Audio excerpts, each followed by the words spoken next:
This show is rated GJK.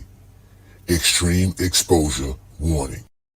This show contains graphic images of Jordan's failures, constant critique of Jordan's game and legacy, graphic images of Zesty Jeffrey lies being exposed.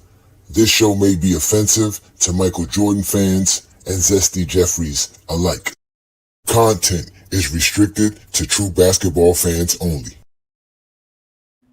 If you're one of these idiot fools out here and you're an adult that believes that LeBron James is somehow greater than Michael Jordan, then you are the equivalent of an adult believing in Santa Claus still. A few moments later. Michael Jordan made us believe that we could fly. What? This is what we believed when we watched Michael Jordan. This is why you wanted the Air Jordans. You thought that you could fly with the Air Jordans on.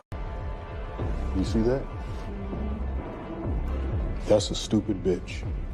Michael Jordan's greatness, the Air Jordan, in the air, the creativity, the poetry in motion, you put those sneakers on and you thought that you could do what Michael Jordan was doing. You wanted to be like Mike.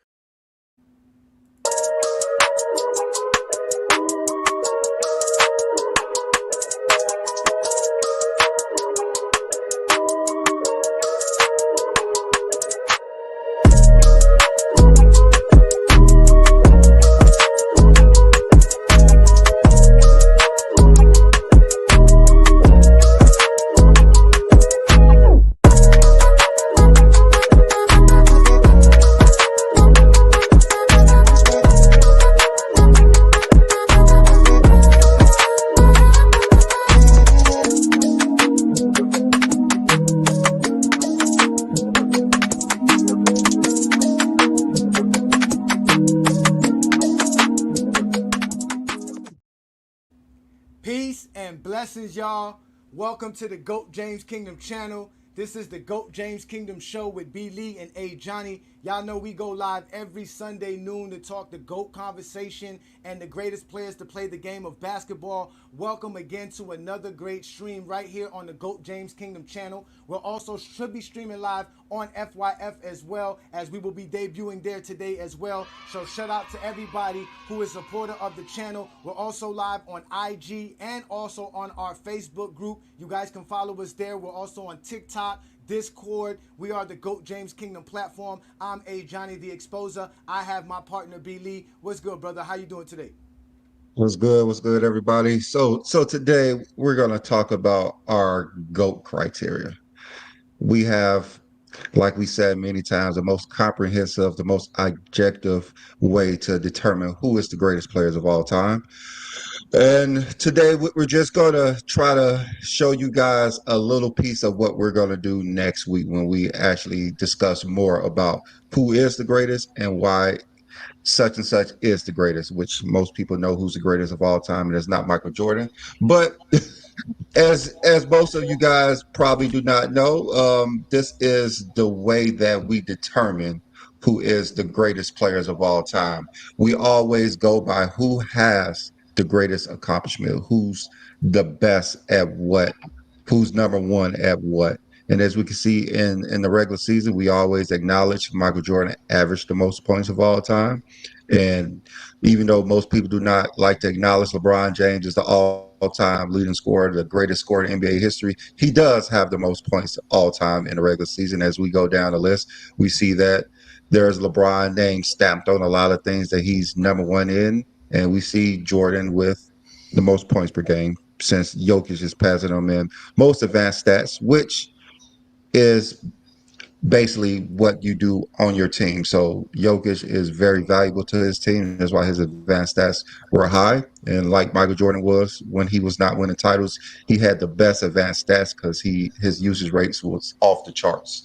And then when we go to the postseason, we see more of the same. We see more of Jordan as well, because Jordan was great in the playoffs. Jordan is, for me personally, is the second greatest player I ever seen before. But as we go down the list, we see LeBron James and Michael Jordan rule the postseason leaders. So just thinking about our criteria, I know you guys have seen it before. What objections do you have to our list? Let's start with Travis. Like I said, it's not really objections. Like I said, I've told everyone, I'm like, as long as you have a criteria and it's consistent, then I'm not gonna shit on it. Like I respect it. I mean, the only things I don't agree with are like I don't use totals. Totals to me are very subjective because it doesn't really take into account circumstances of a player's career, like why they retired or how. I care about how long you are consistently dominated. I use at least 10 years of consistent domination greatness. Because it has to be continued, double the average player's career. And then after that, you qualify for the conversation if you're dominant. But totals can be misleading. I mean, obviously, LeBron totals are impressive. It's a testament to consistency. But that's really the only thing that I really alter. Although, I mean, I've told you before, I really like your criteria for the most part, but totals don't really factor into the equation for me. Oh, well, I do have a question. Who would you say is a better offensive player, Gilbert Arenas or Tim Duncan? I mean, probably Tim Duncan offensively. I mean, he was. If you look at, I think he was more consistent at least for a 10-year period. I don't think Gilbert Arenas was dominant for more than like a 5 or 6 year stretch. I had to look it up, but Tim Duncan was more of a team-oriented guy. He didn't need to take 19, 20, 25, 20 shots a game. He was efficient. He could give you 23 and 15, like in 2002, 2003 when he was winning MVPs. Mm-hmm. I think he was more efficient. Obviously, Gilbert had it's from like 3 and stuff like that, but I'm taking Tim Duncan over Gilbert Arenas any day of the week. So who would you think averaged more points for a career? Probably Arenas because his career was notably shorter, and I think he had more seasons scoring higher points per game than Duncan. But again, just the averages for the career don't really factor to my criteria either. Averages don't either. So averages and totals, what do you factor in? So it's not an equation. You have to actually do your research and look at who the most dominant players were as far as advanced stats, like impact on the team, things like that. And when you do that, there's a list that comes out of like players who are most consistent when all those things are factored in. It's mainly advanced stats. And again, it's like I give you my top 5 all the time. It's Jordan, LeBron, Kareem, Duncan, and Hakeem. And I just think as far as the team impact goes, and as far as the advanced stats go, and if you factor in their entire resume as far as accolades and achievements, to me, that's really an untouchable top 5. Okay, so you basically dismiss totals and averages and whatever you did on the court. Just advanced stats is basically how valuable you was to your team. That's your main thing when judging who's the greatest. All right, but Brandon, you do know when Travis did his criteria, you know who ended up being the GOAT, right? Jokic, yeah. All right, let's go to Craig.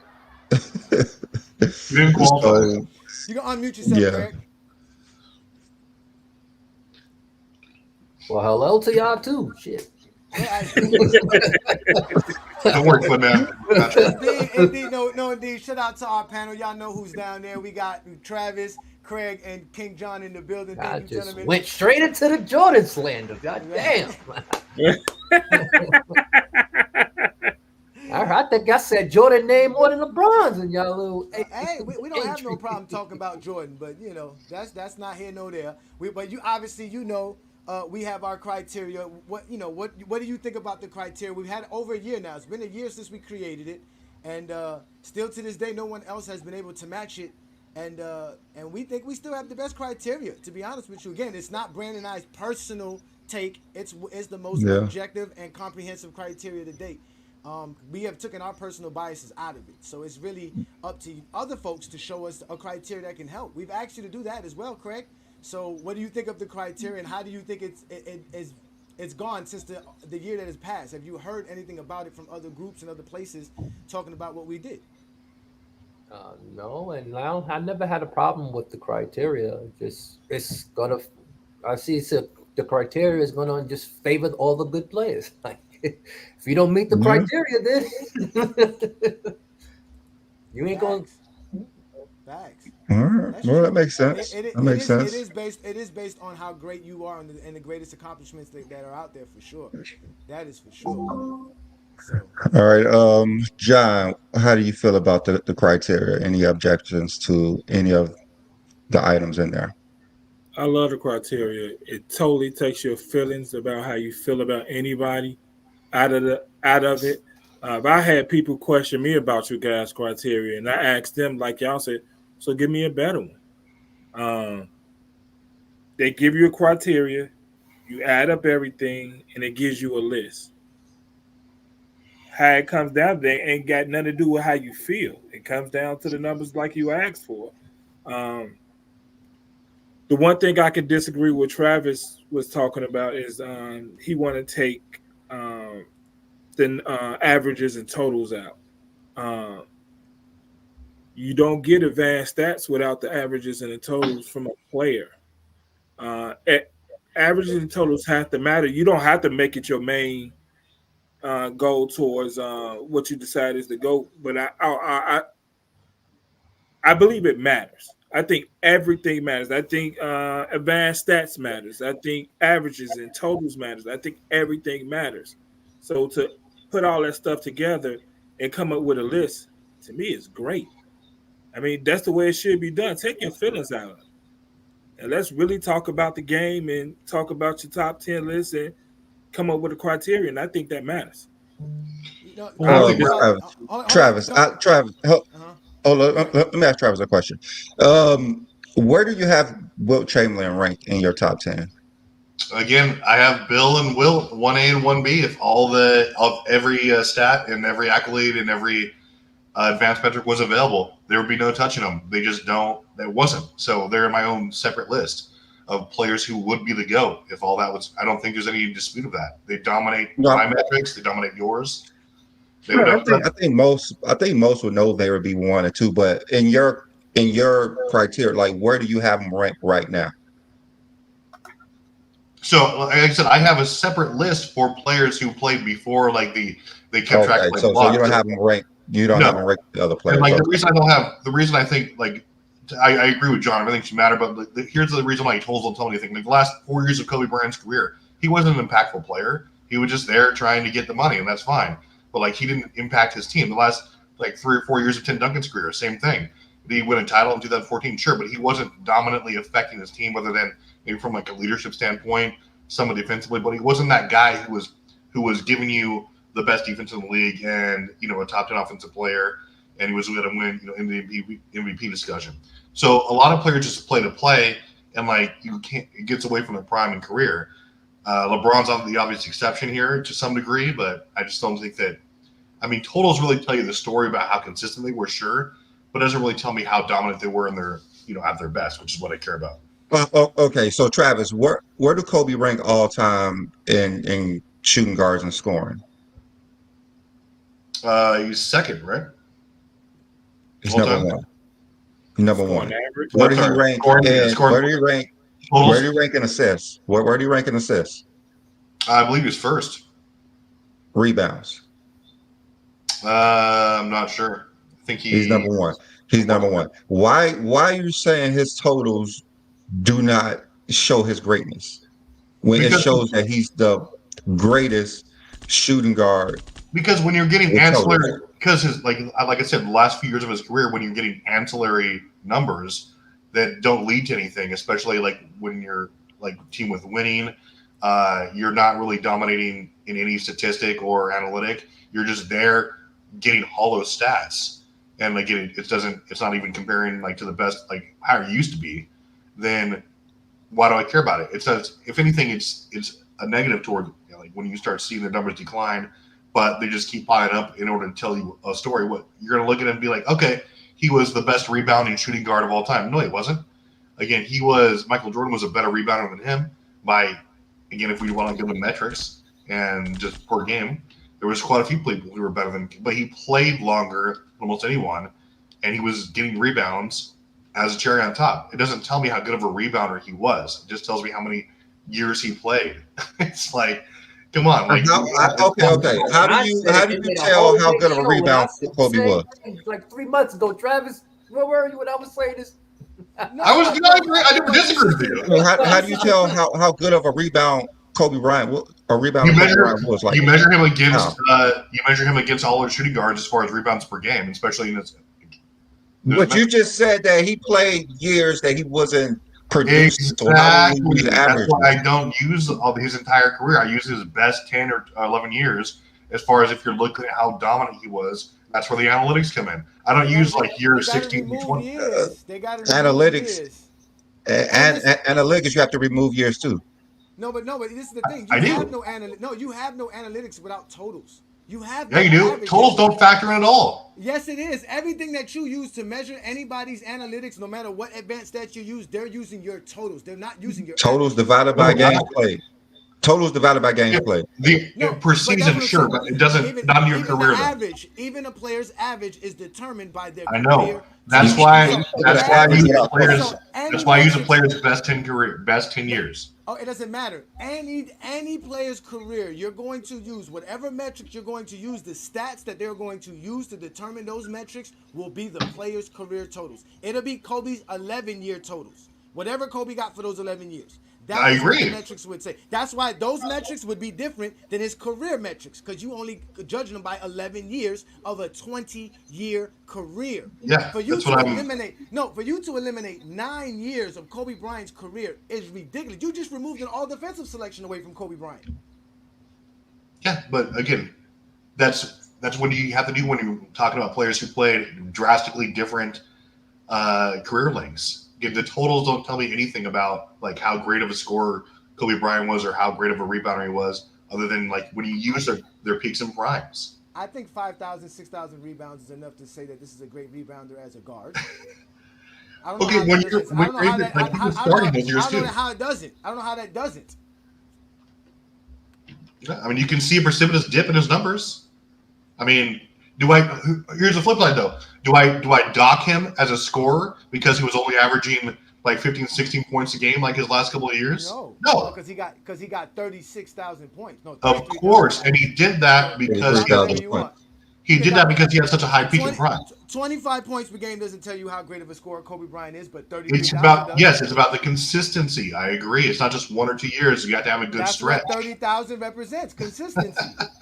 That's what 30,000 represents. If you score 33,000 points, there's no way you have not been consistent. Everything For a long period of time. to determine everything that you want to determine how great a player is within the totals, and you choose to ignore it. I mean, you just said how Tim Duncan was a better scorer than Gilbert Arenas. We have to look at what he did for his career. Gilbert Arenas played over 10 seasons. You said Gilbert Arenas played like 5 seasons. He played over 10 seasons. So by your criteria, he's a better scorer than Tim Duncan because he's more Okay, Kobe impactful Bryant. for his career. Kobe Bryant averaged about 15 points a game his last 3 seasons, but again, he's a career 25 point per game guy. Why is that? It's because he was so dominant for about 12 years, 10 to 12 years. That's where you get his ending averages. Again, I don't look at him and be like, well, he really tried. Same thing with Kareem Abdul-Jabbar. I'm not going to dock him. I still think he was one of the 10 best scorers in NBA history, not for his totals, but because of the stretch that he had from 70 to like 82. It's like same thing with Kobe. When you look from 01 to like, I believe objectively around 2013, he was still putting up like some of the best scoring numbers we've ever seen, even with if you take into account the efficiency of that era. Like it's the totals are fine, great. I'm not going to say you can't use them. But if you're like, oh, it's like this guy has more than this guy, and because there's a drastic difference in playing time, and it's fine, that just disingenuous. So how are you measuring who's the greatest scorer of all time? Did you just take the 10 best years? No. So what I did was I looked at through history. There's only been 10 players who've actually led their team in scoring for at least 10 years and done so at a 50% clip or better. And that was, I believe it was like Shaq, Kareem, Hakeem, LeBron, Mike, Adrian Dantley, Durant, and I had Karl Malone. I think those are the 10 best scorers of all time as far as consistency, efficiency, and high points per game value. Did you have Wilt in there? No. Wilt? Will, yes, Will. So I had the list in front of me here. I can't remember it offhand, but Will was definitely. Wilt didn't lead his Yeah, team he 10 made years. 7, did. so Will was 8. No, I don't think Wilt led his team in scoring for 10 years. He did. I don't think so either. I think He may did have. I I think he don't. did. No, he did. He, it from he 60 just missed. He just made the cutoff. He did it from 60 to 68. He didn't do it in 69. So that's only Will 9 Chamberlain was years. on there. He only did it for 9 years. You said 10. No, I believe Will was on. I have my list somewhere here, but He did again. He did it from 1960 to 1968. That's 9 years. He did not lead the league in scoring, a team in scoring in 1969 on. When he was on the Lakers, he never Yeah, led the them in Lakers. scoring. no. So I said 10 years, right? So from 60. Okay, so he had 1, 2, 3, 4, 5, 6, 7, 8, 9, 10. Yeah, so let's see here. No, I have my list somewhere in, again, I did this, but that's my criteria for scoring there. Like, I didn't forget it or not. I didn't have it all. Yeah, it's actually 9 years, but if you average 10 years out, I believe Wilt will have the highest average. Yeah, no, and it wasn't, Will could have easily done it. He just chose to be a better team player, obviously, but still, for 10 years, he would have averaged more than anybody. Yeah, you can easily put Will on that So, list. yeah, Wilt is, if you're going by what they did on the court, it's going to be Wilt. If you're talking about scoring for 10 years. Yeah, I mean, no, those are the 10 best scores of all time, in my estimation. No. Okay. Nothing against Kobe. All right. Did you have Kobe in there? No, only because I get it. He didn't. It's the efficiency. Like, I get it. He played in like the toughest defensive era of all time, and Kobe's undoubtedly one of the best scorers. It's just that, to me, these guys rose above all that and were efficient while being volume scorers, while leading their team consistently and being that efficient. And I mean, it's hard not to put Kobe there, but I mean, if we're just being objective, those are the guys who did it. Well, I guess if you're talking about 10 years, that eliminates Wilt and Kobe, which is crazy. Kobe definitely led his team in scoring for 10 years, right? Yeah. From at least 02 or 03 to 13. It'd be 2004, correct? No, he outscored Shaq, I'm pretty sure, in 03. You sure? Or are you just saying that? I'm pretty sure. Too. I'm sure because he was in MVP talks with Tim Duncan. Wasn't Shaq hurt in 03? I could have sworn. Yeah. One of the years he was hurt and Kobe took over. Yeah, Kobe averaged 30 points per game then. Yeah. Yeah, Shaq never averaged 30 points per game. All right, so Kobe led the league from the Lakers from 03 to 2012. So that would make it 10 years. Kobe. And in 11 years if you count 2013. Is my mic better now? Y'all let me know if my mic's better. Your mic cool. Nah, they were saying my mic is low in the chat line. Shout out to everybody. Yeah. The chat said it was low. But I mean, like, it's like, what's your criteria for scoring? I'd love to hear it. The same thing as everything else. Your totals and averages. Average and your totals. I don't dock Kobe for his field goal percentage because of they added the zone at that time. And then you say it's the best defensive era ever. Why would he? I don't dock him for the field goal percentage at all. I never have. I mean, Jordan last 6-7 years he shot under 50%, and his last couple of titles he wasn't really as efficient as he was before. So we could see that it was getting harder to score for guards. There's less going to the rim and getting easier buckets for guards. So I don't really dock Kobe too much for it. Kobe never shot over. Yeah, Kobe never shot over 46 for it. That's true. That's true, but I mean, just look in the guards in his eras. How many guards were shooting above 45% as well? Probably not many at all. No. Kobe's the GOAT. You're right. Well, no, but this is the problem. This is why our criteria has changed everything, because what people want to do is ignore stats for their feelings. They want to use their emotions. That's how they want to get involved in this conversation. So when we want to talk basketball, if we're not talking stats, what are we talking? Well, What are we gonna be talking about? Stats have just been removed over the last 5 to 6 years. People stopped using stats. We know why, but people just, because it was always Jordan got 10 scoring titles. What is scoring titles? It's a stat. You starting to In hear their less mind, it's and not a less. scoring title. It's an award that you get for being the best scorer. That's what they relate that to. They don't So that's understand that it's a number that you get to being the scoring leader. Just Meaningless. like the MVP. You don't have to have stats to have an MVP in accordance to some people, but you don't have to have stats to be Scoring titles don't a matter. scoring title leader. Allen Iverson won when he It shot makes like no sense. 30% from the field in like or whatever like in 2003.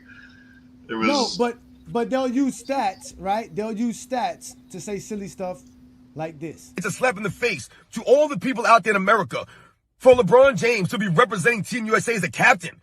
I would never vote LeBron James as a captain of anything. LeBron James does not carry himself with any honor, any integrity, any class, and he lacks the respect, the love of the game. He never carried himself like a true captain, like a true leader.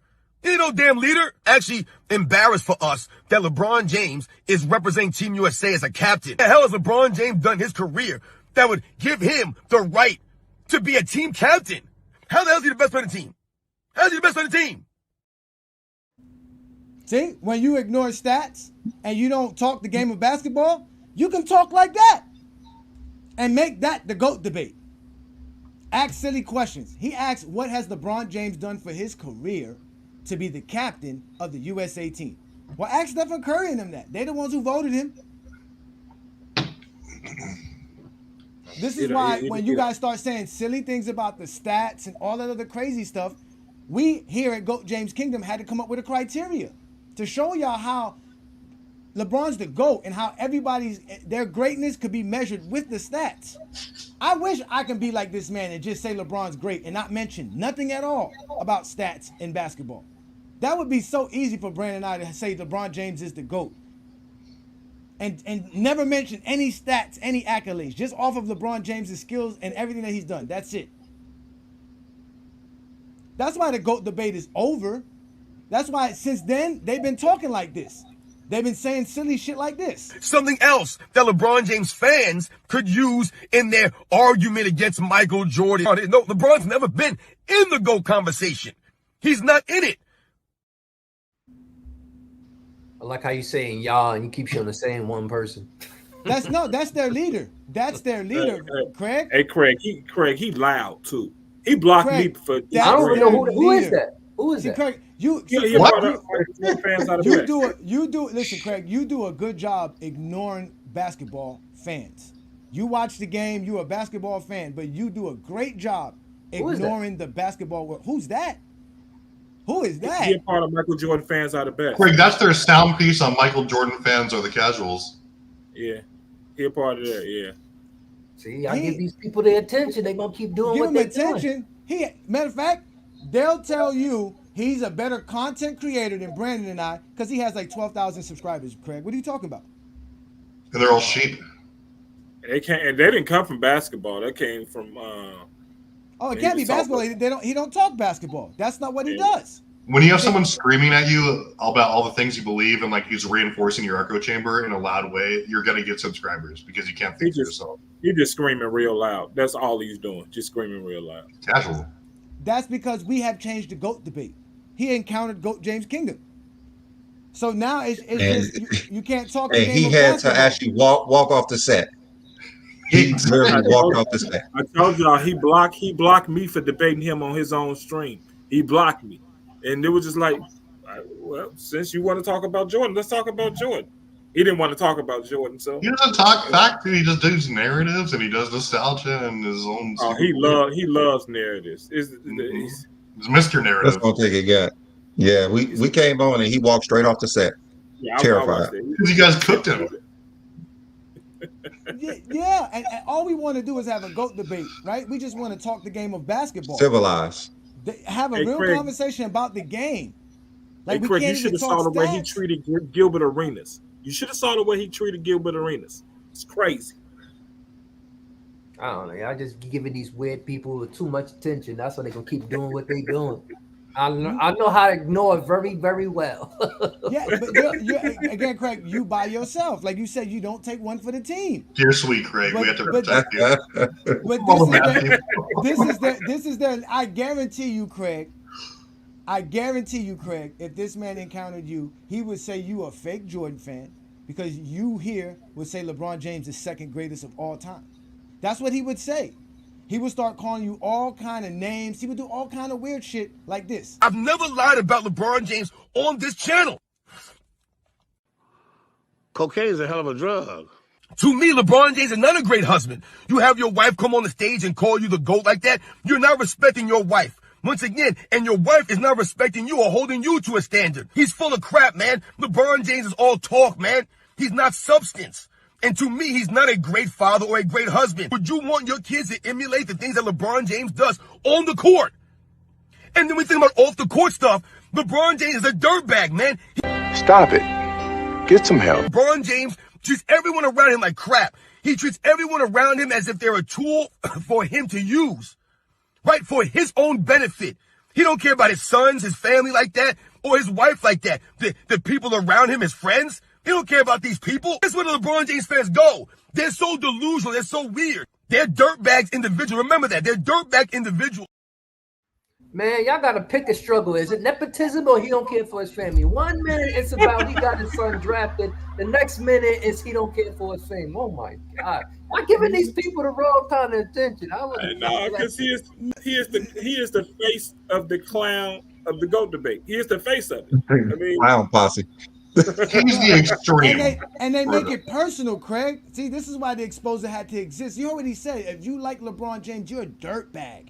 Like, he's talking about, like, just us being basketball fans, just recognizing LeBron James' greatness. That's why I said the GOAT debate is dead. There is no GOAT debate. LeBron James is the GOAT of basketball. There is not a basketball terminology or a basketball criteria that can be created to make Michael Jordan the GOAT. It becomes a thing about who can be a better fan. And now they're mad that there's a GOAT James Kingdom because now we are fans of LeBron. And guess what? We don't look like the silly ones.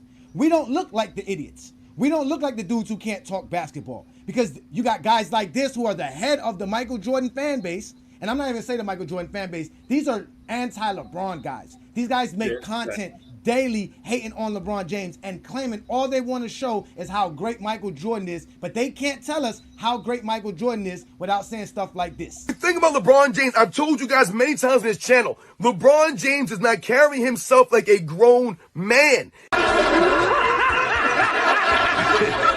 So I was like, this nigga must be joking, man. I don't know where he's going with this. But he was dead serious. He does not have any class or integrity, no honor. Think about some of the things he's done over his career. Is there any honor in having your wife come on stage and call you the GOAT? Is that an honorable thing? Please welcome to the stage, the GOAT, respectfully, LeBron James. No, it's not. It's classless. What? Excuse me? That stupid look on his face. That's not honorable. Where is your integrity, LeBron James? Like, and mind y'all claim like it's just him. No, the Michael Jordan fan base that have these dudes in it, they're all over the place. They're loud like that in the comment section. If you go on any social media platform and you talk about LeBron James in any good light, you'll get a bunch of them come talking about you in this manner. And then they want to get very disrespectful, and then they get mad when we just school them with the game of basketball. Because all we do is just tell them, hey, the game of basketball shows us all we need to know. But he's not talking basketball. This man makes videos every day, all day, just like this, Craig. Thousands of people go ahead and listen to this man. Him and the hungry man combined together. This is a white man who wears an afro daily in blackface. He wants to talk about integrity. He has the nerve to talk about integrity. Yeah. Integrity. Like these are the people we deal with, Craig. This when you get mad at me and you say, "Damn, hey Johnny, you be taking it too far." How can I take it too far when I have people talking like this on a daily basis? LeBron James ain't top 5. He's not top 10, guys. He's not. He's not worthy to be in the conversation with those guys based on the way that he's carried himself, based on the way that he's went about his career. Right? He's a fraud, LeBron James. Never work on his overall game. New York City people, we ain't playing with this dude, LeBron James, man. We don't respect this clown, man. We stand on the values, the integrity, man. This is how we are. Like a cornball, like a goof, man, like a 10-year-old kid, like LeBron James always is. Always exposing himself as a soft, sensitive fool, man. LeBron James. Just like his fans. Remember, you attract the same kind of people, right, that you are. So all the people that are supporters of LeBron James, they're clowns, just like LeBron James. This is why I'm telling you guys this, man. Think about it. The only people that LeBron James resonates with, the only people that gravitate towards him are people who are just like him. Soft, sensitive clowns that stand on nothing, have no honor, no integrity, right? They have no respect. They don't love the game of basketball. He must be from upstate. He must be from upstate. He ain't from. Travis, you okay, Travis? Travis is as red as my shirt right now. Travis is as red as my shirt right now. I can't even handle it, man. I can't even handle it. So wait a minute. If LeBron James fans, LeBron James, in fact, fans like him, is this the reason why they have no problem with this man running around on television doing this stuff and being posted on TV like this? Because we know that all of Michael Jordan fans are obviously they're drug addicts. We already know they're deadbeat fathers. This picture alone will get them upset. We know they're deadbeat fathers. They don't like the idea of fathers being there for their children. They don't do that. He talked about integrity. He talked about all these things that LeBron James fans doesn't have. Meanwhile, this dude he goes live every week with a guy that doesn't pay his own child support to the point that they got to take his wife taxes. I'm a Michael Jordan fan. Of course I have a closet full of J's, although my wife's taxes get taken away because of my unpaid child support. No, that's crazy. Mr. Sanders, what happened? Yes, her taxes did get taken. How much? It was around $3,738. My bad. No, my bad. I was off. My bad. Hey, AB, you got me right there. My bad. I was off on that one. Let me go back.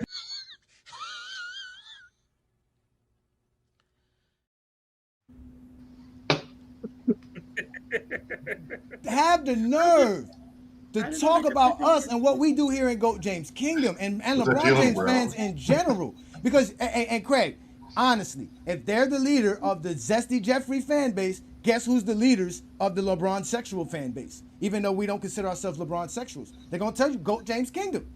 These guys went on somebody's platform the other day claiming that I'm obnoxious, disrespectful, while he has sports fitness rants and Mr. not pay his taxes and get his wife taxes taken away or not paying his child support on his show every week.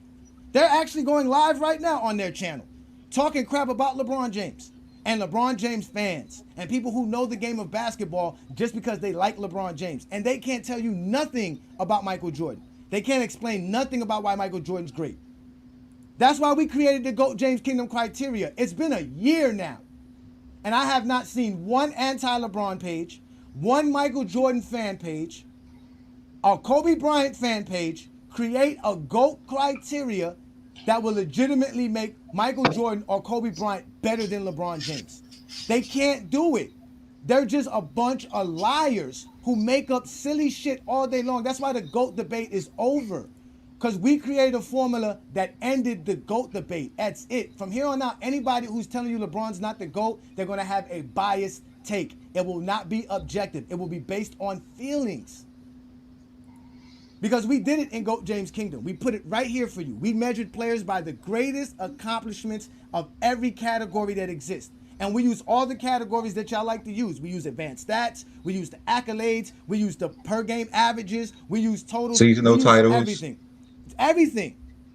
And all we do is getting cry babies. I mean, even when Brandon created this criteria. You remember this, Brandon? Yeah. They were all upset. Why would they be upset? Oh, well, why did you choose 5 finals?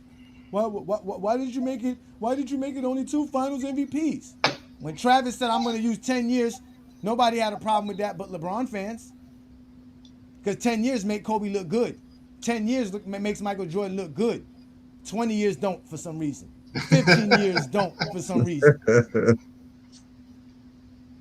You remember this, Brandon? Tell them about the backlash you got from this right here. I mean, everything was off. Like, why you not using five MVPs? Why you not using 6 Finals MVPs? Why it has to be 2 Defensive Player of the Year instead of 1? Why is it not 6 titles? Why is it 15,000 rebounds, 10,000 assists? Like, LeBron don't have every category. He don't have every category, but he has the most because of what he done in his career. There's a lot of players who played 18 plus years, 20 plus years. Like, there's players who play a long time, but Michael Jordan is up there because he's great. What he did in his career was great. He had he didn't have a short career like most people believe he had. Michael Jordan had a pretty long career. He played over 1,000 games. Yeah, he has longevity. Yeah, he played great. A short career is under 4 years. That's the average. Yeah. Let me ask you this, Travis. With this criteria that Brandon put together right here, right? Tell me what's off here, because we obviously know Wilt Chamberlain and Bill Russell are at the bottom because a lot of these awards were not available to them. A lot of these stats were not available to them, right? So we exclude them. But what is off here? Who is off here? Who doesn't belong on this list in these tiers? Who doesn't belong? Scotty. If we're using those specific things, I mean, these are all greats. These are all-time greats. I mean, like if you're talking about one of the all-time. Well, wait. What's missing? What's missing? Who's missing? Who's missing? No. He said we're using just these. He said these. Oh. No. I'm saying not just those. I'm saying. But what else can we add? Like I said, these are. You want to add 10 rebounds? I don't care about triple doubles. I don't care about double doubles. Those things are ancillary. It depends on your position largely. Like when you're playing, like what kind of stats do you garner? So a guy being able to do multiple things very elite doesn't matter. I mean, there's point guards and there's centers with double doubles and triple doubles. So sure, no, and that's my criteria factors in your impact and all around play. That's like what contributes to advanced metrics. Is like how dominant you were on both ends of the floor. That all these things go into that. I don't say, okay, he has 10,000 assists. That's part of the team. Like that's part of winning. That's part of getting your teammates involved. That reflects in your record, how good you were, how good your team was on both ends of the floor, with and without you. All these things go into my criteria. Like these things are great. These are part of the finished resume overall, as far as like the awards go, like Finals MVP, all those things matter for part of the finished product, and like your performance usually translates to that if you're in the GOAT conversation. That's why my top 5 is really not ever going to change.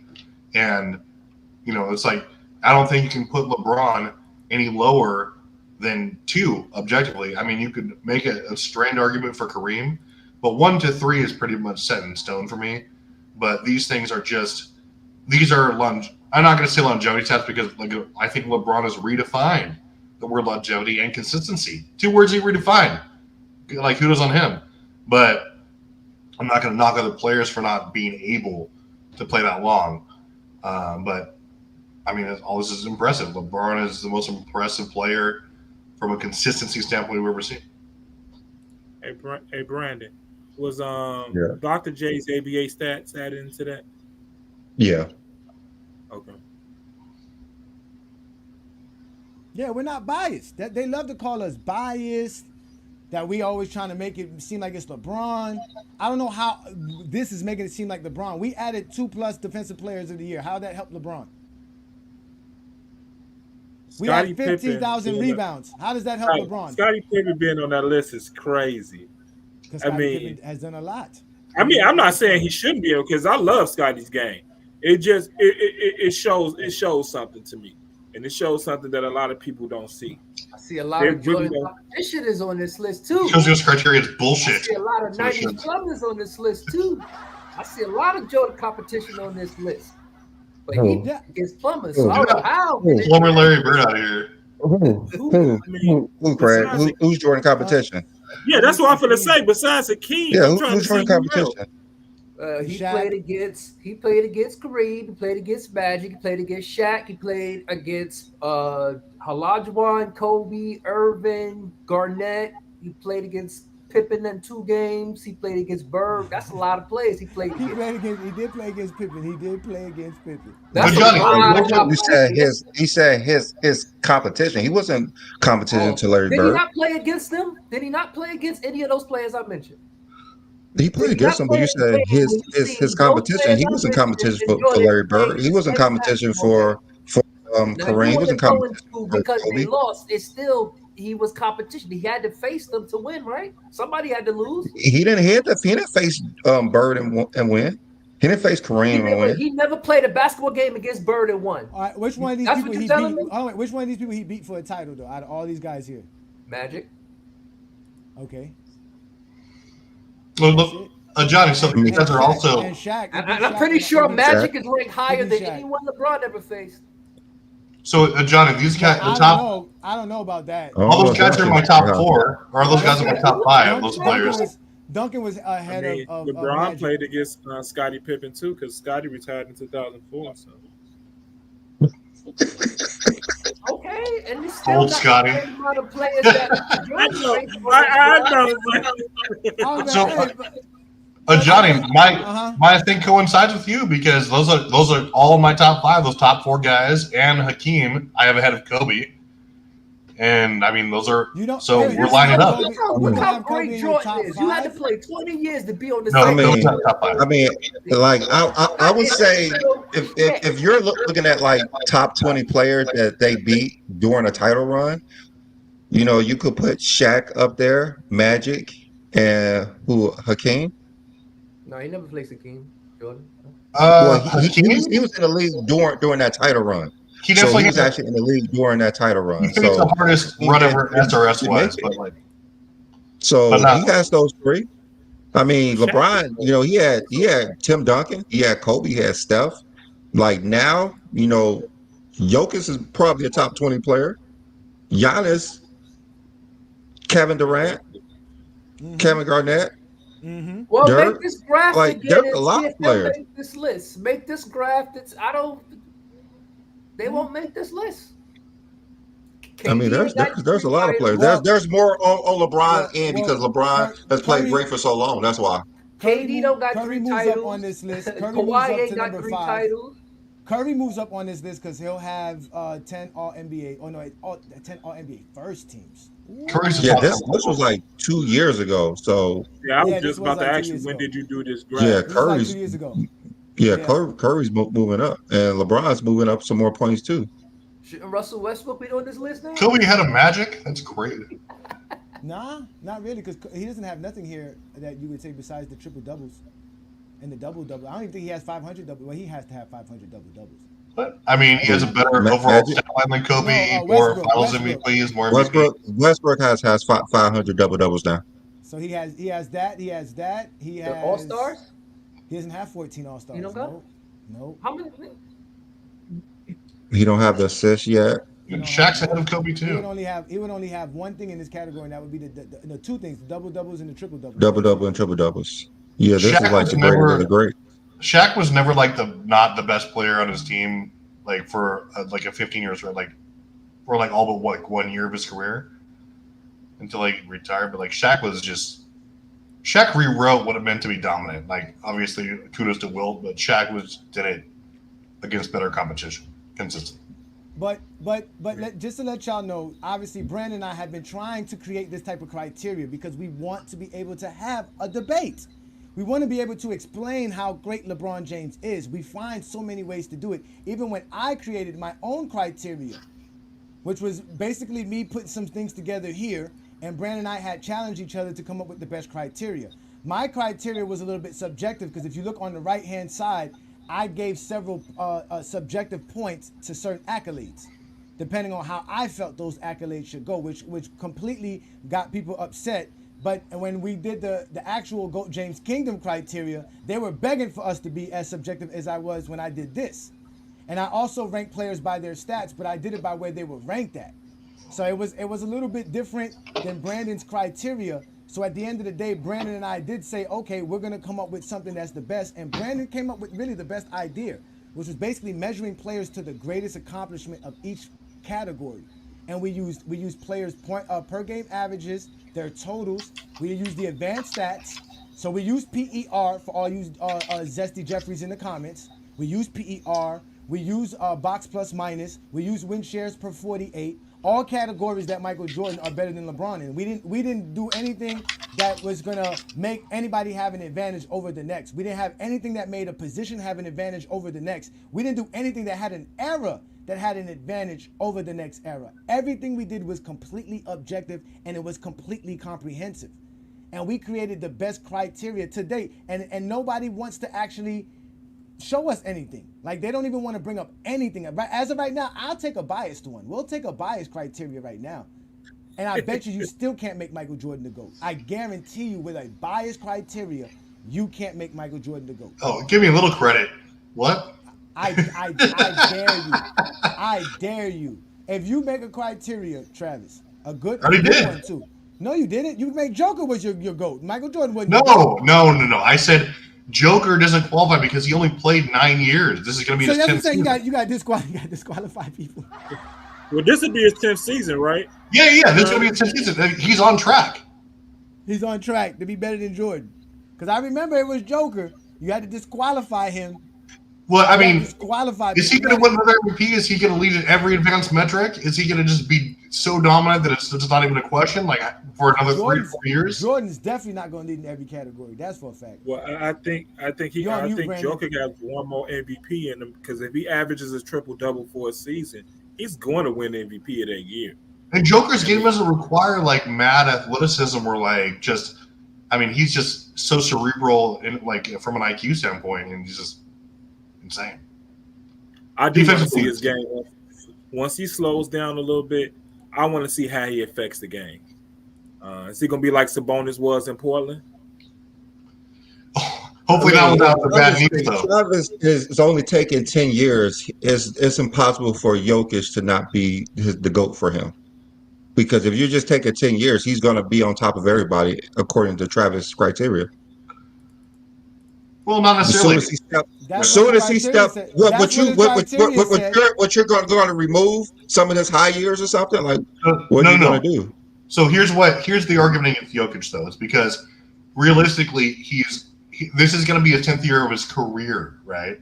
So he's only played like 10 years. He's only really realistically had 4 years of actual dominance. His first couple of years were actually just middle of the road. So no, I said you have to have at least. You're just talking your criteria rate in the middle of. No. I said you have to have at least 10 years.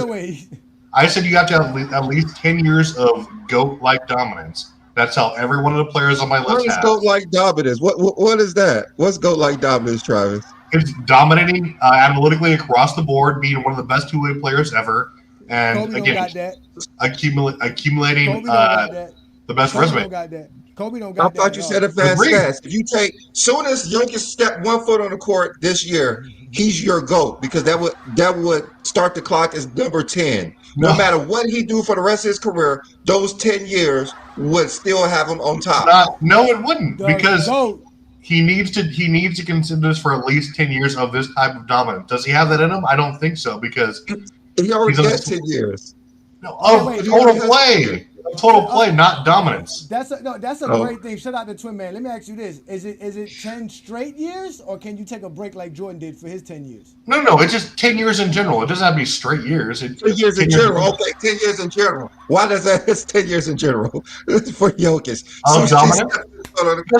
He's the GOAT. Look at his stats. He wasn't this dominant force we've seen the last couple of years. Like when was he drafted? Like 20 or 14. He wasn't doing this in like his first 3 to 4 years. Like he was just okay. There we go. Hey, look, there we go. Y'all look. Is the most missed field goals, the most turnovers, the third in most missed threes, fifth in the most missed free throws count in the totals. Yeah, we can count that if you want to count that. I don't see how that's gonna hurt LeBron. It's gonna knock down everybody else. How do we do that, Willie? When we put the link up, Willie, we want you to explain to us.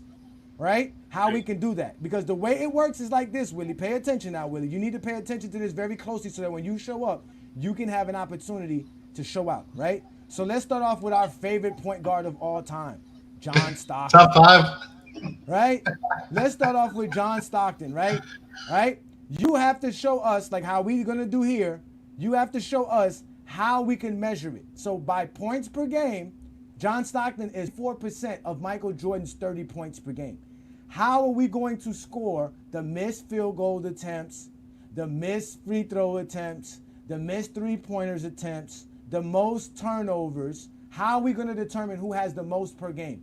Because if we do that, Michael Jordan has more missed field goal attempts per game than anybody in NBA history outside of, I think Elgin Baylor only has more than him.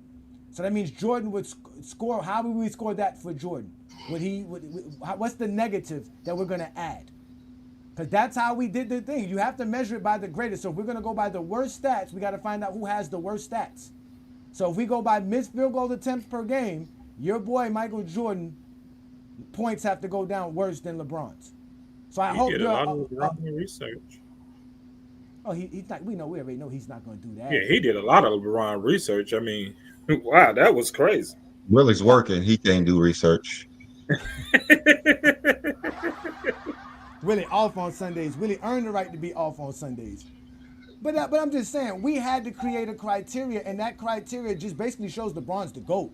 And I have yet to see any Michael Jordan fan or anybody who's an anti-LeBron fan or anybody that's an actual Kobe Bryant fan create a criteria that makes Michael Jordan the GOAT without being completely subjective and removing things from the GOAT debate. Okay, Johnny, hear me out really fast because I know that you've heard this before, but okay.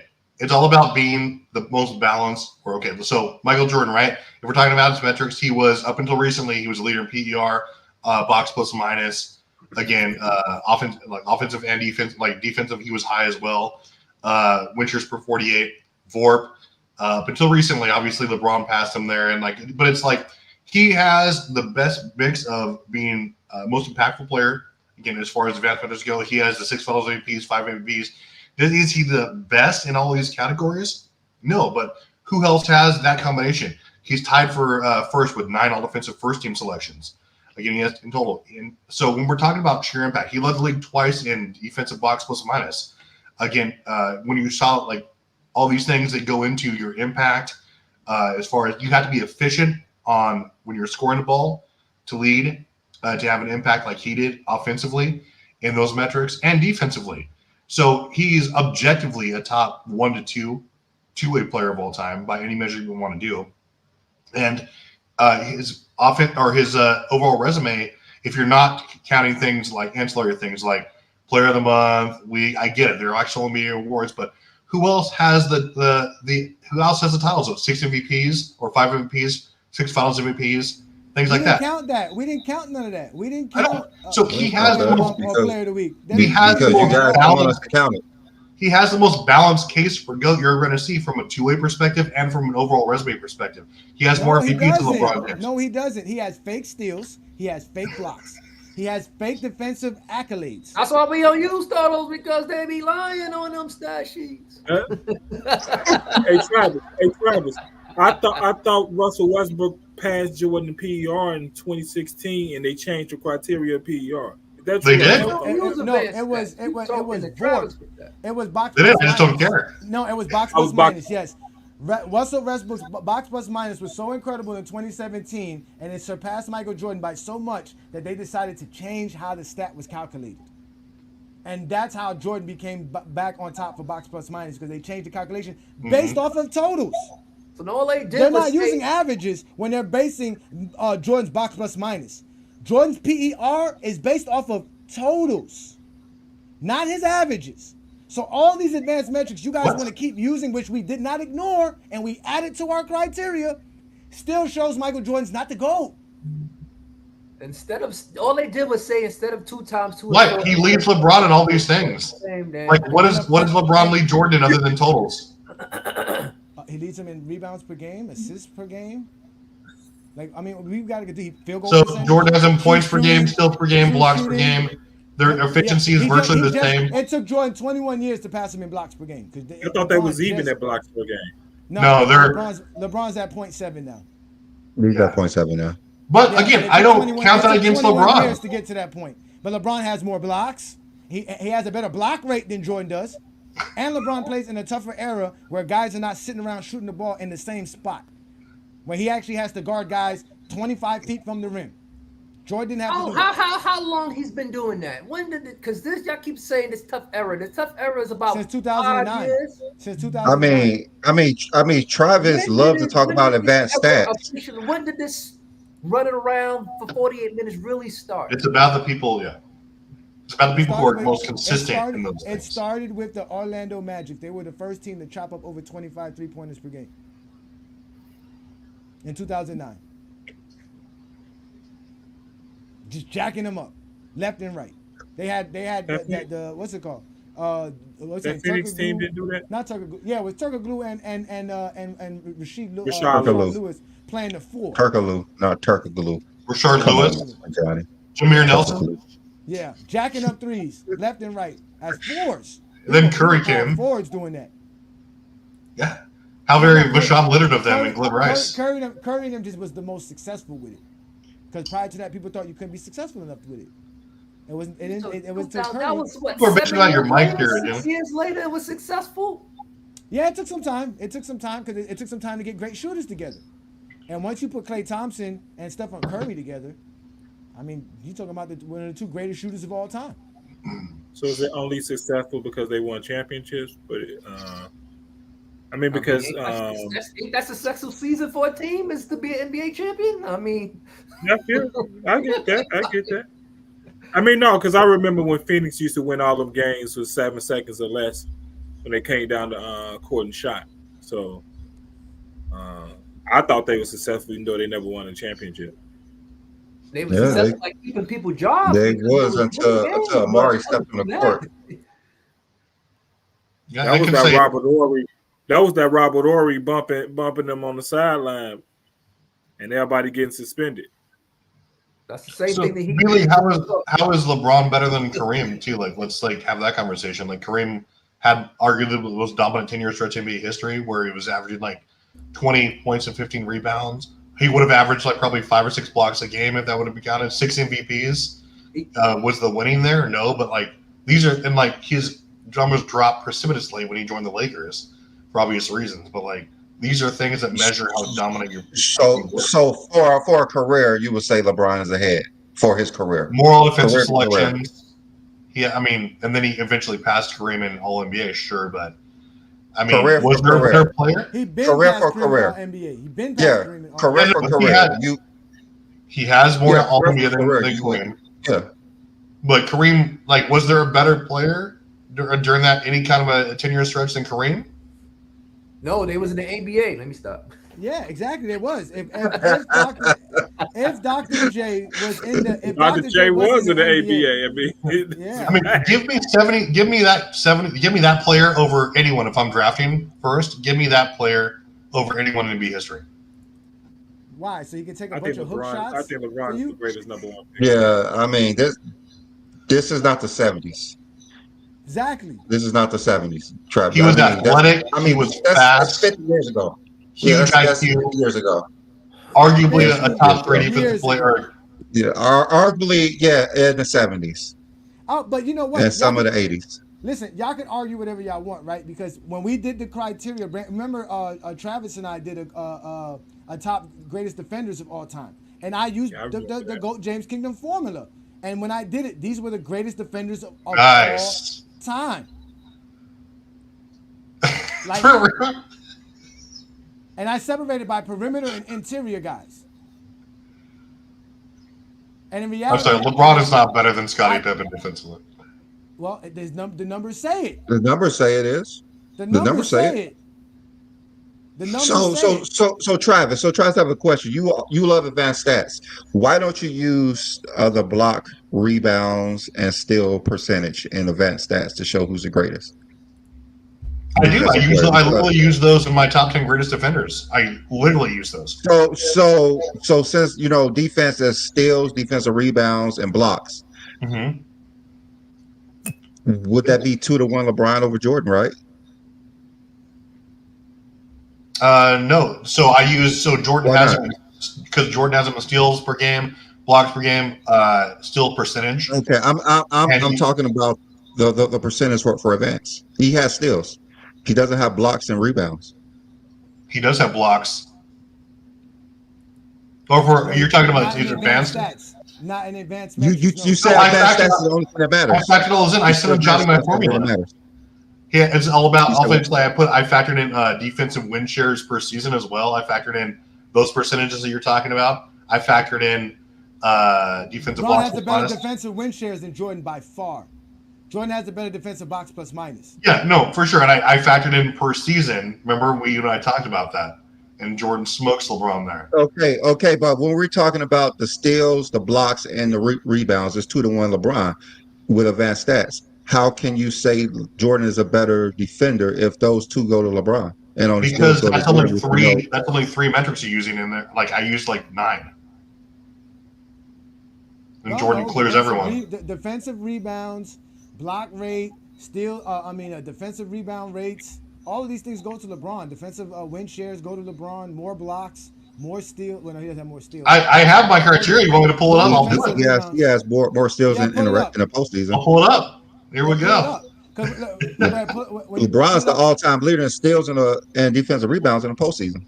And this is how I scored it right here. If you really look at the score, LeBron only beat Jordan by 0.03, 300ths of a. Okay. So put it up. Put it on the screen. Share your screen, brother. I'll put it up. Share your screen. You gotta step up to the plate. Stand 10 toes down. I'm trying. Like I'm doing right now. How I'm showing you why LeBron James is a definitely better defender than Jordan. Because he can guard all 5 Which positions. Robinson is that? Which Robinson he's David more of a versatile Yeah, these are a lot of 90s players, yo. I'm shocked. These are a lot of plumbers.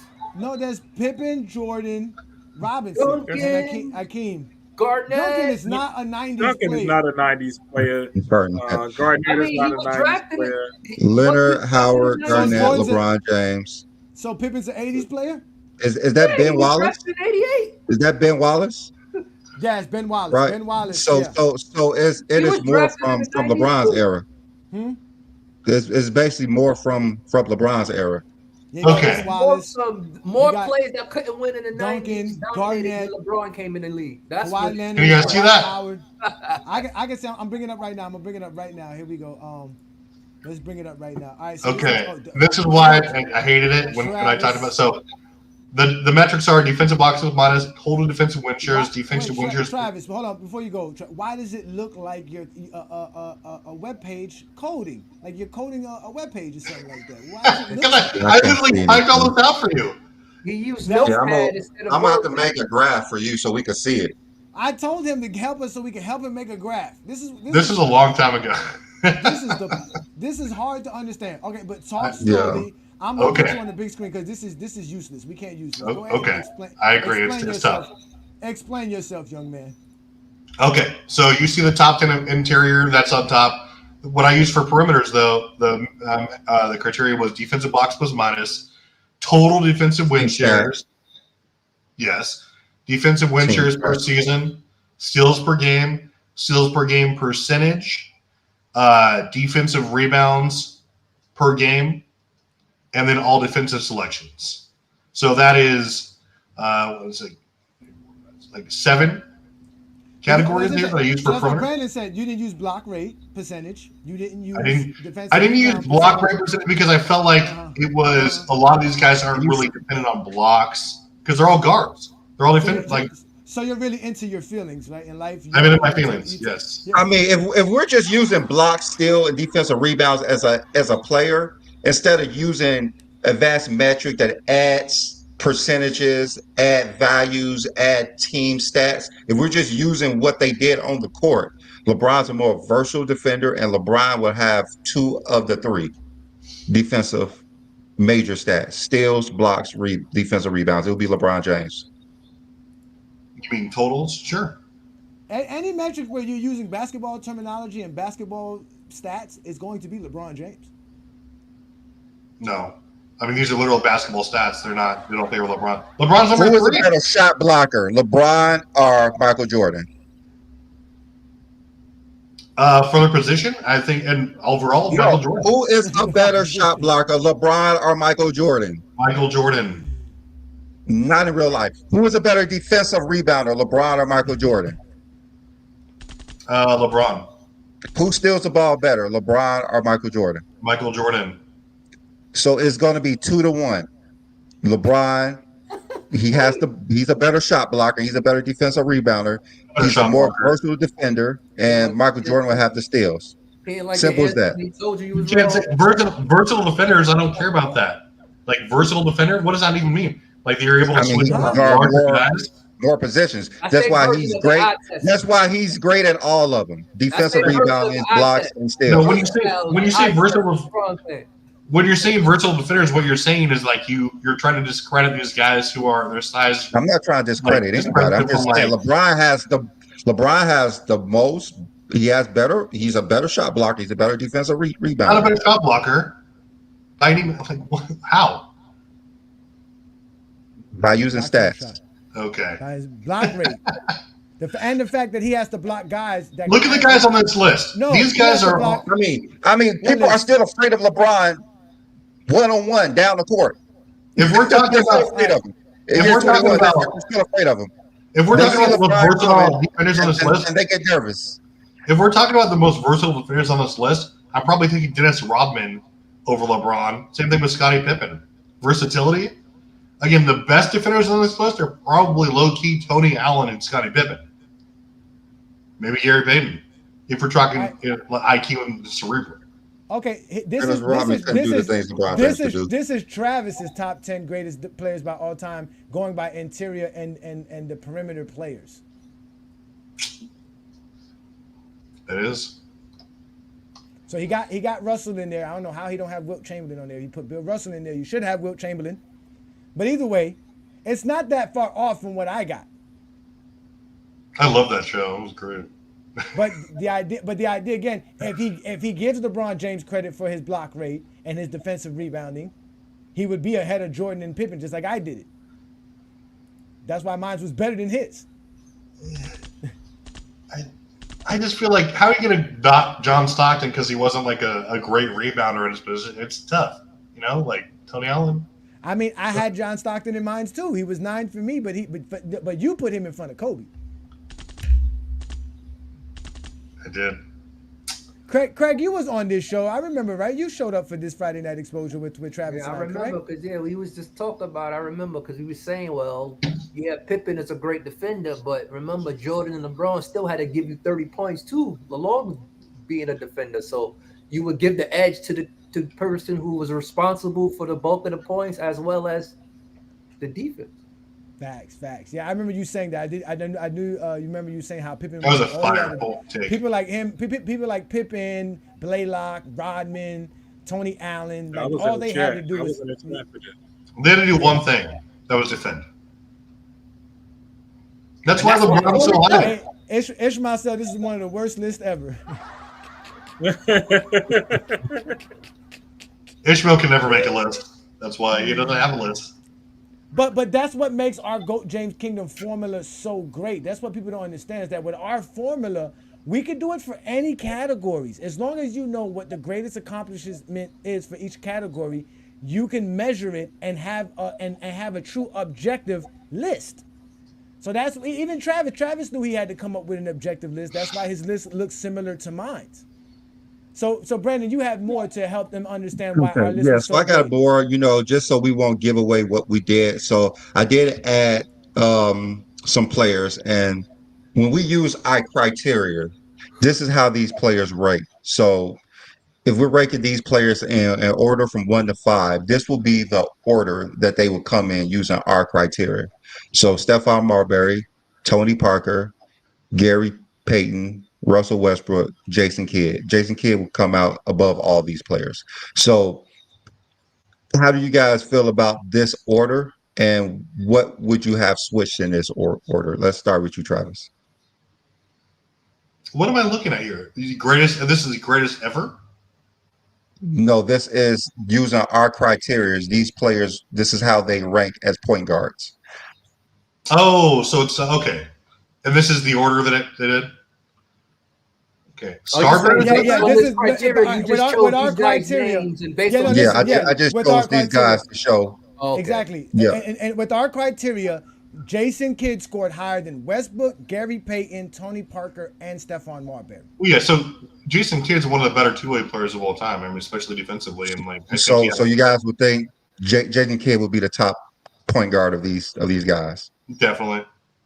And Russell will come in second, or would you have Gary Payton? I'd have Tony Parker. Go ahead, Craig. Sorry. No, I was going to say the same thing. I would have Tony Parker ahead of after Jason Kidd. You have Tony Parker after Jason Parker's Kidd? the most overrated player in NBA history. Oh, no, Get him out of here. I don't know. Again, Wow. That's why our criteria matters. He does have a Finals MVP. He does have. He's only No, he one of doesn't. 11. Wait, he's only one of 11 players that has 4,000 playoff points for their career. So that got to mean something. It's the playoffs. Y'all love the playoffs. He's a stat batter. He's inefficient. He doesn't contribute to winning. He gets passed around like a blunt because he's just a trash stat batter. That's all he is. I'll take every single player on that list over Westbrook any day. No, are you are a Westbrook hater? Oh, wait. You said, I thought you were talking about Tony Parker. Westbrook is up there now. Don't sleep on Westbrook. Westbrook has 25,000 points, 8,000 assists, or 9,000 assists. I'm sleeping on him. All-time leader in triple doubles. I mean, I don't know what you're talking about. Yeah, I don't know. And he has 7,000 rebounds or 8,000 rebounds too, something like that. He's up there. I just don't Would know you why rather my have boy- 8,000 career points or 4,000 career playoff points? Which one would you rather have? Which one? I'll say that again, Craig. Would you rather have a 4,000 career assists or 4,000 career playoff points? Which one would you rather have? Marlon, no, I was talking about Westbrook, not Tony Parker. 4,000. Because I'm saying Tony Parker would be after Jason Kidd. I love Tony Parker. Yeah, so you would have Tony Parker after Jason Kidd on this list right here, Craig? Yeah. Oh wow. So for one thing, all of the NBA so-called experts didn't even have Tony Parker top 75. So they're garbage too. Only thing I don't understand is why is Marbury on this list. That's the only thing. No, he just chose 5 because he's names. last. He just chose 5 He's last. I don't. Starboard. What does it have to be? Stephon Marbury is last of these players. He's last of these players. That means he's not better than these 4 players. So Marbury was actually a good player. In reality, right? Because hold on, wait. Let me give y'all a point guard. He was a really good player. He was good, right? But Kyrie Irving scored higher than Marbury. But when we put Kyrie Irving up, Kyrie Irving scored better than Marbury because he just did more in his career than Stephon Marbury did. Again, this criteria did not give anybody an advantage whether you played short years or long. Marbury averages are higher than these players, but Westbrook. But still, the averages, just because he has a higher averages doesn't mean that he's going to be better. You got to be good across the board. You got to be good across the board. I like the list the way it is. I mean, I like Tony Parker at 4. I like Westbrook at 2, and GP at 3. I mean, I like the list. Okay. Yeah, I think the list is pretty So good. you saying a player that was drafted in 1995 as a player is better than a player drafted in 2009, 10? What was it Westbrook was drafted? Now, mind you, though, I'm sorry, Jason Kidd is not the greatest point guard on our list. He just ranked higher than these guys. He ranked higher than these guys. Those 5 point guards. I understood the point y'all was making. Yeah. Okay. All right. So let me go to shooting guards. Start with you, Travis. Take your drink. Go ahead, because you know. I need more drinks. Made me go get my bourbon off this one. Is it Iceman? Of course, that's the Iceman. Yeah. We recognize all eras in GOAT James Kingdom. We're not going to do that. We're exclude players. So it definitely goes Wade. I put Iceman second. Ray Allen. I think Iverson's wildly overrated, but I'd put him ahead of Reggie still. So. All right, what about you, Craig? Yeah, Wade is number 1 out of these 5. It's a toss-up between because Iverson was more so he was more popular, so that's what people would say. But I would say Gervin, then Iverson, then Allen. I would just swap out Gervin for Iverson. That's all. So, wait, are y'all including Gervin's ABA years as well? It's y'all graph, right? Yeah. But I'm asking you for. I would say I mean, this is just ranking their play, not the production. If you would, but we're just showing you how our criteria ended up putting it together. So it's very close to what you would have done. You got Gervin ahead of him. That's then Iverson, but because we did include the ABA career, so that does exist. We did include their career. And mind you, this is also based off the person with the highest. So you really, it's not them, it's them against the person the highest. So they're really going against the other, whoever got the highest. So what? It's just based off where they rank in between. Yeah, exactly. You could say George Gervin's career from 74 to 84 was better than any of these players outside of maybe Wade. Like, I would even include his 87 year or 86 year when he was playing with Jordan as well. We can include that, might as well.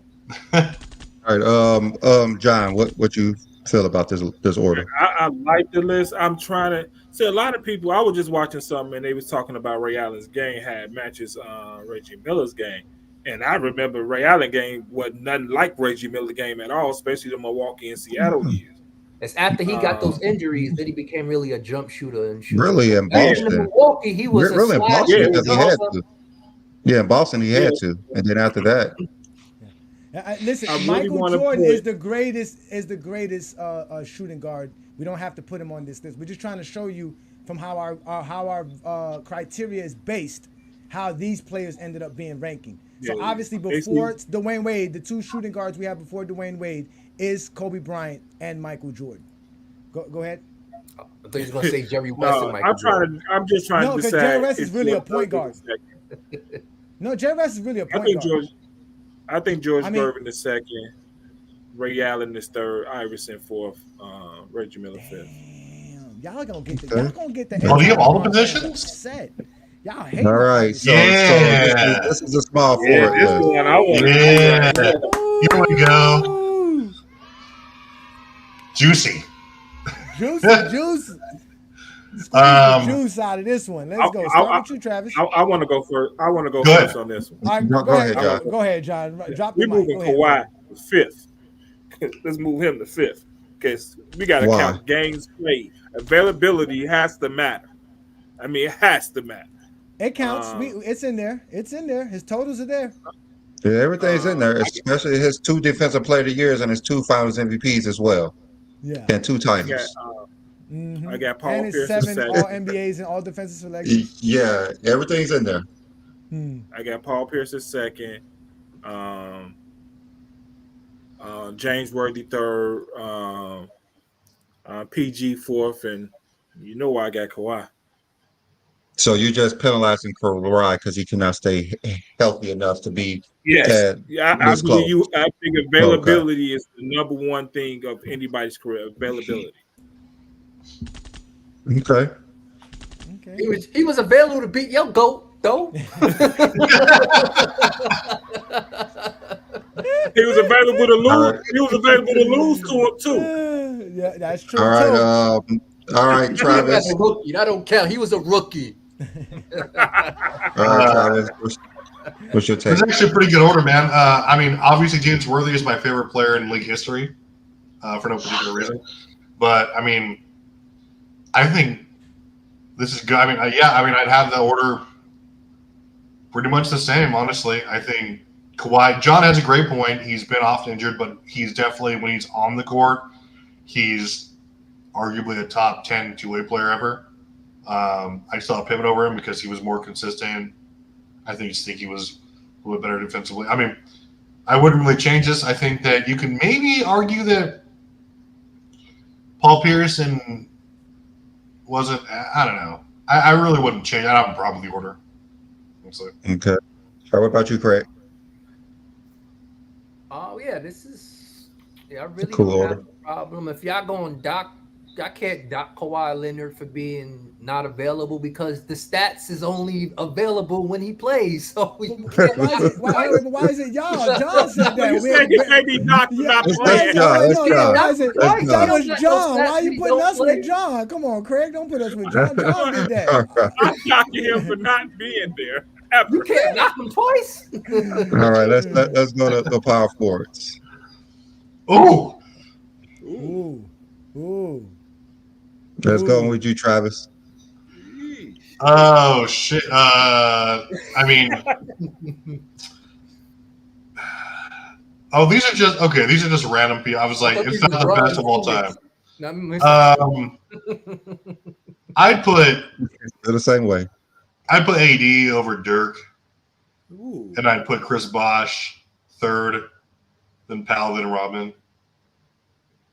I mean, maybe switch Powell for Rodman because Rodman was way better defensively, and a rebounder. But I mean, I would definitely have AD number one out of that group. All right, Craig.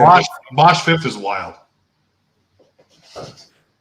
I mean, I think Bosh was only a one-time All NBA player. Don't care about that. His stats are better than Powell's, better than Rodman's, on par with Dirk's. Not really. On his Toronto years? Yeah, they were. For his career? Dirk? 30,000 what are you talking about? Dirk got more points, rebounds. I'm pretty sure blocks. Prime Bosh was on par with any of these guys, except for maybe ridiculous AD.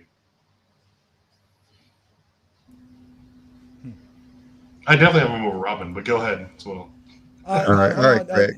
Hold on, wait. I'm sorry. Jim Brown asked about T-Mac. T-Mac was graded. He didn't make the top 50 list. And if we put him as a small forward, we wouldn't put him as a small forward. Was he? Is he? No, he's not a. Is he a small forward or a shooting guard? He was a two guard. He was a backup forward. He was listed as shooting guard most of his career, but he really was a small forward. Yeah. He would have been in front of Reggie Miller, if anything, if he was a shooting guard, and if he was a small forward, I don't think he was better. Who was the last small forward you had? It was Paul George. No, it was Paul George. I don't think he above those guys either. Yeah, he wasn't above Paul George neither. No, yeah. So he would have been in front of Reggie Miller, but he wouldn't have been in front of any one of these guys as a small forward. But go ahead, Craig. These power forwards, Craig. Yeah, I will swap out AD for Dirk. I mean, AD is a better defender than Dirk, and is just as well as an offensive player than Dirk. After that, like I said, Bosh, he was great for 3 years and then paid fourth man in Miami, so he didn't really play long enough to have his numbers reflect. So yeah, other than AD and Dirk, I'm fine with the list. Okay. All right, John. The only thing I disagree with is Bosh and Rodman. I mean, you can't dock and say Bosh was a number 3 guy. What number was Rodman? 4, 5, 6. I mean, Rodman was a better defender than Bosh was a better offensive player. Yeah, but remember, we are not docking nobody for nothing. We are just showing you that Bosh was just as good as an offensive player. I mean, I think the gap is the same as Bosh on offense and Rodman on defense. I would rather have Rodman defense than Bosh offense on the team. I don't think Rodman would get on the floor until I only think I would be switching is Rodman and Bosh. I think besides that, the order is great. Bosh was a trash defense. Don't say. Hey, listen. Don't say. Bosh played great defense in Miami. Yeah, what? Yeah, he did. He played great defense in Miami. I didn't watch him in Toronto. Bosh was great defensively. Uh-oh. There's some casual. What about these centers, Travis? Hakeem with a bullet. D-Rob. Great order. 100% agree. All right, John. Okay, I agree with the order, but I have to say this: if a friend of mine is on this live in the chat, I want to change Hakeem and David Robinson. But if he's not on this live, I agree with the order totally. Okay, I'm telling y'all. What? Okay, John, no. Who's out here bullying John? Who is bullying John out here? Who's out here bullying John? Bodying you, John. If a friend of mine is on this chat, switch Hakeem and David. But if he's not on this chat, I agree with the total order. And my friend knows why. Okay. All right, Craig. I don't know. I agree with this, but unless you want me to say Moses over Robinson, but I just Yeah, Moses I'm gonna was leave it a alone. dog. Moses won three Yeah, MVPs. that was tough. That's what I'm saying. Moses, the David Robinson. I wouldn't be mad if you see. I wouldn't be mad if you have Moses over David. Just like I'm not mad that you have David over Moses. That's how I feel. The list is The reason I believe David Robinson came out on top was because of Moses played for so long and his averages took a huge dip. Yeah, that's what I'm saying. He played what, 21 years? 20 years like that? Yeah, his averages took a huge dip. Yeah, he played a long time. He was a think beast, though. He was like Bryant. He was the man. He definitely was the man. That's what I'm saying. I would have put him, but like you said, he played too long. Like he said, it dropped. See, that's the one. The longer you play, just like Vince Carter, the longer he played, the worse his stats look. Yeah, but Was he honestly playing? though, David Robinson's career is illustrious as well. He has a nice career. He has a Defensive Player of the Year. He has a MVP. Stop giving all these 90s pundits credit, man. Get out of here. I want to put D-Rob top 10 so bad. I really do. 5 seasons in the 90s. Do not say anything great. Isn't that the era of the centers? Isn't that what people tell me? That's the era. It is. Centers? Robinson is a fringe top 10 player. Hey, so everybody know Moses was on that super team 83 Philadelphia 76er team. That was the super team. Overrated team of all time. Where you got the picture from? The 83 Celtics was right there. Yeah. Yeah, that's the six. Johnny's favorite team ever? Well, I listen, man. Dr. J, you know how I feel about Dr. J. And that year, Dr. J let everybody know why he was great. That was a great season for that team. They were great. They whooped. Johnny, the 83 Sixers smoked the 16 Cavs. No. Nobody's beating the GOAT unless you have Tim Duncan, Stephen Curry, Kevin Durant, and that's Dude, it. Dr. J would dunk on LeBron and then LeBron would retire in game. It would be nice, though. It would be nice. But again, this helps you guys understand how good our criteria is because obviously it does fall in line with what most people think. But obviously here in GOAT James Kingdom, we don't just think. We do more than think. We prove what we think. We do everything that we're supposed to do. So that's why our GOAT criteria is the best criteria that exists, and nobody has been able to match it yet or even beat it. And we've been asking folks. We've been trying to tell folks, come up with a criteria. Let us know, because when we do our criteria, LeBron James ends up being the GOAT. Nobody ends up being greater than LeBron James. Nobody accomplishes more than LeBron James. He legitimately has done more than anybody in NBA history, and if it wasn't for media votes, he would have every accolade that exists in NBA history. He's just the greatest player to play the game, and we know that. Most improved player, he ain't get that. He never got most improved. So you want see? Here you go. Six man. That's six man of the Coach year. of the year. We didn't include those. That's not included in our list. We can include it. He really should have got most improved. He should have got most improved player his second season. I did include it in my list. I think I didn't. What? Me and John agree that he never should have got DPOY. No, I didn't Rightfully include so. it in my list. No, I did not include it in my list. But again, you know what I'm saying? Our criteria is the most comprehensive criteria to date. Nobody can match it. Nobody has ever even brought up their own. We still waiting to see where everybody's criteria is. And we'll put up the link right now. If you guys ready to put the link up, you guys ready for the link? Not really, but since they've been crying. You know, so it was so peaceful up until then. It was Johnny. My internet is strong today. Johnny, I really think you should do this. I really think you should do. I think we should do random names of each position every week because I like that. I mean, This is great. Yeah. Whatever names you guys want us Or to do again. after every season, do an update for the current players. Best defender order, best scorer order, Yeah, we can smartest player. We can do all of that. Again, we can do all that. Remember, that's how I did my best defender criteria, right? I used the formula. The same formula was the same way. I graded every player by their actual accolades and achievements and all of the stuff and by the greatest. So oddly, Dr. J had some of the greatest accomplishments here for perimeter players. He didn't crack the top 10. Because he didn't have enough all defensive selections and other accolades to help him crack in the top 10. Because you have to have that. That's because he was in the ABA even though his in stats Bill says Prime years. Dude, can we give a shout out to Ben Wallace, most underrated player of all time? Next to David Robinson. Shout out to Ben Wallace. which our criteria helps determine that. So we're gonna put up the link here, and we're gonna let people up one by one so y'all can ask us a question about that. I'm about to put the link here in the chat.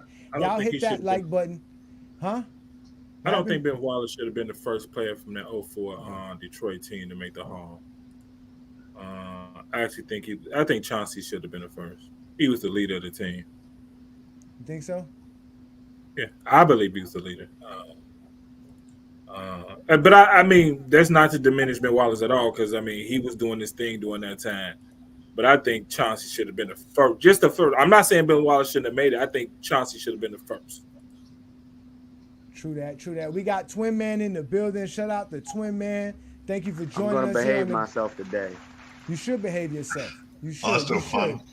Because we're having a lot of fun. We are going live on FYF Sports Debates channel as well. So shout out to Lamont and all those guys over there. Y'all make sure to hit that like button, hit that subscribe button. Y'all know what we do here in GOAT James Kingdom. We talk the GOAT debate. We don't run from it. And we prove why LeBron's the GOAT, while y'all just sit there crying in the comments and sounding like zesty fitness and rants. But what up, Twin Man? What you got for us today? So just to start off with cokehead and face plants. There's something wrong with him. Any man who would sit here and say he made his wife go on stage and call him the GOAT, like she can't have an objective opinion, is insane to me. I mean, she's only been with her husband since high school, watched him grow in the game, see the work he's put in. I'm pretty sure she sees the numbers. I'm pretty sure she's an avid basketball fan herself. But this man with a straight face says, he doesn't respect his wife because she said that. That is literally the dumbest shit I have ever heard in my entire life. Let's think about that for a second. Hey, did Kobe White basically say the same thing about Kobe? Didn't she say the same thing? But see, shh. King John, there you go making sense again. There you go making sense again. I would be shocked if any spouse didn't think that their husband was the best at their field. I'm pretty sure if they put Kevin Garnett's wife up there, if he's married, I don't know. I bet she'll say he's the best power forward ever, or he's the GOAT. Because you know why? That's what a supportive spouse would do. Top three, respectively. But you understand what I'm saying. I understand cokehead, but Zesty Jeffries don't get that. Yeah, they don't get that because they're not married. And if they are married, they're embarrassing. They'll go on live television and embarrass their wives, and all of that. Like they can't relate to their wife talking about them. Great, because we already know. So hold on, hey Johnny. Here's my sports fitness and rants impersonation. LeBron James, I mean, he doesn't conform himself with any honor as he hits the cocaine. I swear to God, he puts the cocaine on his hand as he says he comports himself with no honor. He made his wife go up there and call himself the GOAT. I'm trying to tell you, that's what he does. Every time he sniffs, it's the residue on his beard and his mustache that he's getting off. Because I'm trying to tell you, you talking about this? I've never lied about LeBron James on this channel. Cocaine is a hell of a drug. To me, LeBron James is not a great husband. You have your wife come on the stage and call you the GOAT like that. You're not respecting your wife. Once again, and your wife is not respecting you or holding you to a standard. He's full of crap, man. LeBron James is all talk, man. He's not substance. And to me, he's not a great father or a great husband. Would you want your kids to emulate the things that LeBron James does on the court? And then we think about off the court stuff. LeBron James is a dirtbag, man. Stop it.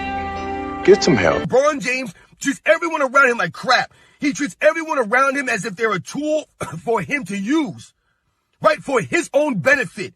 He don't care about his sons, his family like that, or his wife like that. The people around him, his friends. He don't care about these people. That's where the LeBron James fans go. They're so delusional. They're so weird. They're dirtbags individuals. Remember that. They're dirtbag individuals.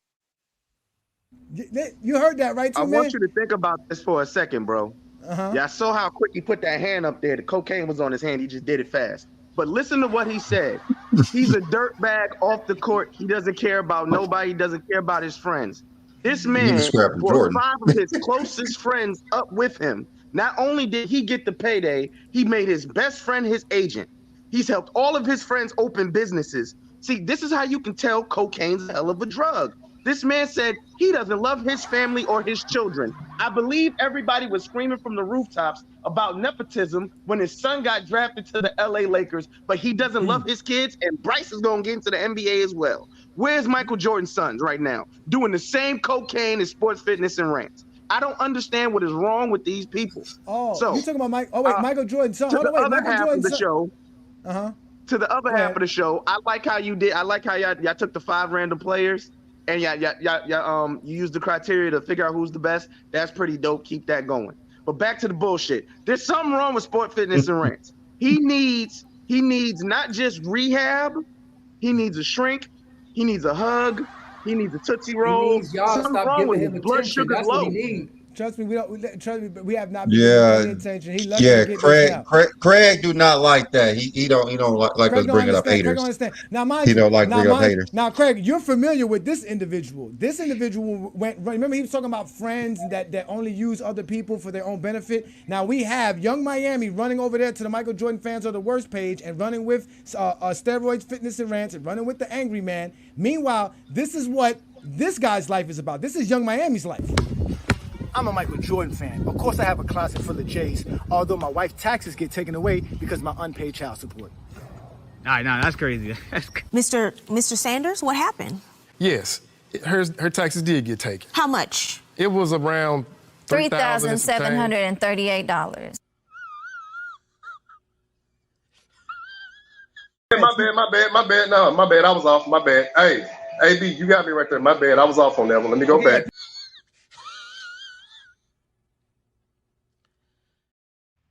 Not only, bro, listen, not only does he hang out with this person and do a show with him all the time, all they do is talk crap about LeBron James fans, and they talk about us. You know they talk about, especially me. You know they love talking about A. Johnny the Exposer.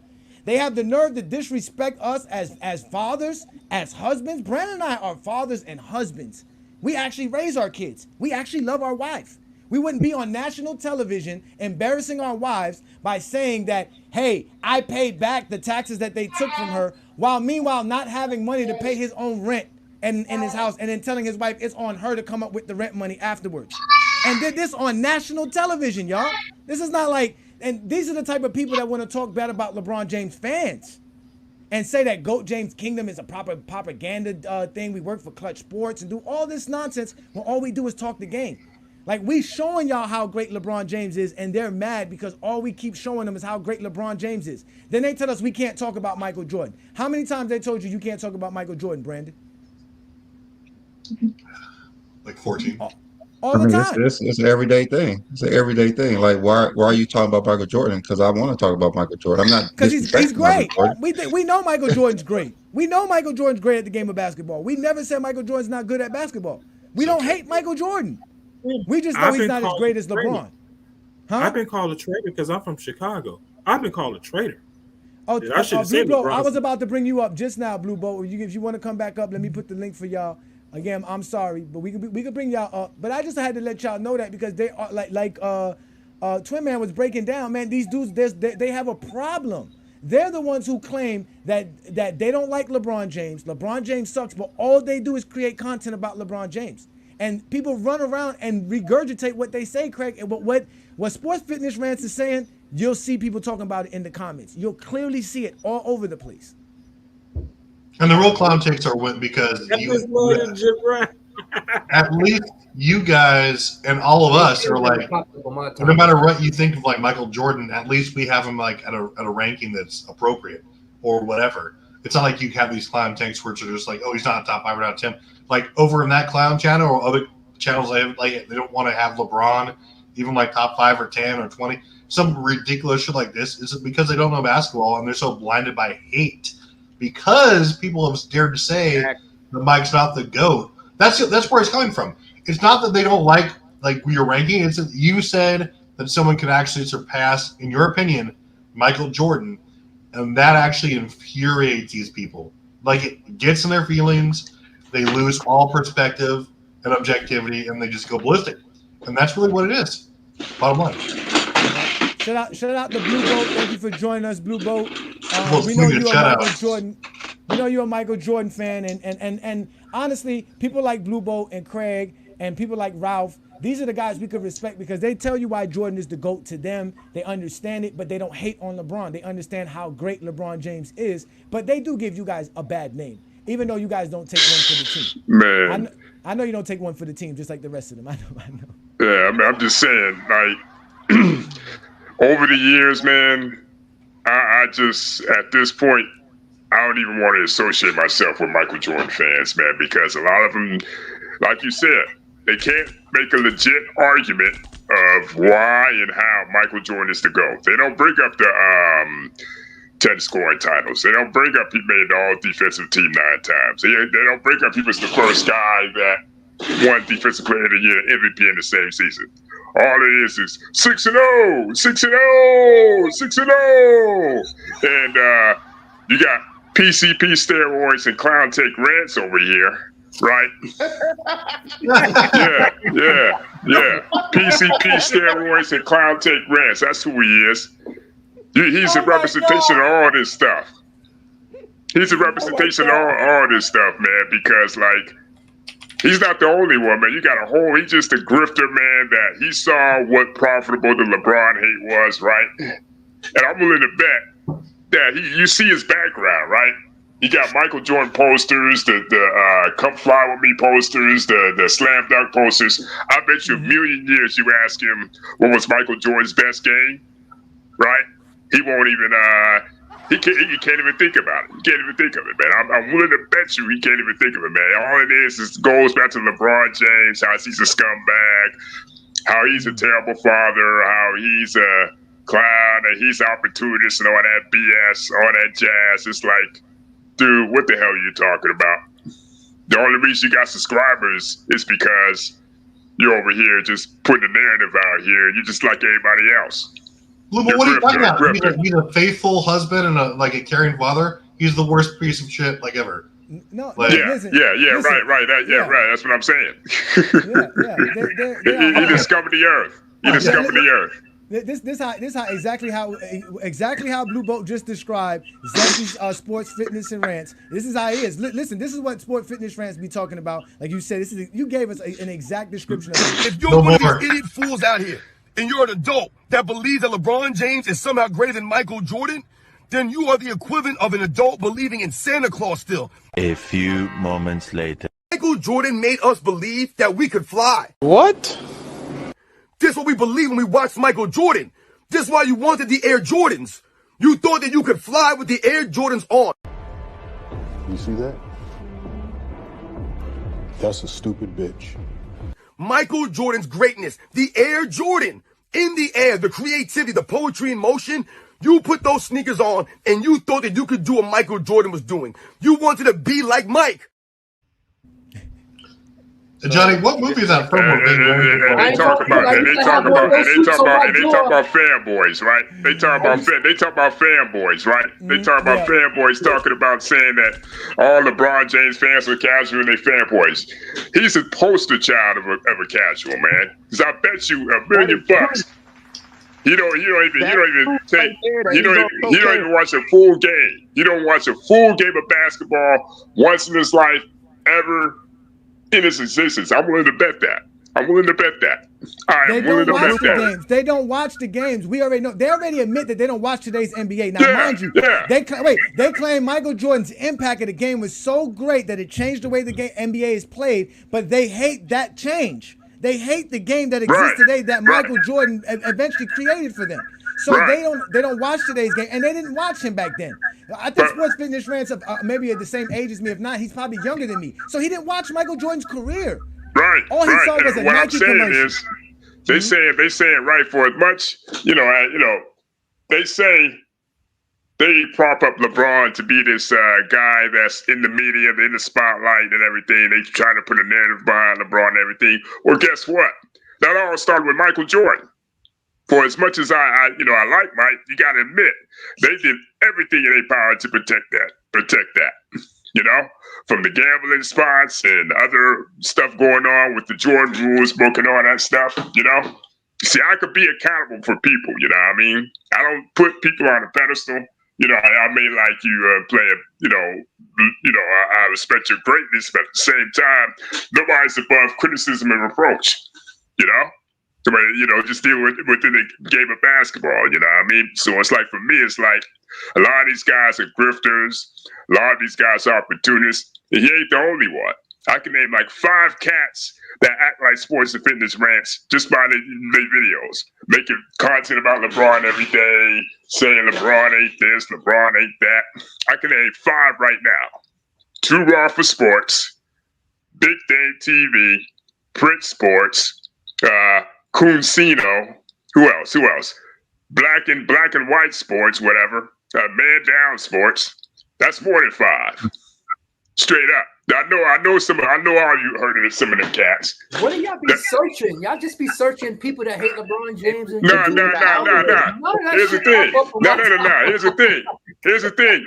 Some of them cats were LeBron fans, so-called LeBron fans. But the problem was, once he got into the conversation of the GOAT, they resented him more.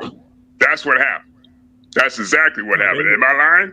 They got popular after the pandemic they were as LeBron well. fans, and they found out later that they can get more subs talking negatively about LeBron. Exactly. In the beginning, they was talking Johnny. positive about LeBron. Right. And then later, they subbed. Same with this Prince Sports guy. And they now have clicked up because of Brandon and I. They see what we do here in GOAT James Kingdom. They're starting to click up now. They're starting to get together. They're starting to help each other out. Again, you'll catch Mr. Zesty of Fitness and Rants on the Hungry Man channel doing stuff with the Hungry Man. You'll find Unsmart Hoops hanging out with Michael Jordan fans or the worst. You'll see all of that stuff. They're all there. That's what they're doing best now because they've realized that there's LeBron fans like Brandon and I that's out here killing the GOAT debate. We're destroying everything that they're talking about in every aspect of the game. If you see a picture like this and automatically you're going to be upset and get angry, that means you don't know the game of basketball. You don't know the game of basketball. If you think LeBron James is not great for what he just did in the Olympics, you don't know the game of basketball. That's why you got to sit here and go on your page and sound like this. It's a slap in the face to all the people out there in America for LeBron James to be representing Team USA as a captain. I would never vote LeBron James the captain of anything. LeBron James does not carry himself with any honor, any integrity, any class, and he lacks the respect, the love of the game. He never carried himself like a true captain, like a true leader. He ain't no damn leader. Actually embarrassed for us that LeBron James is representing Team USA as a captain. What the hell has LeBron James done in his career that would give him the right to be a team captain? How the hell is he the best player on the team? How is he the best player on the team?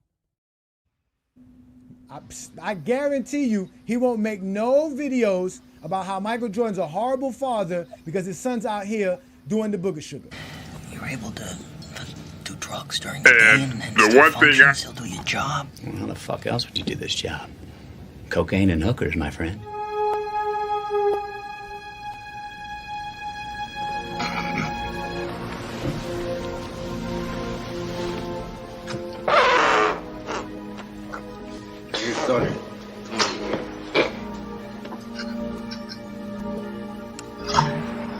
What is in our house? Shut up. What, was I supposed to be an accomplice?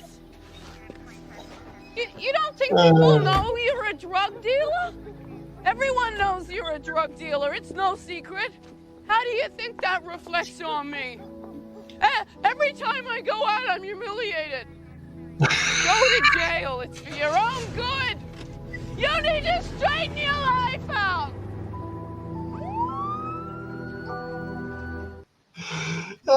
You guys are way too crazy. Oh man, that's crazy, man. And you know what? That's probably that. Part of that is true. Part of that is true, man. You know, part of that is true. Unfortunately, they can relate to that. I guarantee you, they got the same plug, right? Pretty much. If who's that MMA fighter supposedly got the same plug LeBron got for steroids? Chanel Sonnet. Well, Zesty Fitness Rants and all of those YouTube pages all got the same plug Marcus Jordan got. They got the same plug. That's why they can relate to him. That's fine. That's cool. That's grown man. That's being a grown man. It's becoming to a point now where I don't think Michael Jordan fans are really basketball fans. You know, they're not. It's to the point now. I mean, just like I might be the only one. I would say Jordan fans. I'll say LeBron haters. I think there's a difference. Yeah, there's Zesty Jeffries, and then there's Michael Jordan fans. Craig is a Michael Jordan fan. Blue Boat, you're a Michael Jordan fan. Travis, you're a Kobe fan. Stop trying to jockstrap. Okay, get out of here with that shit. You're a Kobe Bryant fan. Okay. I got one for you. I got one for you, bro. Check me out. Check me out. Go ahead, 2 minutes, Johnny, coming afterwards. That grown man sat here and said, if you're a grown man, you're a LeBron James fan, that's the equivalent of you believing in Santa Claus. Motherfucker, you just sat here and said, we bought sneakers. You bought Jordan sneakers because you thought they could make you fly. I want you to understand that. He sat here and said, if you're a fan of a player, that means you believe Santa Claus if you believe LeBron James is the GOAT, but you bought sneakers because you thought those shits was gonna make you levitate and fly. I know one thing that made him levitate and fly, that 8 ball he bought. Also, shout out LeBron for landing a very savvy, business-wise, and very attractive queen. Go ahead, John. Go ahead, John. You had something to say, John. Go ahead, John. Hey, Twin Man, help me understand this. They haven't watched the game since the 90s, but they can break down LeBron James' game, and he was drafted in 2003. I ain't watched the game since Jordan retired. So how you can tell me so much about the game since 2003 to 2024? Hey, Twin Man, can you help me with that one, please? I'm gonna try to help you figure this out. Because they listen to people like Skip Bayless, because as long as you can get the LeBron hate, that's the best information you're gonna get on LeBron's game. Because again, you have these things like SportsCenter not top 10. LeBron was on there a couple of times doing some weird stuff. So they'll pull up those highlights immediately. You'll have the Rob Parkers of the world talking down on his game. You'll have who's that other dude? The dude on Doug Gottlieb. The dude, Doug Carlton Gottlieb. Dude, Carlton from he's got fired as well. All these guys are getting fired. They're all losing their jobs. These dudes only listen to them. They don't do any research. You'll hear dudes sit here and say LeBron James cannot score the basketball and is literally the all-time leading scorer. You'll hear them say LeBron James can't play defense, and he has like the most blocks in the playoffs. And he's like up there. I think he's top 15 in blocks or something like that for his career. Like it's insane. In the playoffs, he's number 10 in the playoffs. Yeah, he's top 10. My bad. 10 in the playoffs. My he's fault. Number 10 in the playoffs. The number 1 in defensive rebounds, number 1 in steals. I want to ask a question to you guys before I left. I don't want to overrate him. Let me Twin Man finish. I don't want to overrate. My bad. Yeah. Let's let Blue Boat get in right quick because I know Blue Boat be in and out. Go ahead, Blue Boat. What's the question you got? This seems to be. I was on a Twin Man should know about this. I was on a live stream last night. Shooter King, shout out to him. He had a live stream saying Kobe is not in the GOAT debate, right? Mm-hmm. You had a lot of Kobe-tards in there getting in their feelings because we presented with them they were presented with concrete facts about how Kobe's career actually went. What I want to know from y'all is there's a narrative out there where around 2009, 2010, 2011, 2012, Kobe was still the best player in the NBA. I'm talking 2010 to 2013. They had cats in there legitimately trying to say Kobe Bryant was better than LeBron James in 2010, 2011, 2012, and 2013. How funny is that, man? Like, they act like Kobe was this guy when actually Kobe actually stopped being the best player after 2009. Let's keep it 100. Am I lying about that? Am I delusional about that? Or that's just me or what? No, I mean, Brandon is a Kobe guy. So Brandon thinks Kobe's great, but he didn't have Kobe ahead of LeBron at that stage, right? No, right? He wasn't better than LeBron then, right, Brandon? Well, in 2010, no. No, right? I mean, to be honest with you, that's why GOAT James Kingdom does exist, Blue Boat, because in reality, Kobe is the gatekeeper to the GOAT conversation. I don't know if he's in the GOAT conversation, but if you're not better than Kobe Bryant, you cannot be in the GOAT conversation. And I don't know if anybody right. disagrees with me. Do anybody disagree with me there? If you're not better than Kobe, you can't be in the GOAT debate. No. I disagree My with you. question is, when was Kobe the best player in the NBA? To be honest, I say about around 2006 to about like 2008, 2009ish. After 2009, it became LeBron. If you ask me, I think 2009 was 2006 to 2008. Yeah, I said the same thing. 2000. Right. But I'm saying like 2009 was like the connecting point between LeBron and Kobe. Then you start to see Kobe start to dip a little bit, and come LeBron's first MVP season, you start to see the dominance, the overall dominance of LeBron, to where Kobe was pretty much a playoff performer at that point. Now I will say 2010 Kobe was probably better in the playoffs, but other than that, that's about it. Yeah, I mean, you said I don't think Kobe was better. I mean, I think Kobe was best player in the league in 2006, like for sure.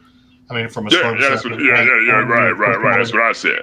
I mean, like he's you could say I think he was robbed of MVP in 2013, although LeBron was a better player, but I think Kobe did more for his team, especially considering all the injuries and their expectations. No. I can't go there. Kobe like that in year like 17 at that level when he had nothing to work with, they wouldn't have sniffed the play. Nothing to work with. Well, hold up. Dwight Howard. I mean, injured Dwight Howard. He wasn't into the whole season. He wasn't into the whole season. I mean, I give you Steve Nash. Yeah, I give you Steve Nash, but you still have Ron Artest. You still have Pau Gasol. You have Dwight here and there, right? Yes, a pretty solid team. Right.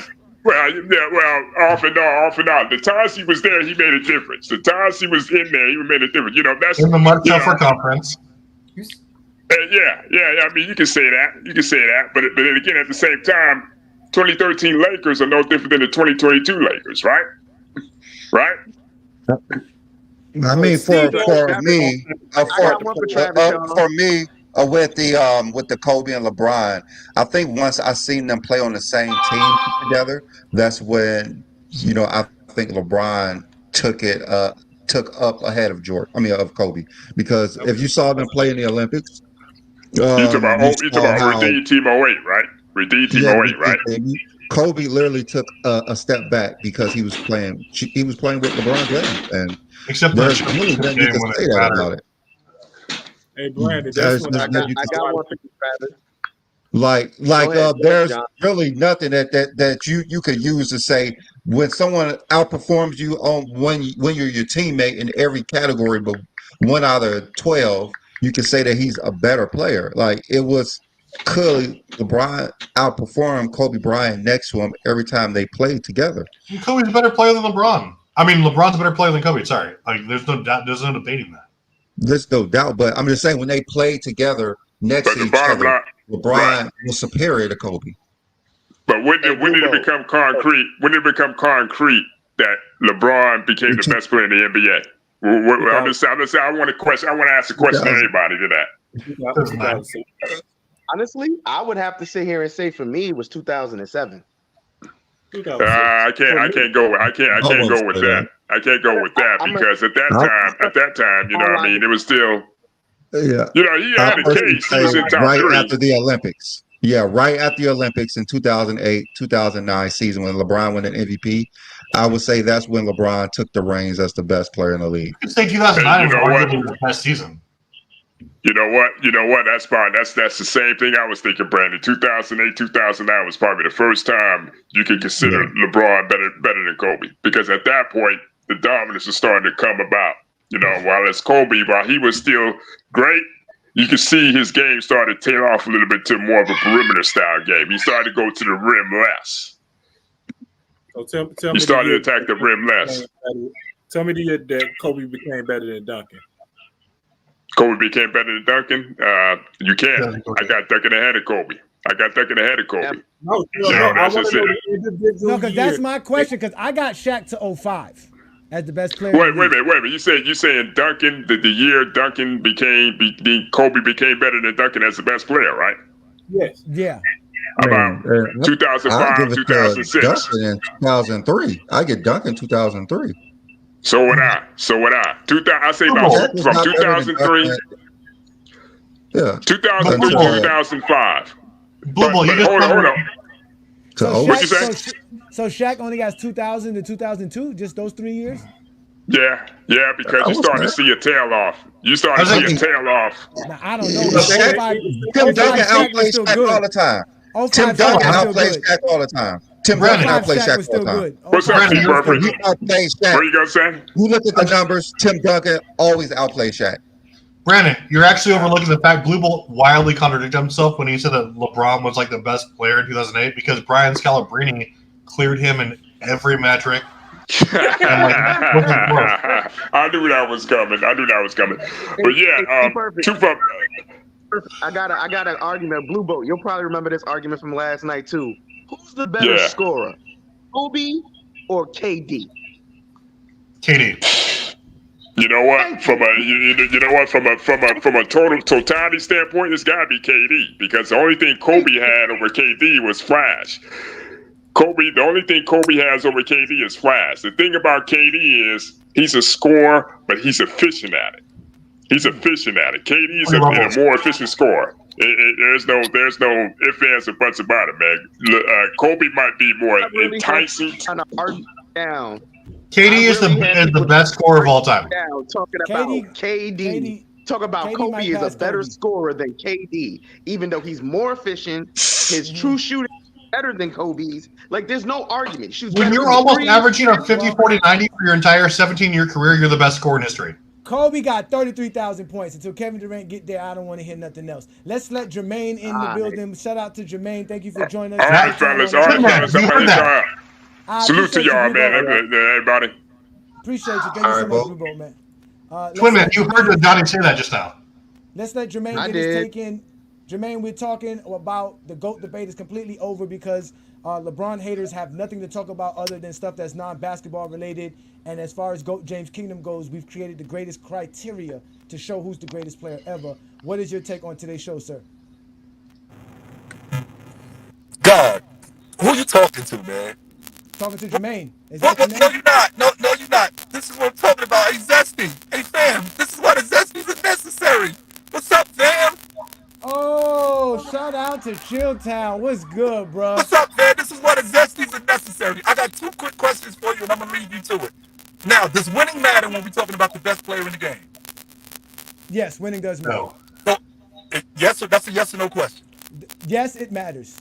Okay, so in your history, of all the work that you've done, Jay, in your history, when has the best player in the NBA missed the playoffs, bounced in round 1, bounced in round 1? When has that ever been the best player in the NBA? Jordan rookie season. They made the playoffs his rookie season. Focus, man. Focus. I know Jordan got knocked out of the first round 3 years in a row. And he was never considered the best player in the game. It was Bird and Magic. I don't know about that. In 1988, it was Bird and it was Magic. As good as Jordan was. 1988? Because Jordan made it in 1987. Jordan wasn't considered the best player in the league when he won the scoring title, 37 points per game? No. You know why? The reason why he wasn't was because he wasn't winning. Like you just said, winning matters. Well, they called him the GOAT in 88. They called him the GOAT in 88. They did not call him the GOAT in 88. No, I can show you the articles where they were talking about calling him him the GOAT in 88. 88. And they were calling him the GOAT with 1 championship after 91. So is 1 championship all you need? Okay, so one championship. Okay, we're talking about later on. I'm talking about you missed the playoffs. You get bounced in round 1. You get bounced in round 1. You're the best player in the game. That's not happening. That's number 1, Jay. Number 2, when have we not said that the best player in the game won the NBA championship twice in 4 years and been Finals MVP twice in 4 years over a guy that's missed the playoffs, got bounced in round 1, got bounced in round 1. That dude is better than the dude who was the Finals MVP, twice in 3 years. So are you saying this player is not the gatekeeper to the GOAT conversation? I think Bryant, I can definitely get with that logic. I really like that. That Bryant is the gatekeeper. I love that. However, when I think about him being the best player in the game, what is the criteria? That's number 1. Number 2, when can you say He was undisputed the best player in the game. Okay, just so y'all know, your mic is kind of bad, Chill. Everybody know we're talking to Chilltown Hoops. He's coming as an undercover agent right now because he's coming as an undercover agent because he knows there's a bunch of Michael Jordan police out here, and they might mess up his live tomorrow at 9 a.m. on TikTok. Things can help. Yes, I gave the sketch artist a description. Yeah, she'll be back in a second. Ed, that'll be all, McTeague. Why don't we get that other artist? You know, the one who never dates, lives with those two guys? Yeah, right. Sorensen? Jane, I'd like to see the rest of the Institute now, if you don't mind, Dr. Meinheimer. So shout out to you, Chill. Your mic was kind of bad. But he was saying some true stuff there now. He was basically saying Kobe was in the middle of his prime and he wasn't making the playoffs. So how can he be the best player and get knocked out of the first round 2 years in a row? And one of them was because you quit on your team. You was up 3-1. Listen, I already told you I don't agree with Kobe being the gatekeeper of the GOAT conversation. I'm sorry. And last I've been night saying you got to be better than Kobe, though. All right, wait, Trim, where do you have Kobe Bryant ranked on your top players of all time? Where's Kobe Bryant? 13th. He's 13. I have him 13. Who's 11 and 12? Steph and KD. You have Steph and KD in front of Kobe Bryant? I sure do. Yo, you're going to have to probably revoke your GJK license. We might have to revoke your GJK license here. Hold on now. Are you serious? I sure do. Stephen Curry? Yes. I have Curry. So wait. Wait, this is the worst. That's worse than me. That was worse than me. That was worse than me putting Jerry West. I said what I said. I meant what I said. Is anyone going to check Chilltown on that bad take? Like, okay, you just said everything. Okay, so by that logic, 2014 Kevin Love, even though he dominated analytically, was one of only 5 players in NBA history to average at least 26 points, over 12.5 rebounds, and over 4 assists, behind Billy Cunningham. Who else we got here? Elgin Baylor and Kareem. So does that mean that he wasn't a top 5 player in the league because the Timberwolves went 40 and 42? No, that's the dumbest take ever. Your winning depends on your team composition, not your individual dominance. There's no argument for Kobe being better than LeBron in 2008 or 2009 because LeBron was transcendent on every level, especially from a two-way perspective and a team impact perspective. The Cavs don't sniff 30 wins if LeBron isn't doing everything on both ends. You can say that winning equates to greatness historically, sure, but you can't argue that Kobe was a better player when there's nothing to support that other than the eye test of like his footwork or whatever you want to say. Kobe was not a better player than LeBron. Did he lead his team to a championship? Sure, but LeBron was the better player. It was just a bad take.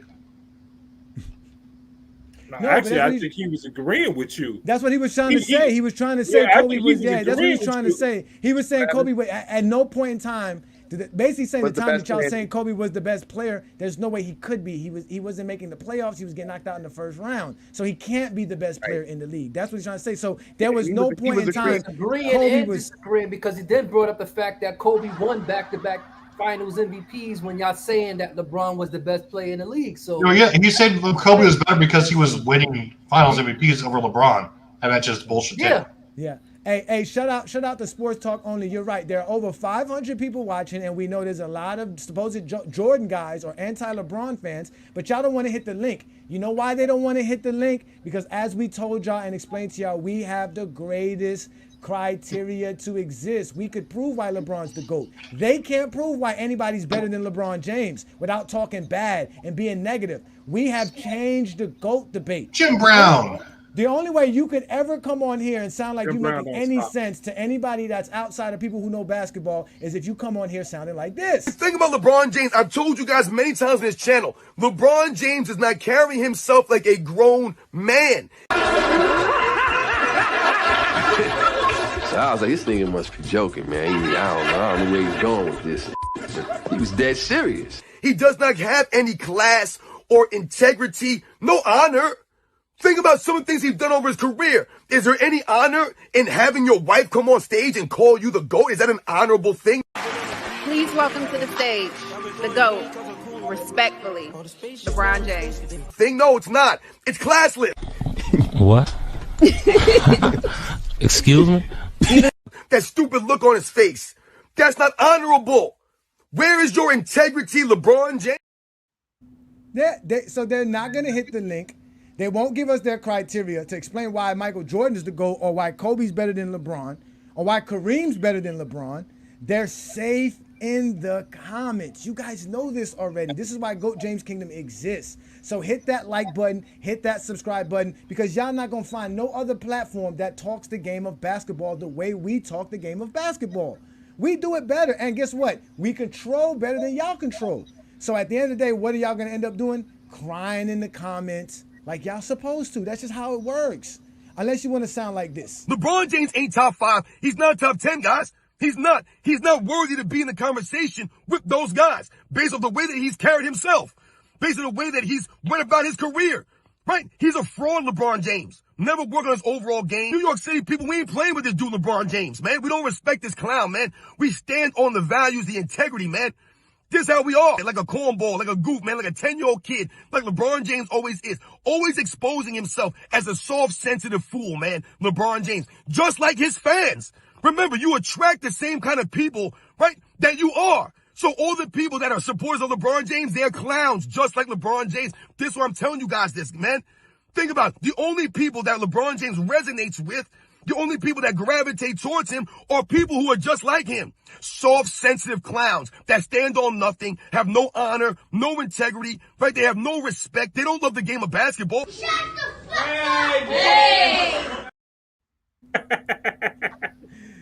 Shut up, you Darnell. Grant does not represent all of New York. I am from New York. He does not represent me. He needs to stop speaking for everyone in New York. Speak for yourself. Man, I'm getting so much hate in these fucking comments, man. Like they just. No.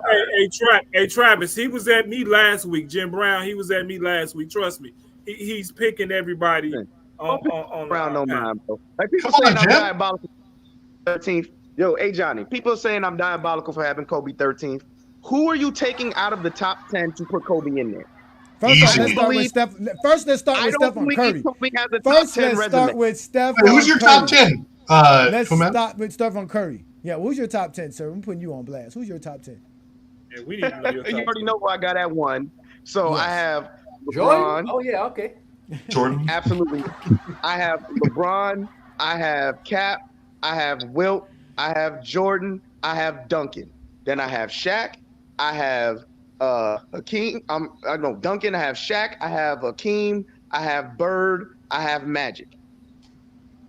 That's nine. That's nine. That's nine. You're missing somebody. I missed. Son of a bitch. You said LeBron. Did you say Russell or Wilt? You said Russell. Russell was supposed to be 6. That's my fault. Russell was supposed to be 6. Right. Russell should be your gun if you rank him at all. You don't have Wilt Chamberlain in your top 10? He does. I did say he does. He said Wilt. Okay. I think Wilt was third, right? He was third. Wilt was third. Wilt was third. Oh, Wilt was third. So it's LeBron, Cap, Wilt, Michael, Jordan. Yeah. Jordan 4. Then Duncan. Duncan 5. Then it's supposed to be Bill 6. Russell. Then Shaq 6. and the rest. Then Shaq. Yes. Then Bird. Then Magic. It's Shaq, then Hakeem, right? Oh, then Shaq, then Hakeem. Yeah, I had Shaq, Hakeem. I had Shaq, Hakeem, Magic, and Bird. Wow. I know Bird. Well, I know I had Bird and Magic. I had Magic 10. I have Magic. It's not a list if we're being honest. No, but now hold on now. But now hold on again. Our criteria is so great. That's why our criteria is so great. Because remember, I did my top 50 list, and I just excluded certain stats like the advanced metrics. I didn't use no advanced metrics, but I added stuff to the playoff accolades and things of that nature. And when I did that, this was my top 10 greatest players of all time. Again, you can catch the Friday Night Exposure every Friday night, 9 p.m. Eastern, right here on the GOAT James Kingdom platform or on FYF. Either way, you know what we do best here. We talk the game. And it ended up being the same way. It was very similar to the GOAT James Kingdom top 10 list, but LeBron James still ends up being number 1 because he just accomplished more than anybody. He's done more greater things than any player in NBA history. It's just the facts. I got Tim Duncan at 5, bro. Tim Duncan has to be. Johnny, I like how we have the same list. If you take out Bill and Wilt, we have the exact same top 5. Yeah. That's what I'm saying. But that's what our list does. That's what our criteria does. It makes it so where you can really determine who's the greatest players ever. Even when we did ours, right? Because we were talking about it. Brandon and I talked about this before. Well, I don't have it here right now. But like I said, when Brandon brought up this criteria, I was just like, yo, this is the best way to do it. Because he was like, man, I'm measuring everybody to the greatest accomplishment. It's just easy. It was just very simple. No, nothing complicated. So, want to step up to the plate and have a conversation. Y'all are some scary little LeBron. I know. I said some people who want to talk about the GOAT debate, but you know these are the supposed people from FYF, and they're too pussy to come up here. They're liars. They don't want none of this smoke. It's NYC because he wants attention. You can look at him. NYC's a clown. He wants attention. I think the gatekeeper of the GOAT debate is Kareem Abdul-Jabbar. For me, that's the gatekeeper of the GOAT debate. It's Kareem. Didn't you have Kareem second? He's second. So that means so you say that nobody. You just say only Kareem and LeBron's in the GOAT debate there. You just excluded everybody. and look, and this is another thing we wanted to do too, because Brandon did something brilliant as well. He did separate it, right? Because we separated players by what they did in the regular season and what they did in the playoffs, and we combined their numbers together. So when we talk about who had the best numbers overall in the regular season, it was Wilt Chamberlain, because obviously we had to make sure that we accounted for all their stats, and it wasn't no disadvantage to them because they didn't have certain stats and accolades available to them. So we were able to just judge them by what they were doing in their time. And when you do that, Wilt Chamberlain had the best regular season, but LeBron was the best player when it came to all the playoff numbers, and he outbeat everybody. So that's how you combine the numbers for you to get the type of list that we got. And at the end of the day, like I said, it's just the most comprehensive, the greatest list, the most objective list, and no one has been able to match it. We've been asking people to match it, and no one wants to match it. They don't want to put the work. None at all. It was a lot of work, to be honest with you. It ain't easy. I remember that show. It was a lot of work, you guys. Yeah, that's the problem. They can judge y'all criteria, but they don't want to put the work in yourself. Oh yeah. Oh, it was a lot of work. It wasn't easy for Brandon and I to do this. We graded over 80 players, and we were able to determine how great a player was by all the greatest accomplishments in NBA history. We counted everything that they said we should count. Brandon didn't want to count steals, titles, and the seasonal titles is ridiculous to count. I don't understand why y'all keep harping on that crap. They're included in their numbers. I didn't want to include advanced metrics, but Brandon was like, we got to, because that's something they wanted to as well. Yeah, they are people like Travis would. I don't like advanced stats because majority of them are just what they did versus their teammates. So it doesn't really make any sense to include that crap. But we had to include everything, even seasonal titles, which makes no sense. Brandon, you want to explain the criteria again? We got some new folks in the chat, some new folks watching the show. Shout out to everybody who's watching us. Again, hit that like button, hit that subscribe button. Check out the membership in the GOAT James Kingdom platform. We're going to go ahead and explain it to you how we went ahead and graded the greatest players of all time using the GOAT James Kingdom formula and criteria. All right? And it's the greatest criteria that's out there. No one's done better than us. So let's go ahead and get this going. Go ahead, Brandon. All right. So basically with our criteria, we look at who had the highest in a certain category. So if you look at points per game, it's Michael Jordan. Total points is LeBron James. You look at defensive wear shares, is Bill Russell. You look at MVPs, it's Kareem.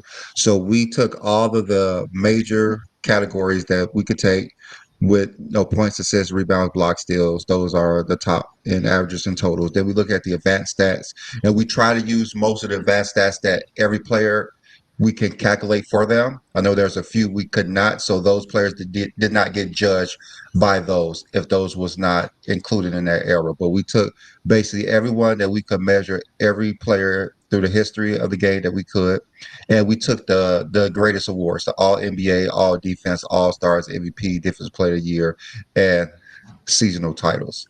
So we took all of that, and then we got a percentage of their numbers, and we got a number. For instance, Michael Jordan he's at the top. So 30.1 divided by 30.1, he's going to get a perfect 100%. So that's a score of 10. So 10 is the highest. And if we take LeBron James as 27, he's 90% of what Jordan did points per game. So he would get a 9.0, I believe. So we just took the percentage, and we got a whole number of 10. For instance, LeBron blocks is about almost 25% of Hakeem Olajuwon's, so he would get a 2.5 for blocks. So we would add all the averages, all the totals, all the events, and all the awards, and we would come out with a number. So we would average whatever they got in the averages. We get a whole number. Totals, we get a whole number. Advance, we get a whole number. And awards, we get a whole number. We put it all together, and we get a number about what they did in the regular season. And then we measure everyone to that. And then we went to the postseason. We did the exact same thing.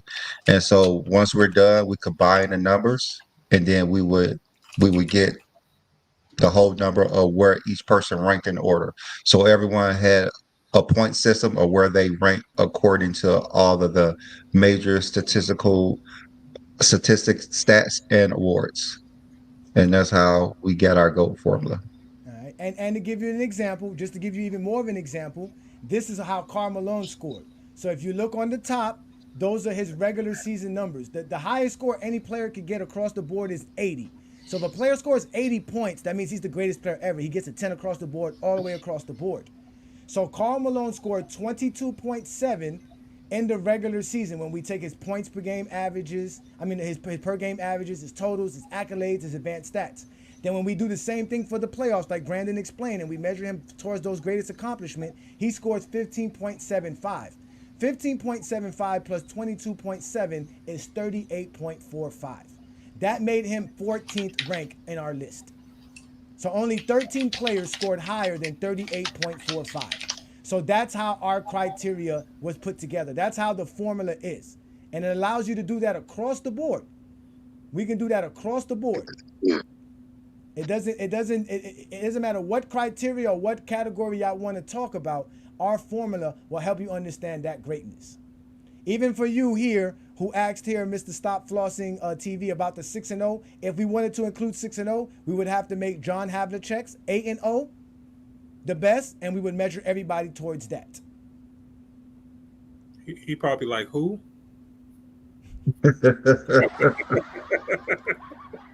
Right. And like, I've never heard anyone doing better than 6-0. I mean, that's what they told me on ESPN. That Jordan. So does that mean that's Scottie what they told me on Facebook? So that means Scottie Pippen's the GOAT because he's 6-0. No. Scottie Pippen don't count. He didn't mean nothing to the Bulls. Well, Mr. Stop Flossing TV, you are more than welcome to tell us what your eyes saw, because we can't see what your eyes have seen. Since you can't see the stats with your eyes, we're probably more than likely sure you didn't see nothing with Michael Jordan as well. You didn't watch Michael Jordan's career. You guys are just liars. You didn't see Michael Jordan play. So it's just a lie. Who John? Who they chicks? No. Who's this guy you talking about? So again, if you got a criteria out there that can make Michael Jordan the GOAT, we're all ears. Don't be safe in the comments. Okay, Come out here and tell us how Michael Jordan is the GOAT. We'll give you your time. Explain to us how Michael Jordan is the GOAT of basketball. Okay, this is the criteria. You have to go 6-0. You can't win more than 6 championships at all. So now the finals MVPs, it has to be 6 finals. It has to be 6 plus finals MVPs. And guess what? You have to win 2 3-peats. It can't be 8 in a row. It has to be 2 3-peats. That's it. Facts. Okay. John, wait, Mr. Jim Brown. If the finals MVPs matter the most, so does that make LeBron James? LeBron's 4 for 4. Is he second on your list? Because Kobe only got 2 finals MVPs, and Kobe is not undefeated in the finals as well. So I'm quite sure you can't put Kobe in front of LeBron. Jim Brown got Kobe second on his all-time list. I can't take him serious. If you've been watching since '93, that means you did not watch Michael Jordan's career. That is what 9 years you missed of Michael Jordan's career. Hold on, question. I have a question for Twin Man. Really fast. Go ahead. Hey, Twin Man. So this is just hypothetical, and like let's put our thinking hats on here, okay? So if I came up to you and I'm like, hey, here's player A, here's player B. Player A, and you had the stat line. Player A obviously is Michael Jordan, right? So 35 and 6, right?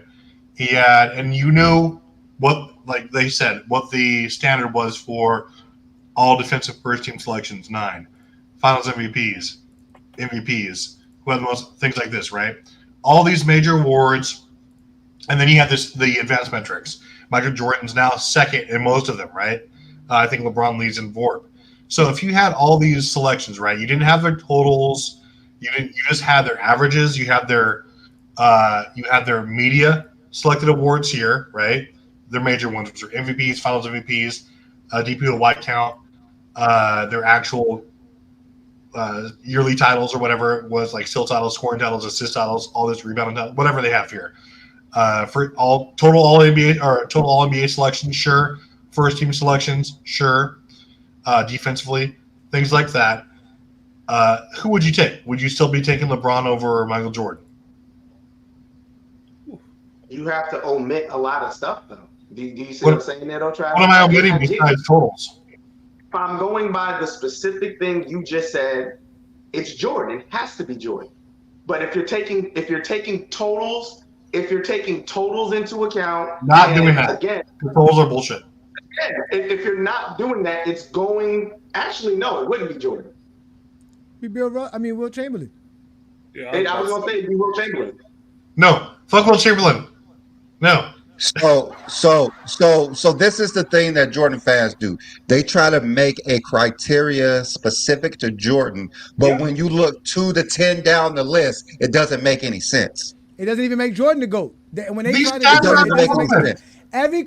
Remember, Brandon, the criteria they create is to make Jordan better than LeBron, and by doing that, it makes Jordan not the GOAT. And it makes the list look ridiculous. Like having Joker as the GOAT. I don't know if you guys remember when like Dart tried to make his list to put Jordan on top, and then when he went down the list, it looked kind of stupid. So well, yeah, because his list is retarded. Formula that somehow beats PER, where I don't know. I have somewhat of an idea of these guys, but I think it's comical that their basis of a claim that LeBron James is the GOAT is off of a mathematical formula that they produced. My turn. It is. You told me it was my turn. You can talk all that you want to, yell and scream. You lost. It is my turn. You lost the game. It's my turn. I've been gone for the last 2 weeks stewing over the most objective formula to prove that Michael Jordan is in fact the GOAT. This formula is based on all objective awards that are or were available to anyone that played in the NBA for its entire history. NBA championships won, scoring titles won, and assist titles won. Why?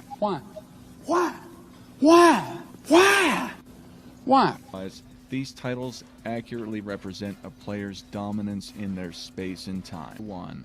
Michael Jordan. Number 2. Bob Cousy. No! God! No! God, please, no! No! No! No! Are Shaquille O'Neal, Kevin Durant, and LeBron James. This makes me want to burn this motherfucker down. So this is what they use to make LeBron's a GOAT. And the rest of the list was pretty ridiculous too. So when you try to make a criteria, it has to be at least consistent. You can't have Bob Cousy as the second greatest player of all time and LeBron number 15 with your list, because you're trying to use things to eliminate LeBron from being on top, because you don't want to use everything. This is crazy.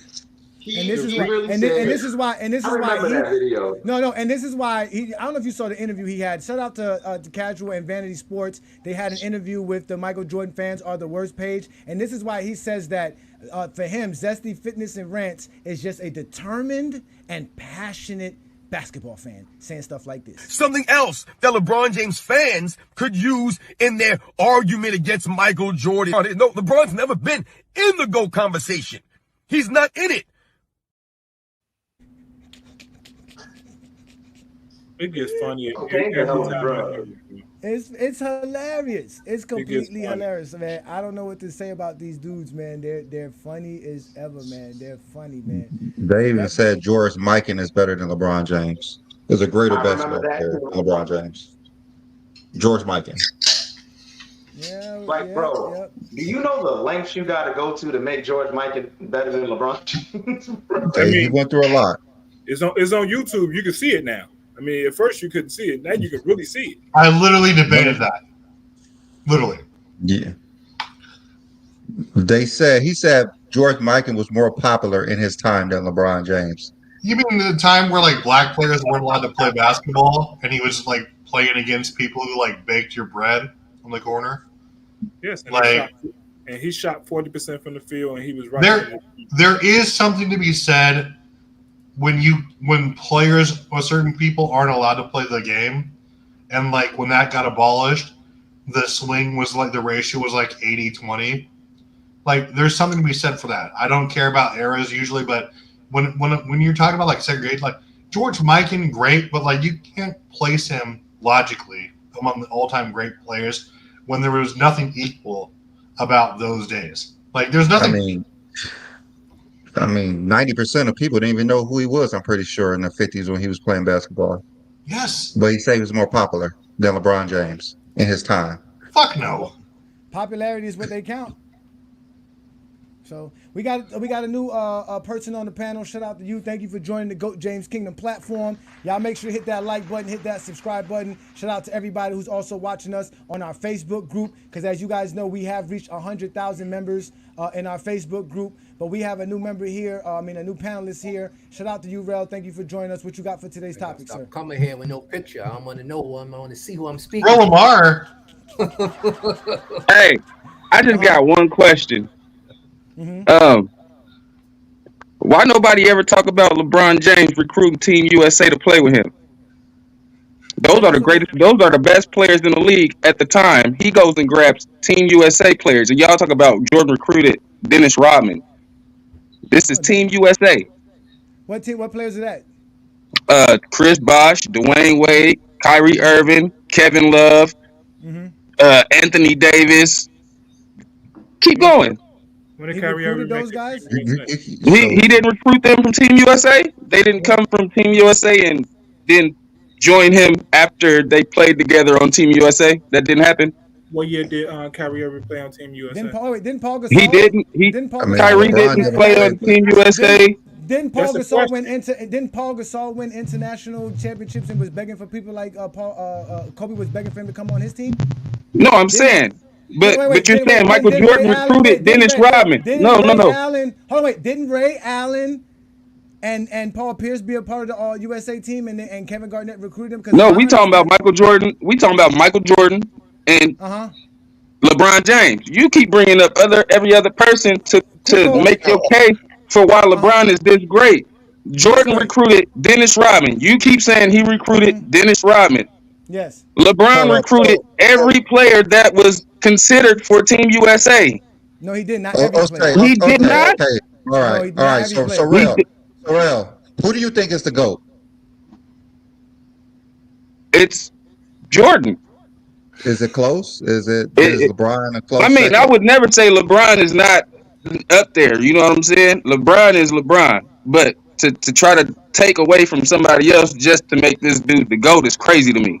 What are we? And then half the people that's here arguing this, half the people that's here arguing this is only getting it from your mouth because they've never seen the guy play. No, okay. They see highlights. They've never seen him play. What are we taking away from other players to help LeBron be the GOAT? That he doesn't play with the best players in the league on his team. He doesn't play with the best players on the team. He don't? On his team. No, What do you mean Team USA players are not the best players in the league? So you're just going off of just being a Team USA. That's it. When Michael Jordan played, they didn't put nobody on the NBA on the USA team till '92. So majority of Jordan's career, Jud Bushler would have made that team. Jud Bushler, Dickie Simpkins, Jud Bushler, Randy Brown, they would have made those teams, right? They would have made those teams. Rel, this is what we're going to do, Rel. This is what we do here in GOAT James Kingdom. You have an opportunity here to prove Michael Jordan is the GOAT because you obviously want to talk. Hold on, no, you obviously want to talk. My point is, you have to let us talk. You have to let us talk. So I'm going to ask you. We have this thing where we let you prove Michael Jordan's the GOAT. You'll have 5 minutes and 1 minute intervals to show us that Michael Jordan is the GOAT. Do you want to accept the challenge that you say that you can prove Michael Jordan is the GOAT?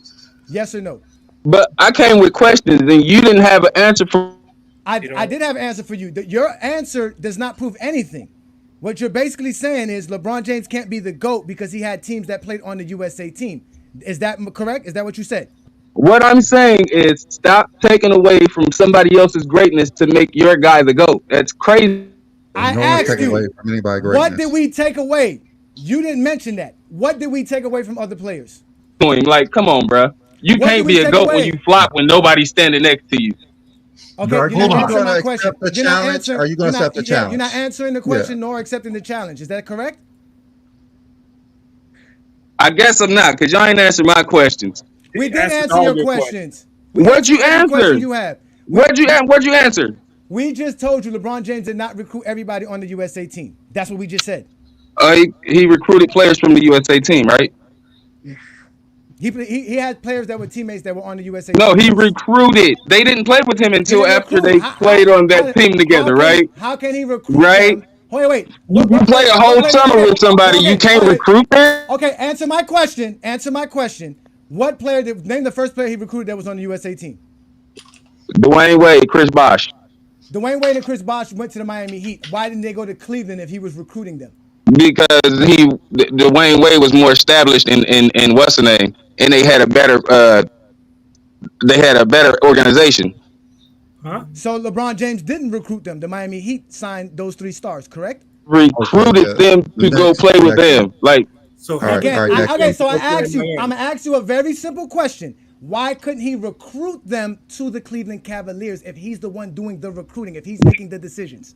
Because he was done with Dan Gilbert at the time. No, he wasn't. No, yes, he was. He was trying to get them to go to Cleveland. Hey, Lamar, can I ask you a quick question? Oh, wait. Matter of fact, okay, no. Don't ask him nothing. I'm going to ask you this, Rel. Why didn't Dan Gilbert sign Dwayne Wade and Chris Bosh then? He did later on. Why didn't they? Why? Because they wanted to go to Miami. No, so that means LeBron James didn't recruit, correct? That means Pat Riley convinced them to go to Miami, not LeBron James, correct? So he joined forces with the greatest, and then after that, he decided to recruit.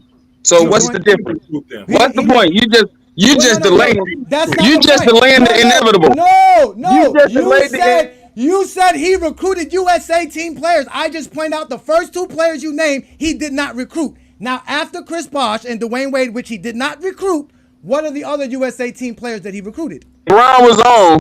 Don't mean they didn't recruit each other. They decided to play with each other. And how can you recruit somebody if they have the decision to go wherever they want to go?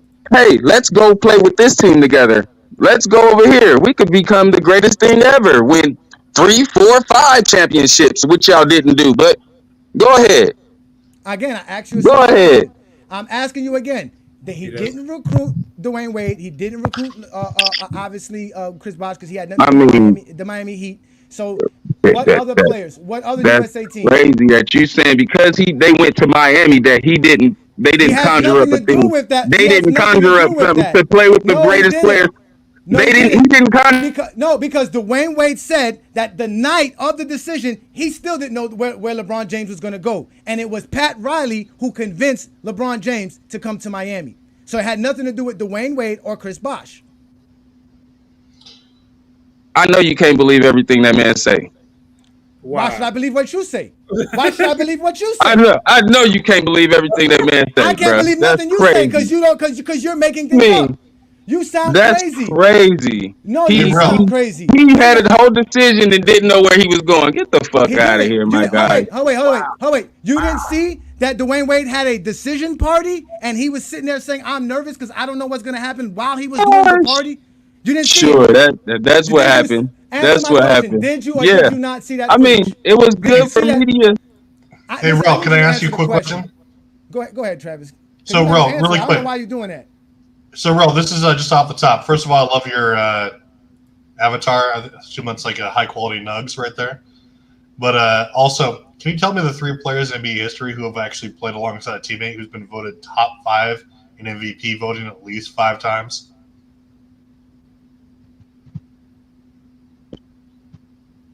You got one person, and that's who y'all hype on, bro. No, there's 3 players. That's crazy. You got one person, and that's what you go off of.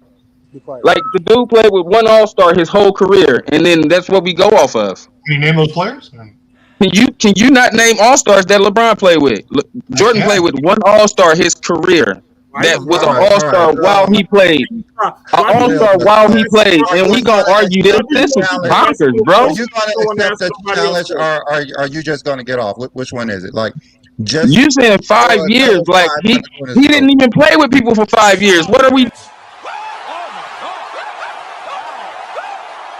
Sit your ass down. Bruh, I got tired of it. He didn't even want to answer Travis's question. He don't want to answer nothing. He just wants to hold the conversation, but not actually have a conversation. You cannot dictate to people in GOAT James Kingdom what we're going to talk about. This is why you get put in the dugout like the rest of you zesty Jeffries, because you don't know how to talk the game. We're trying to have a conversation with you. You won't answer none of our questions. Sit your punk ass down. That old bullshit. Think that people really want to hear what the fuck y'all got to say. You sitting here, we asked you what players. I just broke down 2 players that you first named that LeBron James couldn't have recruited because they went to a team that LeBron James wasn't even on. Well, first of all, you have the presumption that people care what you say. They don't. Sit your ass down. And this is what happens when you come up on GOAT James Kingdom and can't talk to us. Travis asked you a nice, simple question. He started ranting about All-Stars. So it's Kareem, Kobe, and Michael Jordan, by the way. Yo, I was listening to this, and I was like, first mistake, and he made like get our 2 super instant chat in mistakes there. when he started. Yeah, 2 instant mistakes. Let's get our super chat. Let's get our super Yeah, chat. let's get our super Shout out chat. to you, Ruddy Hood Sports. He says, I'm married with 4 kids. Wouldn't swap my life for LBJ's life. The haters want GOAT James' life because they aren't content with their own lives, which is true. LBJ is the GOAT. MJ was great. LeBron James is better. Salute, fam. Shout out to you, brother. Thank you so much for your support. Thank you. It's just that simple. Hey, It's Travis, just that that simple. was a great question too. I want you to know, Travis, He that was can't a answer great none of question. those questions. We're gonna let Aaron get in. Shut Nobody up, answers Aaron. What you got for us on today's topic? I just wanted to say, Body, T Perfect asked him a question and he couldn't even answer it. That's crazy, bro. But they claim that they know basketball, watch basketball. You know what I'm saying? But see how he says that only people that label LeBron the GOAT are people that never seen Jordan play. Isaiah Thomas seen Jordan play. Draymond Green seen Jordan play. I seen Jordan play.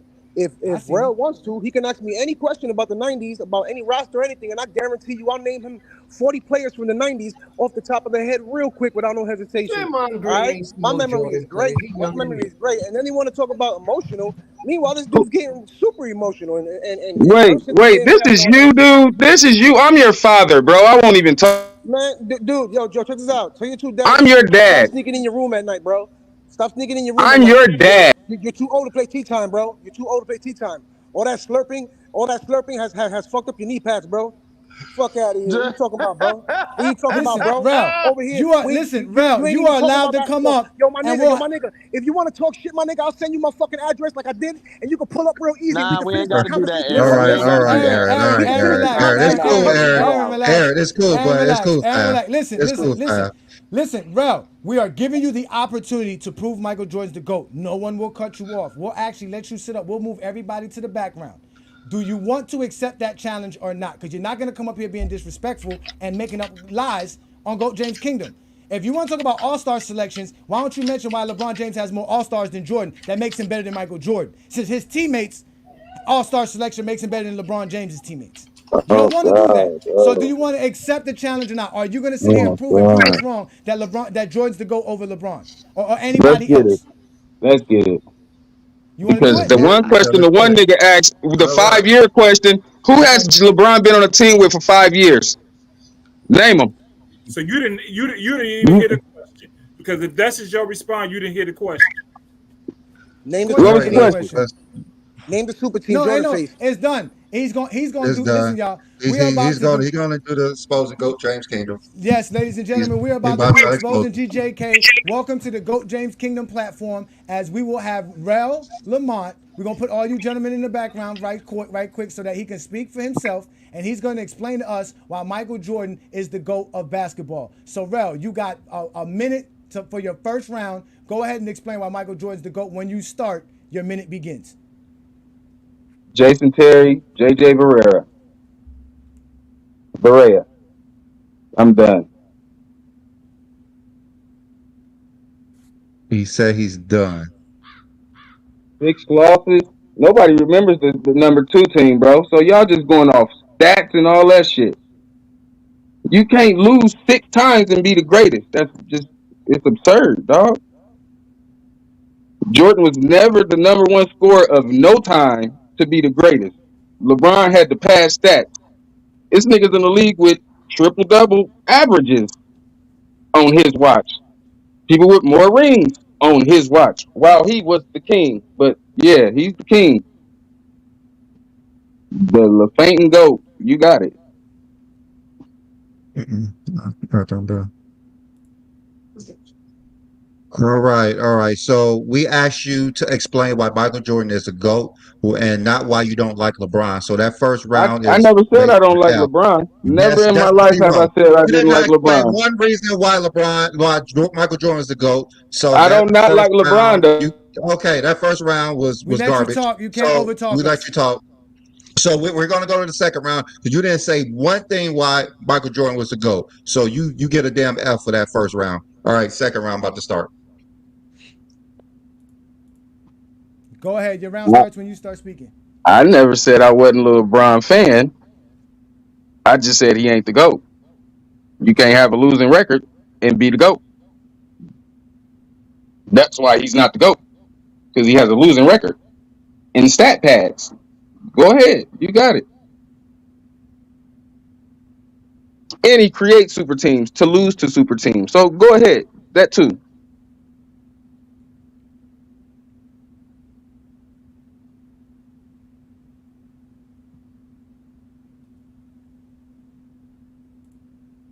All right.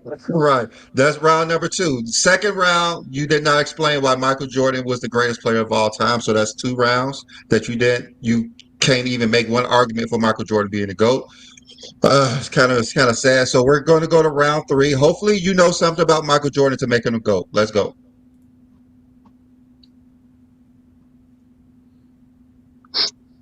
Oh, he didn't have none of the greatest teammates but Scottie Pippen. But y'all keep going because Scottie Pippen played a full career. LeBron's teammates still are in the league. So yeah, he's the GOAT because he made everybody better. But you got it.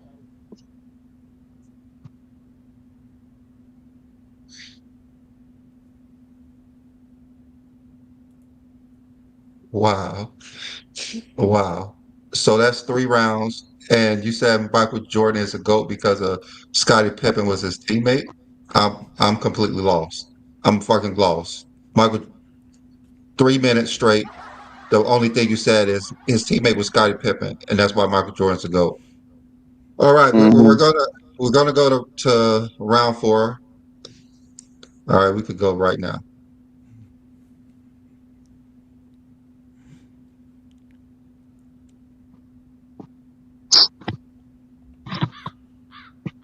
I'm not a stan.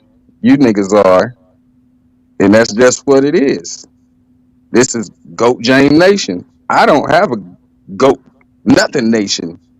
I just know I watched the greatest player at the greatest time, and that's what I know. I've seen both of their careers, but yeah, you got it.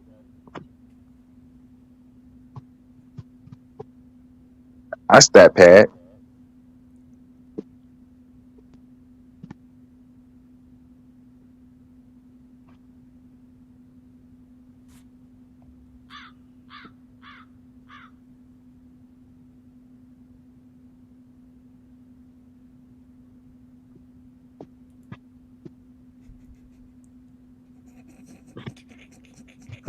All right.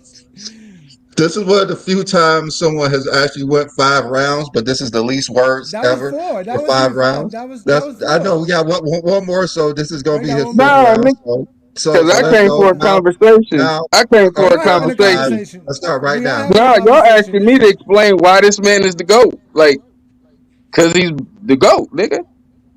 When did he have to have the most points to be the GOAT? When did that start?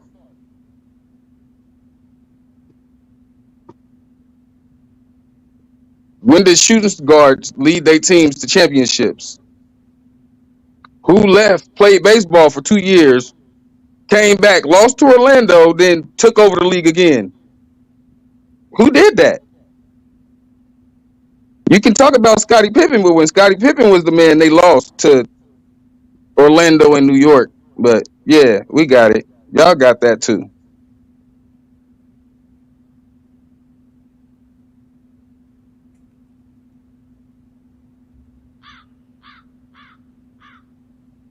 When he was the man, nobody took him down.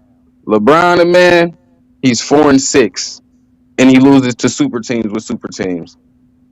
That makes him the GOAT. Stat padding and losing makes you the GOAT. It's good. Good. Wow, that was brutal. That was brutal. Man, that has to be the worst I never ever. heard anybody explain Michael Jordan's the GOAT better than that, Rel. I got to give it to you. Wow. You're the best at it. Because I could care less to Wow. explain why he's the GOAT. I seen why he was the GOAT. I Yeah, don't we have can to see. explain No, to we can stands. see. We can see you want to I call don't have to LeBron. explain the stands because nigga, you are gonna believe what you want to believe. No. It is what it is. It is what it is. Okay, are you gonna let me speak? Are you? Yeah, go ahead, Your Johnny. time is done. Okay, You listen. got it. You only want to talk LeBron James. We gave you 5 minutes to explain why Michael Jordan's the GOAT. You couldn't even explain it. You couldn't even explain what your eyes saw. You just said Jordan's the GOAT because he's the GOAT. That didn't make no sense because we don't understand what that means. You talked about Michael Jordan quitting the game of basketball after only playing 9 years because it was too grueling and it was too mentally tough and How is it hard grueling for when him. you win a championship, bro? That's You're crazy. not going to cut me off when I'm speaking. That's what he did. He That's quit. crazy work. That's not crazy work. What's crazy work that That's you shut up crazy here work, and we man. gave you 5 minutes and you couldn't explain shit in 5 minutes. And I'm trying to get my little 1 minute in and you won't let me get my 1 minute in. Jordan quit. There was a retirement. He said, I'm not playing the game of basketball anymore. I'm done after 9 NBA seasons. He went to go play baseball, correct? He came back and lost. He lost to that same Orlando Magic team that you want to blame Scottie Pippen for. That's how this works. See? But again, this is what they do. This is why they are the Zesty Jeffries. They But sit what there happened and the they year talk. Let's discuss. I ain't after? discussing shit with no goddamn kid. Motherfucker, let me tell you something. Who give a fuck? Sit your ass down. Ladies and gentlemen, when you don't allow us to speak after we just gave you a whole entire 5 minute for the platform to speak and you don't let us speak, you get put in the Michael Jordan dugout in 94 because he couldn't play the game of basketball the same way you can't handle us here in GOAT James Kingdom. We asked you to prove why Michael Jordan's the GOAT. You couldn't do it. You were so bad, we got Willie in the background ready to save you because he already knows what just happened because you couldn't explain why Michael Jordan's the GOAT. All you wanted to do was talk about LeBron James, which makes LeBron James the GOAT. Sit your $5 ass down before I make change. You fucked up big time. You're incapable of running this shit. So obviously, you didn't explain why Michael Jordan's the GOAT. Because him winning 3 championships and quitting and coming back and winning 3 championships means nothing. He didn't dominate. He had more help than anybody in NBA history to do that. You mentioned Scottie Pippen. He was the only one to have a Scottie Pippen in his era. No one else had a Scottie Pippen in his era. You admitted LeBron lost to super teams. Jordan never faced any real super teams. He faced nobody. He lost without Scottie Pippen. When Jordan was the main man without Scottie, He lost every time. You want to mention finals losses. So you want to give credit to a player who couldn't make the finals while knocking a player for winning their conference, all because they didn't win the NBA championships. They both ended up with the same results, not the champions, but one had a better season. One made the finals. One accomplished something. They won their actual conference. Little do you know, there's an actual hat, shirt, banner, confetti, presentation, trophy for winning your conference. LeBron's done that better than Jordan. If you're going to say Michael Jordan is the GOAT because of winning, that means you didn't watch basketball. But at the end of the day, we know the truth. You saw LeBron play more than you saw Jordan play. So LeBron is really your GOAT. And you came on GOAT James Kingdom to actually be proven that. Now you are officially a LeBron James fan now, Rel. You are a fan just like us. We have proven to you LeBron James is better than Michael Jordan. He's a better winner than Michael Jordan. You're not going to say guys who won more championships than Jordan's a better winner than Jordan. So why can't we say LeBron James is better with 2 less championships? Jordan couldn't win nothing. He had a good 6-year stretch. That's fine. That's great. But that's not enough to be the GOAT. Definitely not enough to beat what LeBron James did. You came up here and lied about USA teammates, and you couldn't prove none of that shit. And this is why GOAT James Kingdom exists. You have no criteria to say why Jordan's the GOAT other than the fact that you said you saw him play when you admitted you only started watching the NBA in 93.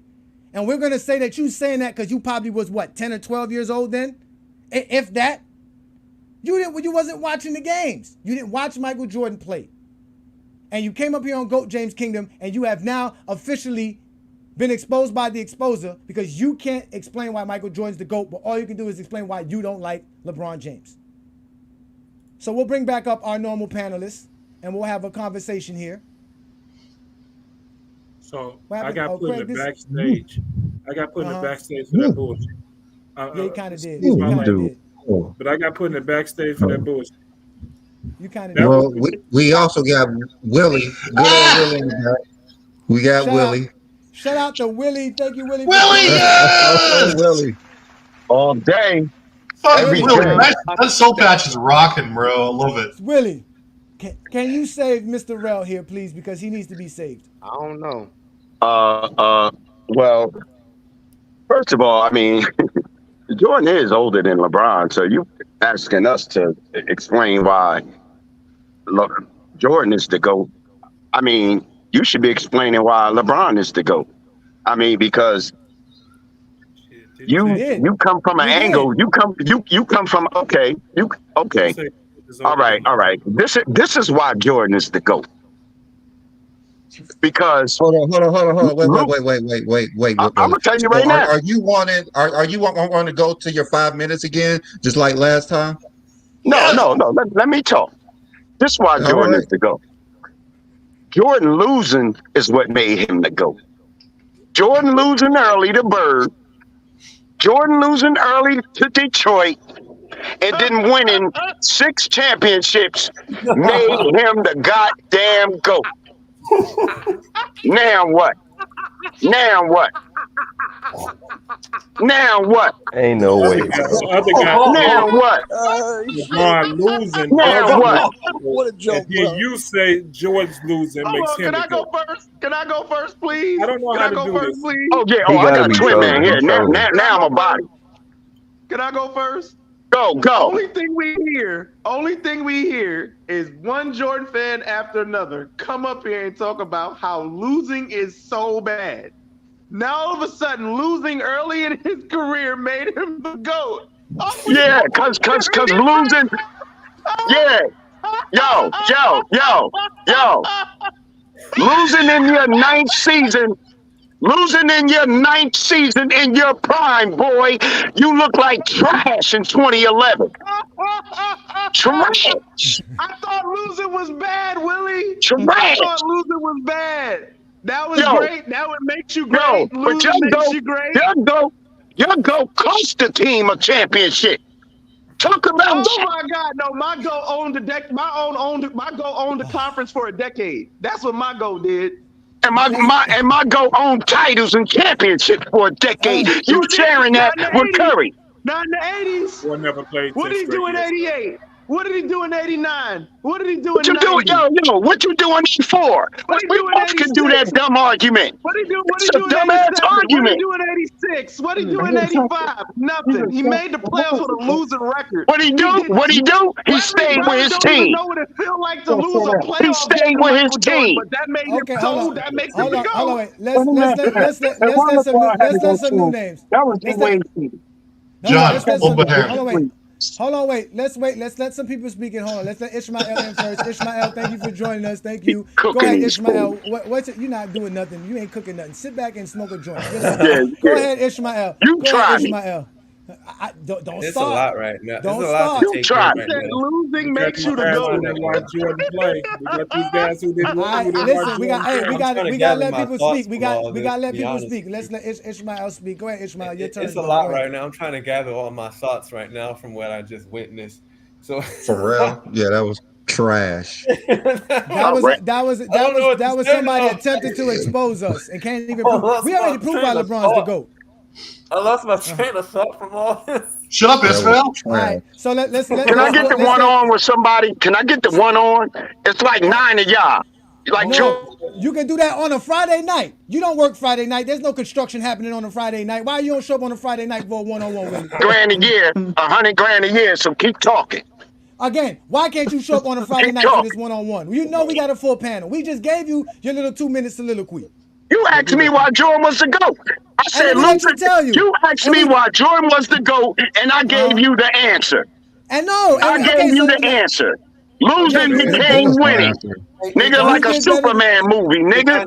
You just skip me and come back. Yes, I know that's what I'm trying to do, but Yeah, Willie's the star only of the thing show. Willie said was about titles, and we know titles don't make Michael Jordan the GOAT. So let's go. So- Sports talk only. It's your turn, brother. Thank you for joining us. What you got for the topic today, sir, on today's show? Go ahead, brother. I had a question for Willie, because you know this is a common thing that Jordan fans do. Yeah, Willie's listening. Willie's listening. Go ahead. 6 finals losses, right? Mhm. Okay, let me ask you something, Willie. Was Jordan in the finals at age 22? No. Okay. So we can Now, move can over I ask that. you something? No, Can I ask you something? hold on. Oh, Let me you finish. can ask me something. I can't. I answered your Let me question. finish. I didn't. That wasn't my only question. Willie, we're gonna give you your chance. Willie, let's let sports talk first, and then we're gonna let you go right after because he did address you. You know we're gonna give you a chance. You know that we don't do that in GOAT James Kingdom. We don't just mute people. You good, Willie. Go ahead, sports talk. So that Okay, that was LeBron's first finals loss. All right. In 2015, LeBron loses Kyrie Irving and Kevin Love. Did Jordan ever lose Pippen and Rodman or Pippen and Grant in an NBA final series, in any NBA final series, and win? Did he ever do that? Did he ever have to deal with that? Did he ever have to deal with that in the finals? I'm asking you the question. Can I answer your question? Go ahead. In the 1998 finals, Pippen had a bad back. Averaged 13 points. Jordan scored 50% of the team points. 45 points in the closeout. So okay, what did Pippen do to drag the Bulls in the 1998 finals? Let me give you some context. Okay, so in the first round of the playoffs, Kelly Olynyk tore Kevin Love's elbow out of socket. So Kevin Love was out. Kevin Love was out from the first round all the way to the finals. He didn't play. Kyrie Irving gets injured in overtime of game 1. The Cavs lose that game. LeBron scores 44 points that game.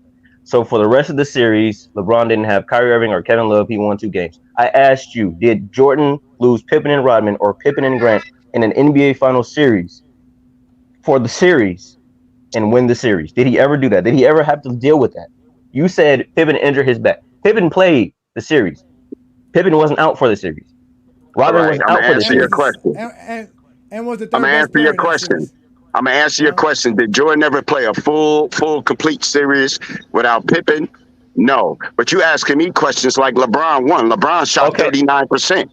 Yeah, but he averaged 35, 13, and 8 and led both teams in points, rebounds, and assists. But that's trash because he was the only offensive threat. Jordan was the only offensive threat in 1998.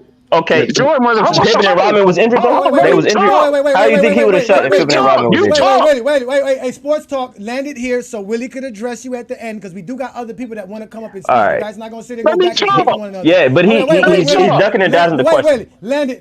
No, don't keep going back and forth with Willie. All right. Well, then we just Friday night exposure is available all right. for that. Well, then the last question I had because Tony. Okay, this is what I'll give you. 2011, LeBron didn't play well. I'll give you that. All right. 2017 and 2018. Did Jordan play a team as good as the Kevin Durant Warriors? No, because they were that. They had Jordan. Here we go. Yep. I already knew. Yep. They were that. Right. And you mad because KD was busting his ass in 2017 with an even matchup. LeBron versus KD. Curry versus Kyrie. Love versus Green. Here we go. Nigga, that was even. And they folded. All right, bro. And they folded. You got it. All right, and they folded. Let's let Chad get in here. Shout out to Chad. What up, Chad? You know what we talking here. Thank you for joining us. It's been a while. Fucking Chad, yeah. What up, Chad? What you got for us today, man? What's good, bro? First, I just want to say here lately, Travis has earned my respect for much love. Old dude said something earlier about what shooting guard was leading his team to a championship or to the finals before Jordan, and that, my friend, is Jerry West. Jerry West. I was going to say that guy had the worst take that I've ever saw in 2 years on here, but Willie always comes in there and tops it off. That's all I got to say. I appreciate you, Chad. Chad, I'm going to let you go because we got some other people waiting in the background as well. Again, y'all want to join the GOAT James Kingdom platform, hit that link, hit that subscribe button, become a member of the channel. Hey, we Johnny, doing big I got things. a question. Do you not currently have any room right now for the panel? There's some people that are trying to get up. It's too many people on. There's a lot of people drop on. off and can I come back? Of course. They talking about a goat. Okay, I'll come back. I'll drop off. All right, I'll come back. Okay. All right, so we'll let you go. All right, so let's let Dante speak. Dante, thank you, Dante, for joining us. You've been very patient. We appreciate you. What you got on today's topic, sir? What's up? What's up, hey Johnny? Hey, B, what's up? B, what's up, man? Hey, what's good? What's good, fam? Oh wait, who? Dante? Do you know Dante, Brandon? We know where we from. He been on a few times. Okay. I've been in the Facebook group with you, bro. Appreciate that. Thank you, man. What's good, man? Again, we did reach 100,000 members in our Facebook group, so we are doing big things here in GOAT James Kingdom. So we appreciate everybody who supports us and continue. Congratulations. Thank you so much. Thank you so much. Thank you so much. So go ahead. Congratulations. What you got for today's topic, Willie. Sir? Thanks, Willie. Willie follows us on all platforms that he's on. Shout out to Willie, man. Willie, you the best, man. Yeah. Willie, hey yo.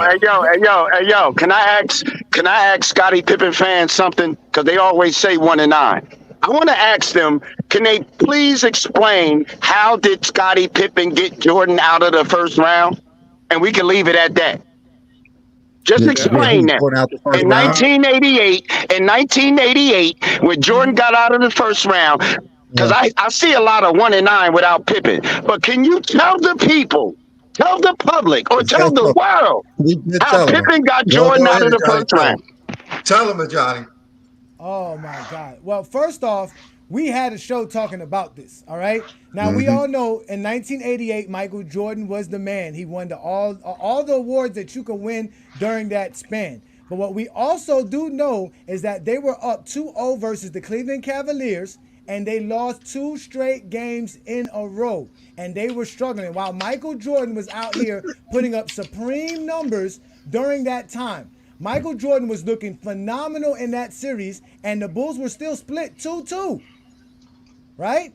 You see the numbers. They lost game 4. They lost game 5. I mean, game 3 and 4. Damn, look at them numbers from the gut. I know, right? So it looks like Michael Jordan is the reason why the Chicago Bulls win. But if it wasn't for Scottie Pippen in game 5, the Bulls would have lost that series.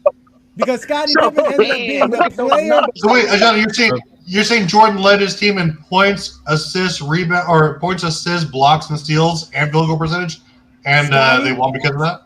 Scottie Pippen was the reason why the Chicago Bulls won that game 5 in Cleveland in 1988, which was Michael Jordan's first playoff series win. If Scottie Pippen doesn't do what he does in that game, the Bulls lose because Michael Jordan still had 39 points and was scoring, and the Bulls were down that entire game. That's facts, but also Jordan had the best series of all time.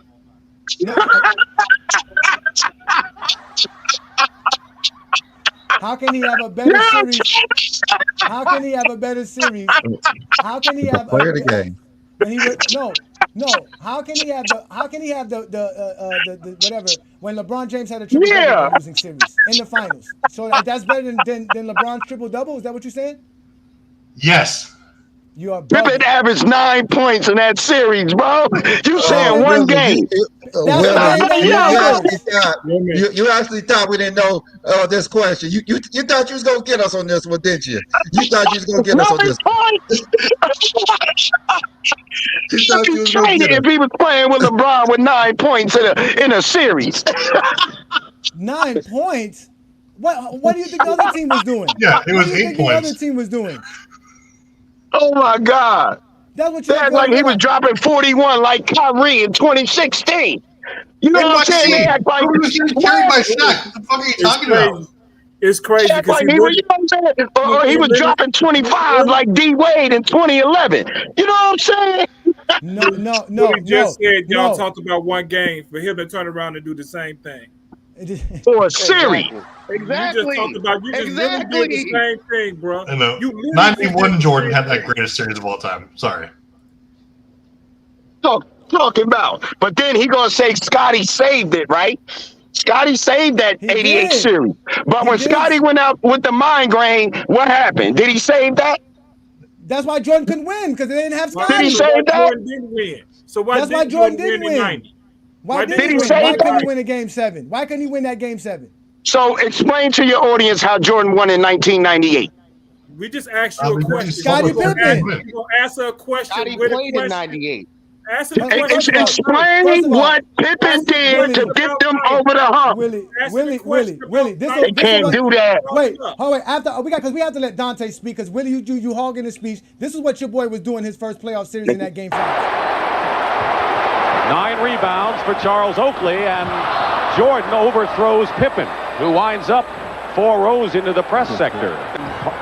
Price missed, and Williams has the shot blocked. Jordan got that one. And Pippen can't hold on. So 2 fast break opportunities by the Bulls goes by the boards. And it's 72-68. You've got to admire the Cavaliers. They're poised. 18-point lead cut to 1. Chicago tied it up, and then Cleveland scored 4 in a row to keep their lead and get the ball back on a turnover. That's the 3rd turnover for Jordan in a row. Williams hits 12 on the shot clock. Jordan has it knocked away by Harper. Watch him pull up for the 3.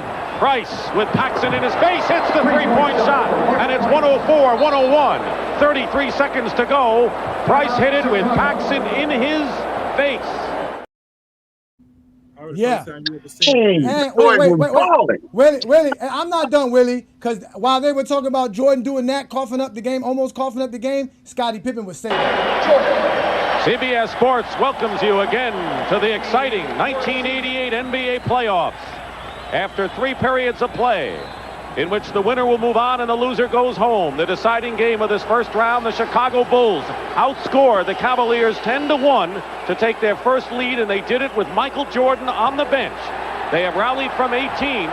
Mike Sanders goes in and scores, and it's a 1-point game. We have talked about Cleveland. Michael Jordan hit only 2 of his first 6 from the field midway through the second period. Since then, 9 of 12 and 33 points. But Scottie Pippen has been the other man for the Bulls this afternoon. Well, right now, he is the man, the way he's performed in this second half for the Chicago team. 96-92 Chicago, under 4 minutes. So you heard that. That came out of the people who was watching the game because you wasn't watching it. So let's let Dante speak. Go ahead, Dante. Willie did interrupt you. Go ahead, get your take in. We got Ralph in the building. Shout out to Ralph. We're going to let you in, Ralph, here shortly. Go ahead, Dante. What's going on? What's good, bro? What's good? Go ahead, Dante. Oh, Ralph. Go ahead, Dante. It's your matter of fact. Listen. When I put somebody on the big screen, y'all got to be quiet, please. Go ahead, Dante. Man, I don't got really much to say, man. I'm just letting Willie bury himself, man. That nigga a clown, bro.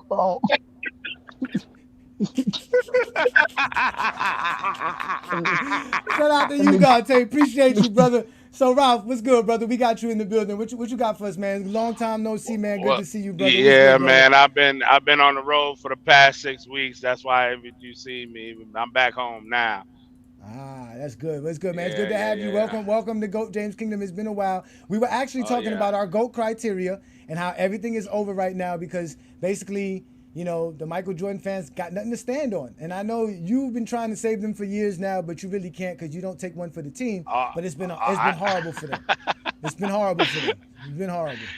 Well, I'm still working on my criteria. I'm gonna present that to y'all shortly. I told you. Me and you had that conversation already. I know. I'm working. Know.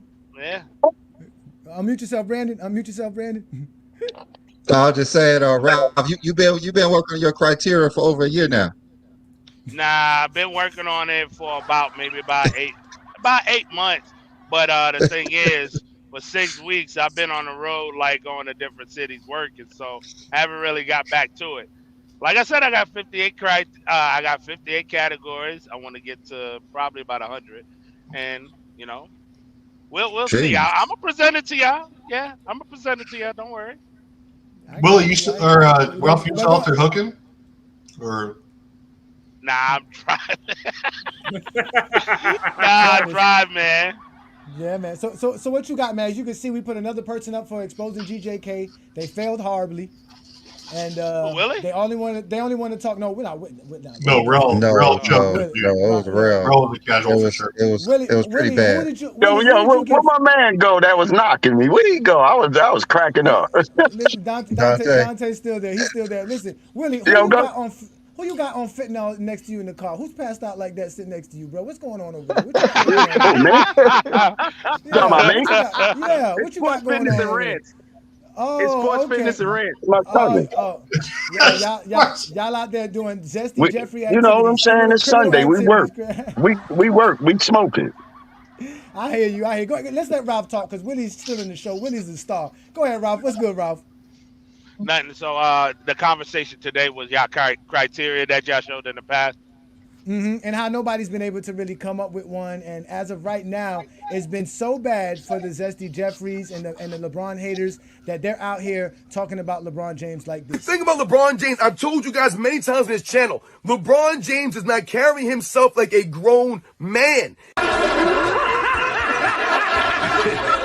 I was like, this nigga must be joking, man. I don't know where he's going with this. But he was dead serious. He does not have any class or integrity, no honor. Think about some of the things he's done over his career. Is there any honor in having your wife come on stage and call you the GOAT? Is that an honorable thing? Please welcome to the stage, the GOAT, respectfully, LeBron James. No, it's not. It's classless. What? Excuse me? That stupid look on his face. That's not honorable. Where is your integrity, LeBron James? Jesus, all right. I listen. I done tuned in on their show from time to time, and it makes me upset to where I try to get on the panel, and they're gonna make me defend LeBron myself, and even though I don't have him as the GOAT, but they're ridiculous over there, and I've heard his takes and everything. It's terrible. It's like saying that he's not top 5 or top 10 is crazy. He's excessive. He's excessive. Even though I have Jordan as the GOAT myself, but he's doing too much. He's a little bit excessive. I don't even talk basketball. I don't want to talk about what you did off the court. I don't care about that. I want to talk the moments, the pressure moments. You know what I'm saying? The shit that 33 million people was watching at one time. I only talk about the moments when you played well or folded. We watch like in the Olympics. Say, for instance, okay, LeBron fans be like, oh, well, LeBron had the rebounds and the passing. We watch basketball to see Curry hit that shot. I don't care about who passing. I'm not watching basketball to see who passed, bro. And nobody watches basketball to see that. So you a casual, bro. I want to see that I don't shot. know about that, bro. But you know, I'm not gonna lie. I want to see listen, the all aspects of basketball. He was on point to that Yeah, last end that's with that, exactly Willie. what that means. He's a casual. No, because Like, Willie, me because personally- Willie, you know, that was one of the greatest basketball moments of all time. There was almost 250 million people watching it, right? You know that, right?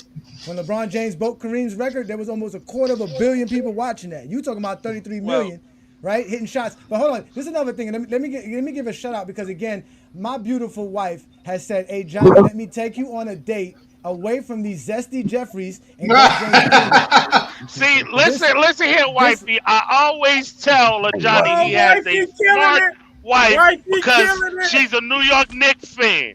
But hold on, Jeffrey, hold on, wait a second. No, but wait, Ralph. See, they would be upset because my wife is supportive of what we do here in GOAT James Kingdom enough to not only become a member of our channel, but also to do a super chat. But if you allow people like Zesty Fitness and Rants talk, they'll say your wife should not be doing it. They'll be talking like this. I've never lied about LeBron James on this channel. Cocaine is a hell of a drug. To me, LeBron James is not a great husband. You have your wife come on the stage and call you the GOAT like that. You're not respecting your wife. Once again, and your wife is not respecting you or holding you to a standard. He's full of crap, man. LeBron James is all talk, man. He's not substance.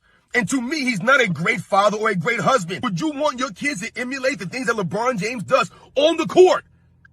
And then we think about off the court stuff. LeBron James is a dirtbag, man. Stop it. Get some help. LeBron James treats everyone around him like crap. He treats everyone around him as if they're a tool for him to use, right? For his own benefit.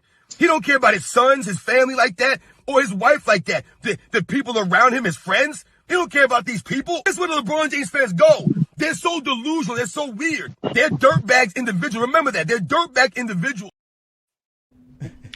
As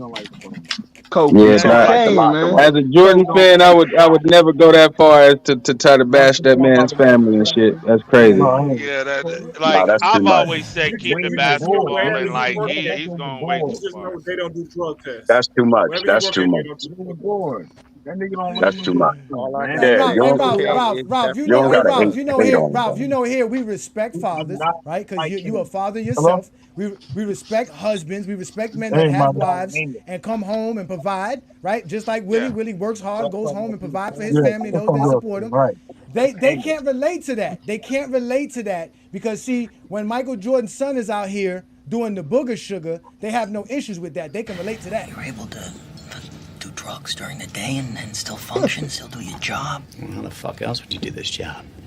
Cocaine and hookers, my friend.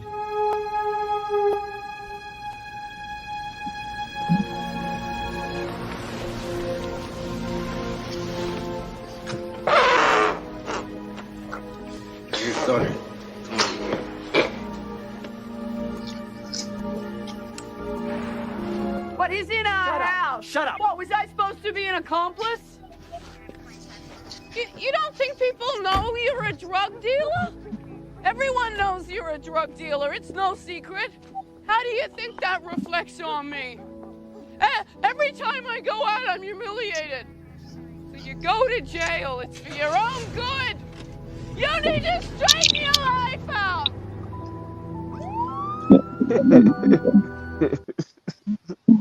That man, Sam, 40 years old. They ain't got shit to do with basketball either.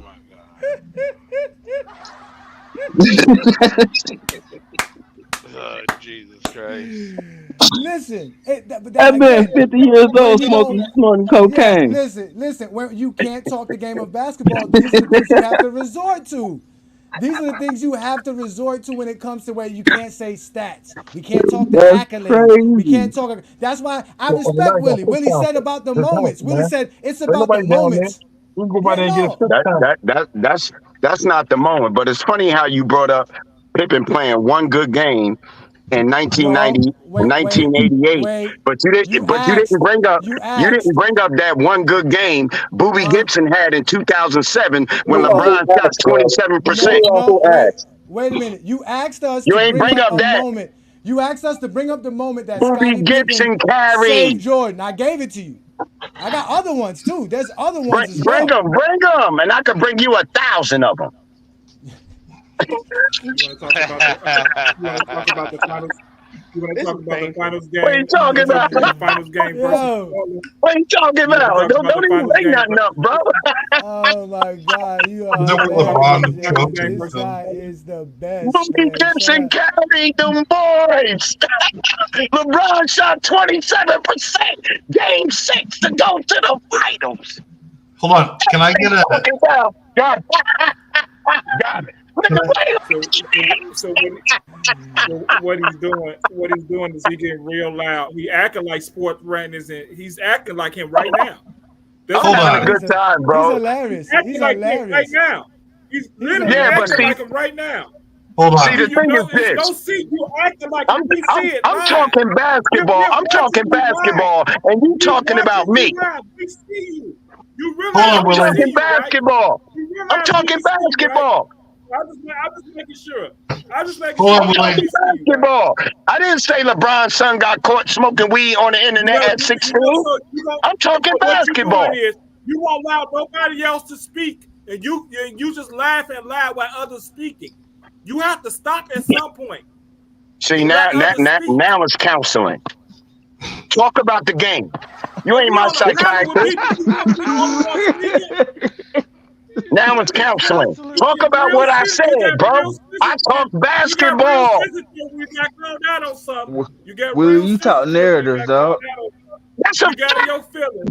Without your feelings. Let's do this. Let's do this, Willie. Since you want to rep Mo so much. So how come when we did our criteria, Michael Jordan did not end up being better than, forget LeBron, he wasn't better than Kareem and Wilt. How is Jordan better than Kareem and Wilt? Kareem and Wilt? Yeah, Kareem and Wilt. Because when we did our you know what? To be honest with you, stats wise, I don't think Michael Jordan is better than Kareem and Wilt. I only think Michael Jordan is better than them as far as legacy and his impact and what he did for the game. But as far as numbers, because they are centers, it's funny how y'all compare centers to guards. It's funny how y'all just act like a center don't shoot a higher percentage than a guard. But that's y'all show and it's y'all criteria. That's the weirdest thing I ever heard. I compare guards to guards, forwards to forwards, centers to centers, power forwards to power forwards. That's my criteria. So when you want to, all right, no. So let's do this. So who's your greatest point guard? Since you said that, let's start there. Who's your favorite, best point guard? Who's that? Magic Johnson. Okay, and Michael Jordan's your greatest shooting guard. So who's your greatest small forward? LeBron James. Okay, and who's your greatest power forward? That's hard. That's one of the hard ones. That's not a compliment. You only saying Duncan because of the accolades, because Malone busts his ass through stats. So I don't want to hear that. And winning that's a hard one. Hold on. He didn't win with his stats, bro. Let me get this. Duncan in stats? Hold on. Carmelo has better stats than Duncan?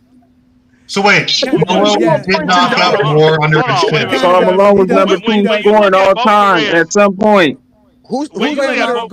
Let Ralph in. When you look at both careers with Duncan and Malone, like you look at Duncan with his winning aspect, the MVPs, yes, the All NBA's All Defensive, and on top of that, not missing the playoffs in the whole 19-year career, and then the first 10 years of his career. When you look at, he's top 5 at MVP, and I believe 9 of those 10 years. And then on top of that, he's top 5 at MVP and deploy within those years as well.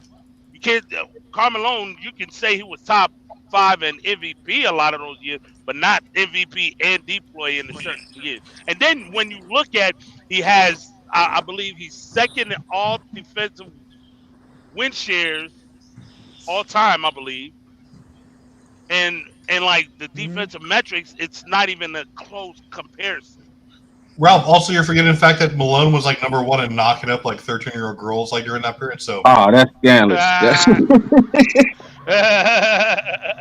Undefeated. Well, when we did our criteria, Tim Duncan did score higher than Karl Malone. Tim Duncan was 6 all-time on our list. So again, we did do Karl Malone as well. Karl Malone ended up being 14th on our list. So you can see Karl Malone scored 38.45, and obviously you can see Tim Duncan scored 47.02. So and again, the things that's holding Karl Malone back is the fact that he doesn't have championships. We obviously know Tim Duncan has 5 championships, so that kind of changes the meter there. Which I find funny that Willie wants to try to put Karl Malone in front of Tim Duncan with the idea of winning and moments and. Because what Karl Malone moment do we have? Yeah, I'm listening, Rel. Go ahead.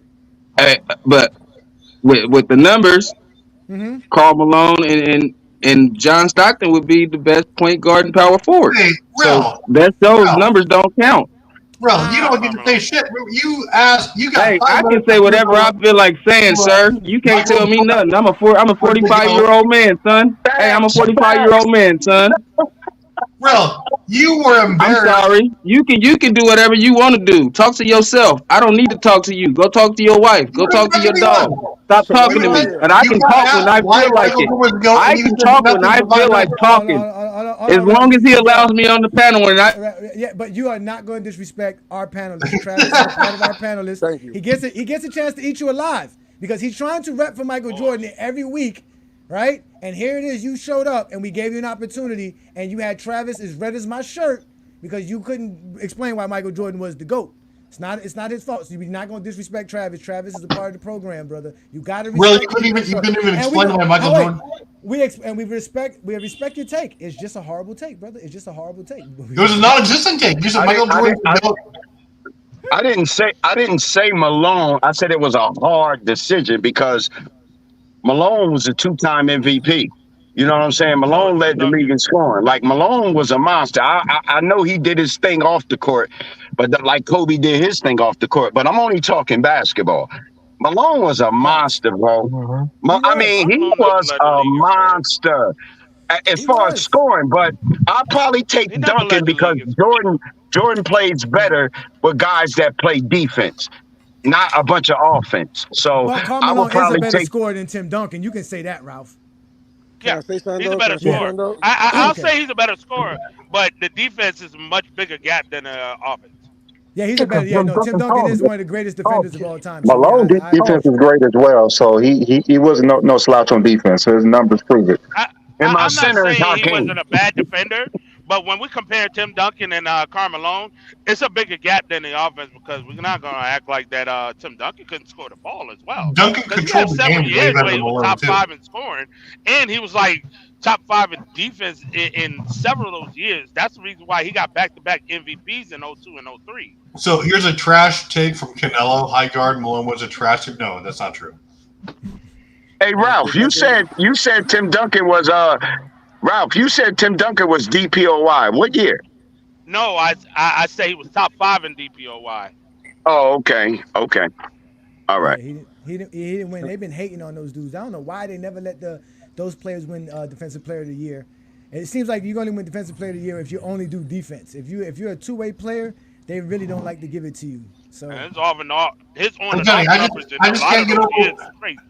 I just can't get over how this man didn't bring up anything like Jordan's advanced metrics. He's like leading the league in the freaking finals MVPs, second MVPs. Again, anything like that elevates his team. There's a ton of arguments you can use for Jordan as the GOAT, but I didn't even hear one except for I watched him play. He's the GOAT. That is mind blowing. Like, Relmar, you sound like an intelligent guy, 100%. You sound like you've watched the game a lot, but you got to ask a simple question. You have 5 minutes to you couldn't say one argument why Jordan wants to go. Yeah, that's to Willie's defense. Karl Malone was a beast. You know what I'm saying? Because Tim Duncan did have way more help than Malone did in his career. I can say that. No, we don't want to do that now. I'm not saying. I'm not saying Karl Malone's better because to me Duncan is the best power forward. But one argument you can have is that Karl Malone had less help. Man, look at them late 80s teams. That's true. Look at them late 80s teams that Karl Malone had. Aaron, what do you mean? John Stockton was the best player of all time. You had John Stockton. You had Mark Eaton. That was a 2-time. Man, Mark Eaton was God, man. You got the leading blocks, averaging 6 blocks a game. What we talking Okay, about? Booty. Okay, Gobert. This is the only thing I really love about Jordan is that Jordan really won only with really defensive players. He didn't win with a bunch of scoring. Like his teammates didn't wow you with scoring. He That's had all that mattered in the 90s. Jordan won with defensive players. He didn't need a Joker dropping 26 or 41 or this and he is scored. Let me ask you a question. In the 90s, was there a team that had multiple top scorers that won a championship? Exactly. When? What are you talking about? I'm asking in the 90s, was there any teams that won a championship with multiple with great scores? Like, let's say well, only the Bulls really won in the 90s. Houston, 95. Only the Bulls really won in the 90s, so that question is mute. Okay, what about the 80s? But if you go to the 80s, you had Dumars dropping, you had James Worthy dropping, you had Larry Bird and all them. You had Kareem and Magic. On average during the season, was those guys? Would you say that some of those guys were like like 20-point scores, like on the same team, like that, multiple on the same team or something? Magic and Kareem. No. James Worthy. Let me explain the evolution of basketball. See, when Jordan came in the league, shooting guards wasn't popular. It was all about centers and big men. Like the bigger you were, the better you were. Like Ralph Sampson, Hakeem, David Robinson, Kareem Abdul-Jabbar. Guards didn't get picked in the top one, first picks. So when Jordan came in, they said, "Ho, can't nobody that scored like this win a championship." Can't nobody do that. That's shooting guards wasn't popular. What do you mean? You got Mark Dwyer, Alex English, name the popular shooting guards before Michael Jordan, brother. Adrian Allen, Alex English, Marcus Dwyer. Yeah, George Gervin, Alex English. Come on, George Gervin wasn't no shooting guard. Yes, he was. No, he wasn't. Boy, he was 6'9", 6'10". Joe Goodrich, Jerry West. Yeah, it was Jerry West. Yeah, but look where you're going. Like shooting guards wasn't the number one picks, bro. Yeah, but Jordan wasn't the number one pick. You said exactly. What? I think I know what he's saying. Who was picked before Jordan? Sam Bowie and Hakeem. Well, Hakeem's a goat. Jordan's the only person that gets credit for dominating on anything that's weak. So because the shooting guard position is weak, Jordan is considered greater? No, the shooting guard position was not the main thing that the NBA was looking at. Yeah. I mean, Shaq was the number one pick in '92. I know, and you would have never won if they don't change the rules to help Jordan. I mean, what he's saying. I see what he's trying to say. He's trying to say when Jordan got into the league, the offense was ran through the big man. That was the consensus, and he's trying to say to where Jordan really did switch that around once he started really winning and everything. Is that correct? That's why D-Wade and all them coming out. Hold on for a second. It was because of Dr. J. Wait, hold on. Did shooting guards never win? Is that what you're trying to say, Willie? Wait, did shooting guards never win a scoring title? Like a guard never win a scoring title? Oh, George Gervin won 4. Well, then that doesn't seem like a good point to say the offense was ran by like centers if you had guards winning scoring titles. No, he said what I just said. He's trying to say the offense is like when Jordan got into the league, the offense was ran through the big man. Mm-hmm. I mean that is the consensus, but I don't know if that's. I'm trying to see if that's exactly what Willie's trying to say. Exactly. Why do you think Magic got so many assists? That's why I don't put a lot of emphasis on assists. People if you pass into the score, like how's that like you the best player. But second of all, Magic passing the ball to Kareem, Stockton passing the ball to Malone. Like, yo, they was passing the ball to big men. They wasn't giving the ball to Jordan in the 80s. That's why Isaiah wasn't leading the league in scoring. Like it was a big man's league. And then Jordan started flying and doing all this dumb shit. And then it became, let's draft Penny Hardaway. Let's draft Kobe Bryant or T Mac or D Wade. Or it went into a guard or Steph Curry. Iverson. Guards started running the league after Jordan and Reggie Miller and all them boys. So that proves our point that Jordan had no competition at the shooting guard position. Then Isaiah Thomas He started. didn't have competition. No, I'm saying, but Bernard King was a small forward, but Alex English was a two guard, and he was a serious scorer. So was what's his name? Like I said, Gurdon, Dantley, all those guys. Jordan changed the narrative of you couldn't win with a shooting guard that can lead the league in scoring. He did change that. Say that, but Mark Aguirre. First of all, let's let Ishmael get his take. Go ahead, Ishmael, and then we're gonna let Kane Marco get his take. Kane Marco. Good. Yeah, you guys have. I would say like you guys have an interesting criteria. I just disagree with using advanced metrics though and per game averages. I just don't think you can shake all your head all you want, Travis, but here's the thing though. Totals don't change the criteria. Advanced metrics change how they see fit, and so it just doesn't make any sense where. Like, who the heck wants to say, I'm going to be the highest VORP of all time? Like, how do you make that a goal? You can't. You can't make a goal of VORP because it's decided on statisticians. Like, some of these advanced metrics, to me, it's just like you need to take a college algebra class, to understand it. In other words, you don't understand it. Yeah, just so you don't know basketball. Some of them are important. Some of them are important, showing how impactful you are to your teammates. I got you. I mean, some of them are useful. Wait a minute, but all of them are predicated off of your totals. And then and then some of them is just like some of them are like they're just so difficult to understand. Like there's so many that are adjusted with different formulas based on box plus minus or whatever. You know what I mean? It's just ridiculous. You need to take a college algebra class to see if you can understand it. And they're gonna change. They're gonna say, well, this is this and this is. For whatever narrative they're going to, so it's ridiculous. No, it's funny that you say that, Ishmael, because you know the anti LeBron guys love using the advanced metrics while disrespecting the way people view analytics in basketball. So the same people who created the advanced metrics, which are the analytic guys, are the guys that they hate, but they use those guys' metrics to help them with their argument. That's funny. I think some of them are useful. Well, I use everything. I think some of them are useful for like a single season, like to measure the impact of a player. But like for career, it just like to say career is different because it's like with per game averages, circumstances change with players. And especially the longer you play, it's the harder to maintain a career average. Or sometimes people have a great rate of production and then it dips the longer they play, or it's hard to maintain it. It's like I remember I asked a guy in the comment section, it was Bobby or something like that. He couldn't answer me.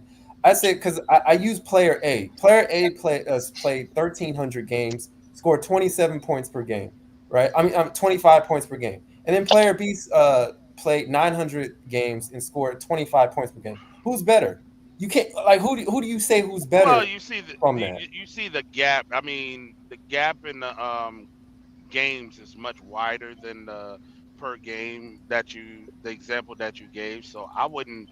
You have to decipher that. Well, you can't. So you can't really say because and player A was Kobe Bryant. And the second player I believe was Jerry West.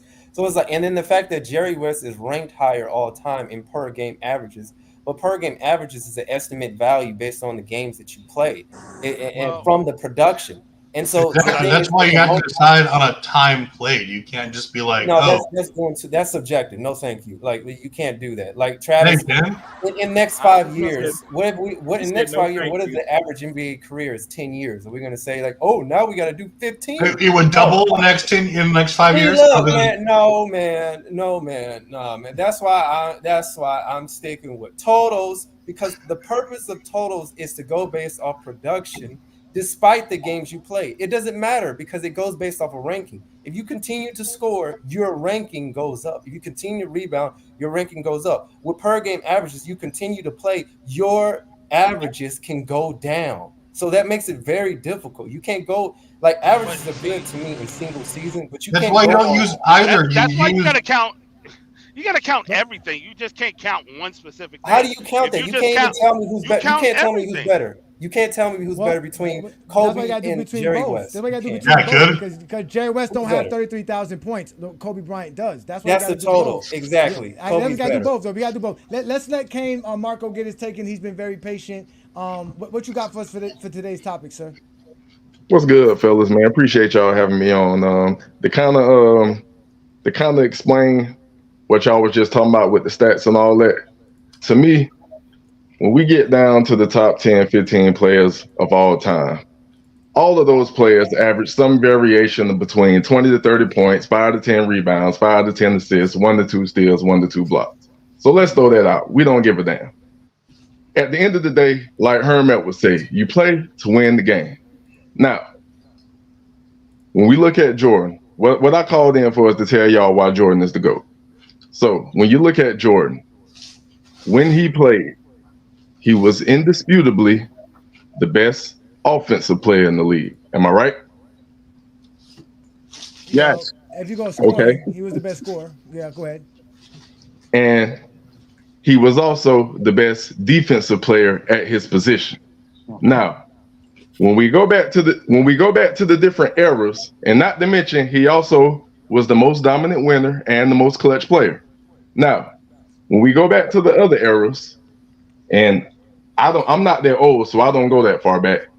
But just to, what we know, Bill Russell, Wilt Chamberlain. Bill Russell was probably the better defensive player, but Wilt was probably the better offensive player. It was an argument. When you get to the 70s, there weren't really no one player that dominated the 70s. I guess maybe Kareem and Oscar Robertson. Not even maybe not. Kareem and but really. That's yeah, but the winning, it was straight parity. I think like a different team won every year in the 70s or some shit like that. Yeah, no. I don't know if I can curse now, my bad. Yeah, you look at the 80s. Mm-hmm. You look at the 80s, it was split between Magic and Bird. As far as winning, Magic won a little bit more, but he had Kareem. But neither one of them was considered the best defensive player at their position or in the league. So we can go to the 2000s. You can maybe say Kobe was the best scorer during the 2000s, but you got an argument for Iverson because he took a chuck hut. You got an argument for Shaq. You got an argument for T-Mac because they won all them won scoring titles during that time. And Kobe wasn't considered never the best defensive player in the league. You get to the 2010s. You got LeBron, you got KD, you got Curry. It's an argument for which one of them the best offensive player in the league, and neither one of them was considered the best defensive player in the league. So when you look at Jordan, nobody actually dominated more than he did. Point blank, period. Unless you look at Bill Russell with the championships. But Bill Russell didn't dominate statistically like Jordan dominated statistically, if y'all want to go for the stats. But to me, stats for nerds. He did dominate statistically wise. He ended up being. He didn't dominate over Wilt statistically. Wilt dominated statistically during that time. He had more rebounds than Wilt when he retired. So he did dominate that fact. He did factor in that way. He was top 15 in points when he retired in 1969. And the 15 fact that though, but top 15 though. Yeah, he was top. What do you want him to be? I mean, how much higher you want him to be? I'm saying Jordan was He's number one. He's number one in rebounds. He's number one in MVPs. He's number one in championships. He's top 15 in scoring. I mean, what else? He would have been number one in blocks. So if they count those, I can grant you that, but I don't feel like Bill Russell was one of the best offensive players we ever seen. Yeah, that doesn't matter because you're comparing Jordan to his era. Because Jordan, to his era, of course, because his era was weak. He had no shooting guard to be the best defensive shooting guard. There were players that were playing better defense than Jordan. But all I'm saying, so put it this way then. If you want to say Wilt is number one and Jordan is number two, it still ain't Bron.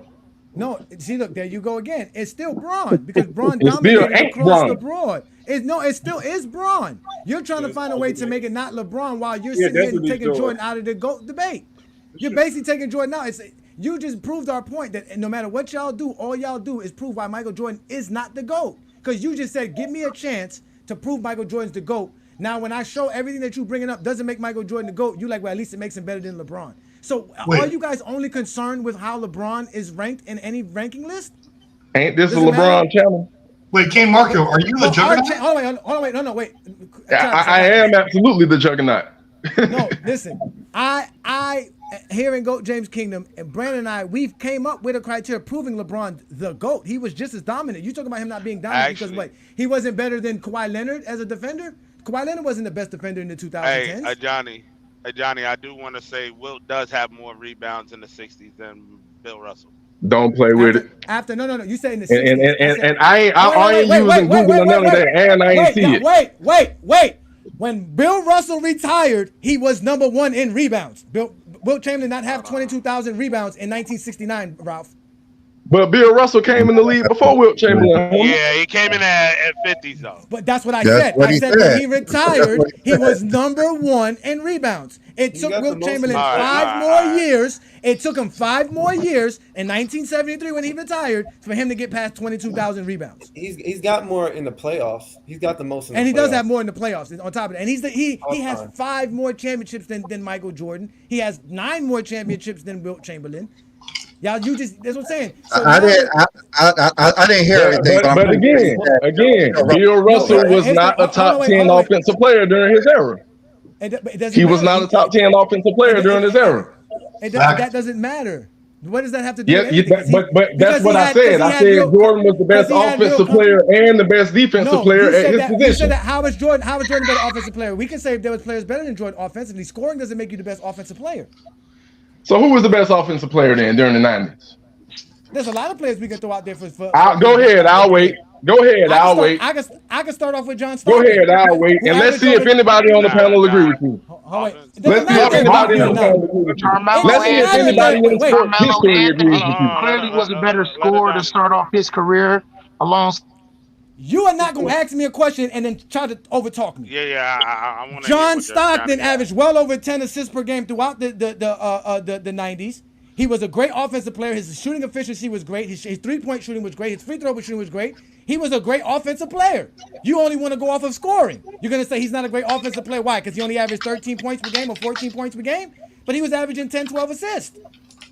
So he was contributing all over the place. So again, you guys are making false statements about Michael Jordan that doesn't exist. Jordan's not the greatest offensive player because of scoring. Especially when we talk about the 90s, because Jordan's greatest scoring years are in the 80s. Who scored the most points in the 90s? So in the 90s, Karl Malone scored most in the 90s. I would just check it. I would just go ahead, Ralph, and then we're gonna let real debates come in. Go ahead, Ralph. When you said with John Stockton in the 90s, like when you equate those 10 assists, what minimum of like 20 points right there, along with the 14, that would be what 34. 14 points? It's a minimum. Y'all can down the John Stockton hill. I'll let y'all have it. I'm just saying with John Stockton, like I know you said 14 and 10. Mm-hmm. The 10, what you could say like that would equate to like 20 points. You know? Right? And that's pretty good, but John Stockton wasn't the primary scorer nor the primary offensive player on the team. Nor did he command scoring is nor not did he the only command double teams. aspect of the game. Like, it's not the only aspect. So that doesn't you can't just go off of just scoring. I'll let y'all down with John Stockton. Y'all go ahead. Y'all can talk about John Stockton. Hold on, wait. First of all, you don't let us do shit. We do what the fuck we want to do. This is GOAT James Kingdom. And did Jordan have? And I just came in here and cooked the whole kingdom right off the dick. Wait. No, you didn't do nothing. Did Jordan have a Wilt Chamberlain to compete with to be the best offensive? Willie warmed y'all up. I just came and finished y'all over. Answer the question, Kane. Answer the question, Kane. Well, I wanted to. Hold on, Ralph. I got to deal with this because we got people who think they're cooking. We got people who think they're cooking and they're not cooking. I'm gonna ask you again, Kane. Did Michael Jordan have a Wilt Chamberlain in the 90s to compete with? We're not talking about bringing people from other eras. We're not talking about that. We're talking about what actually happened. We're talking about what actually happened. We are comparing that because he said that he wasn't number 1 in offense. I mean, you were talking about Bill Russell in another era. So I'm asking you again. I said yes, when he played. Shut your bitch ass up. Sit your ass down. ladies and gentlemen, you get put in a Michael Jordan dugout when you don't allow to actually let people speak, nor are you willing to have a conversation and answer the question. I asked you a very simple question. You brought up being dominant as an offensive player. I'm asking you, did Jordan have the competition that Bill Russell had in offense? Jordan didn't have somebody averaging 40 points per game when he was playing in the 80s and the 90s, did he? No. Did Oscar Robinson? Let's do that. Did Michael Jordan have anybody as good as Oscar Robinson, Kane? You mean on this team or to go against? Offensively, scoring points. Offensively, did he have on the somebody opposite, like on the opposite team? Yes, offensively, did Michael Jordan have somebody as great as Oscar Robinson to compete with on offense in his era? Yeah, Clyde Drexler was pretty comfortable. Clyde Drexler was getting almost 30 a game, bro. Nah, but Dominique Wilkins was the elite scorer. And Dominique, yeah. Dominique's not in the same. And Malone was getting almost 30 a game. Dominique was in the 80s. You had several players getting almost 30 a game, bro. Was Clyde Drexler averaging 27 points per game throughout the 90s? Not throughout the 90s. Now you just want okay. Oscar Robinson was averaging that throughout the 60s. Was there any player in the 90s that was as good as Jerry West offensive-wise, scoring-wise? Yes. Light work, guys. Come on. Kane, answer the question, Kane. You're in the dugout. I'm sorry. I thought you were posing that to the panel. What was the question? No, you're the one in the dugout. You're the one in the dugout. Yeah, I thought you put me in timeout. I was chilling, bro. I'm asking you a question. Is there anybody in Jordan's era, offensively scoring-wise, as good as Jerry West? As good as Jerry West, yes. Dominique Wilkins. Dominique Wilkins was averaging 27 points per game, 30 points per game in the 90s? Not throughout the 90s, no. So how was he better? That's what West was doing throughout the 60s. Because the players that you name in their careers started in the early 80s, bro. Clyde Drexler and Dominique careers started in the Michael early Jordan 80s. had no competition there, right? That there's no competition for you to sit here and say he dominated. Okay, so check this out, right? What you're doing is you're trying to make me cross compare errors. I said when he played, you did. my whole no. Wait 1 second, bro. Wait 1 second. I said my point was he dominated his era more than any other player dominated their era. That was my point. That's comparing eras. And I just told you Jordan had the weakest era to dominate. No, he didn't have to worry about a Wilt Chamberlain. He didn't have to worry about a Jerry West. He didn't have to worry about an Oscar Robinson. He didn't have to worry about a Kevin Durant or Kobe Bryant. He had nobody to deal with. Even the guys you guys are mentioning, like a Clyde Drexler and a Dominique Wilkins, were not dominant in the 90s. Hey, Johnny. I would have mentioned Hakeem. I would have mentioned David Robinson. I would have mentioned Johnny. Johnny, none of those. Wait. Even if you want to, Ralph, none of those guys are as great as scorers as Jerry West, as Oscar Robinson, as Wilt Chamberlain. In that decade, there's a bunch of guys who were more efficient. You have Shaq. Not Wilt. But Jerry West, I think that's a conversation between. Like, hold on, Ralph. You had Shaq. You can say Malone. You can say Hakeem Olajuwon. You can say, I think they are. Malone, you're good. You had said Shaq, Malone, David Robinson. You had like Adrian Dantley, Alex English. Say that because they all these people in the 90s. You're naming people that did not play in the 90s. Stop it. The 90s was fucking horrible. We're done with the 90s. That shit is over with. Stop it. The fucking 90s suck. Jordan could dominate a horrible era all the fuck he wants to. Don't make him the GOAT. That's a weak era. He don't have a Kevin Durant. He don't got a Stephen Curry. He don't got none of this shit. He's over here dominating with Scottie Pippen. That's how he's winning. Those are the facts. Johnny, you're knocking Jordan for playing in his era. You're knocking Jordan. You're knocking Jordan. I'm knocking You're knocking Jordan for dominating his era. No, you're using his era that dominates to make him better when you don't have nothing else. That doesn't make him better because if anybody else is in his era, they would have dominated the same. Hold on. So your era, basketball is your peers. That means your age group. That means the people that's 5 years older, 5 years younger. Your age group, right? LeBron is playing with his age, KD. Drafted 2007. LeBron drafted 2003. So that's a 4-year difference. Just because your age group is just as good as you does not mean you're dominating. Jordan was better than his peers. Period. Where? So now you blaming why wasn't Drexler like Jordan? Why was it now you're going back to Hakeem and Will. Will when it was centers. You're comparing a center to a damn guard. No. Wait a minute. What does Jordan's dominance have to do with what does that what does that have to do with Clyde Drexler being able to average 30 points per game? Jordan was better. What does that have to do with Karl Malone not being able to average 30 points per game but only once in his career? What does that have to do? What does that have to do with anybody in the 90s who could not average 30 points per game? 30 points isn't irrelevant. Isn't a good goalpost when they're Johnny, basketball was ran through the big man. Not in the 90s. Not in the 90s. But Jordan changed that. Jordan changed that. Okay, so that's why you got your T-Macs and your Iversons and your D-Wades. Jordan changed that. No, what Jordan changed was the rules. What Jordan changed was the rules. Didn't head check and go away in 2005? No, it went away in 95. It went away in 95. You motherfuckers ain't gonna come up here and keep lying. That's why Detroit. We've been debunked this shit. This is why. This is why our GOAT criteria matters. Because all you guys want to do is talk nothing that has nothing to do with basketball. None of this has anything to do with basketball. You guys want to discredit the entire '90s just to make Jordan great. That's what you guys want to do. Yes, you want to discredit them because they didn't average 30 points per game. No, 30 points is an arbitrary number that you came up with and you hold to the standard. So why was Jordan so much dominant? Why was Jordan more dominant than Hakeem Olajuwon? He wasn't. Why was he more dominant than Karl Malone? Better Hakeem Olajuwon. He was better defensively than Karl Malone. Why was he more dominant than David Robinson? How was he more dominant than Scottie Pippen, who made the same amount of All-NBAs, the same amount of All-Stars, more All-Defensive selections than Jordan? Because he was a way better offensive player than Scottie Pippen. He was more efficient. No, because of points. Because you're going to bring up 30 points per game. That's all 30, you care 30 about. points means nothing. He was more efficient than Scottie Pippen. He was a better offensive player, period. And he was arguably just as good defensively. Look! Willie's just ranting. Look at. Yeah, he won't stop, and that was my point earlier. He won't stop.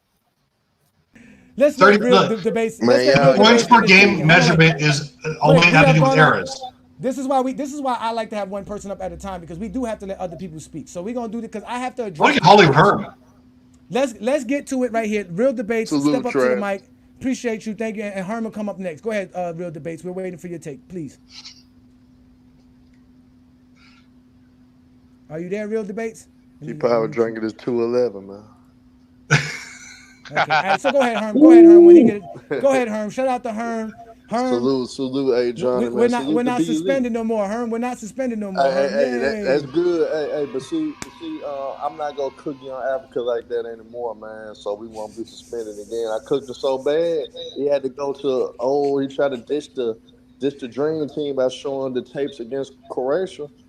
Man, he was just desperate, But end of the day, when it comes to the era stuff, y'all, we just gotta stop. Period. If you just a real basketball purist, you would never disrespect any era of basketball.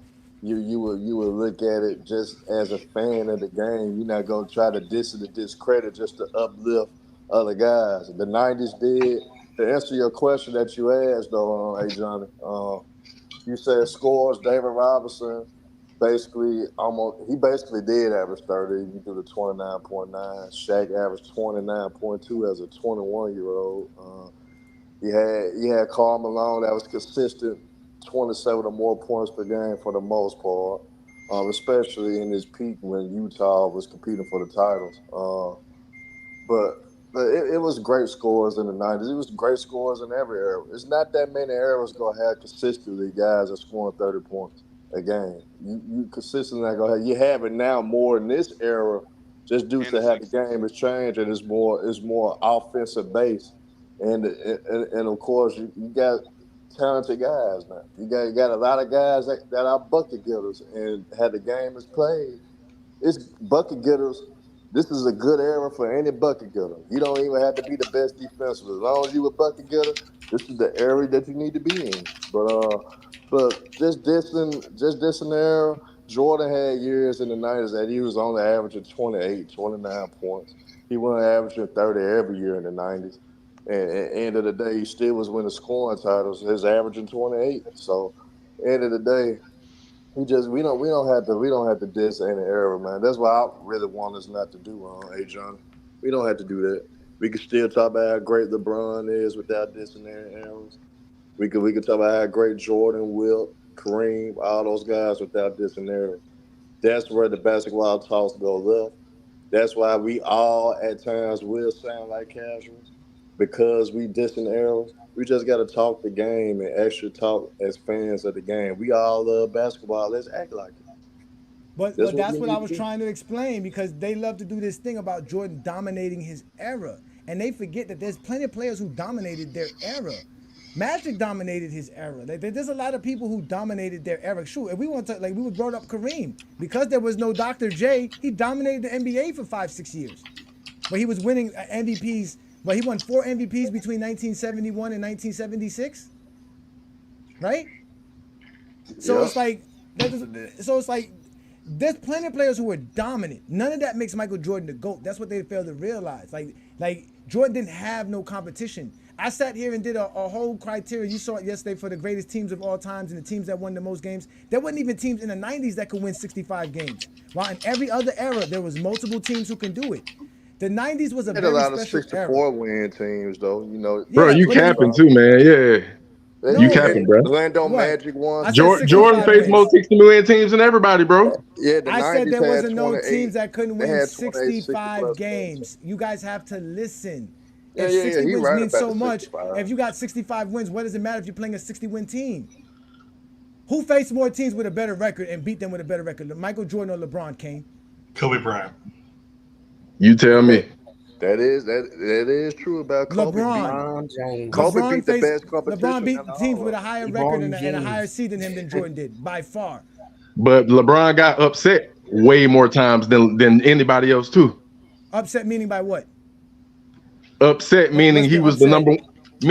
the number 1 seed and lost. That only happened once when he was the number 1 seed and lost. Twice. What second time? 09 and 2010. He was number 1 Appreciate seed. that, y'all. Yeah, 09, he was the number 1 seed in the East.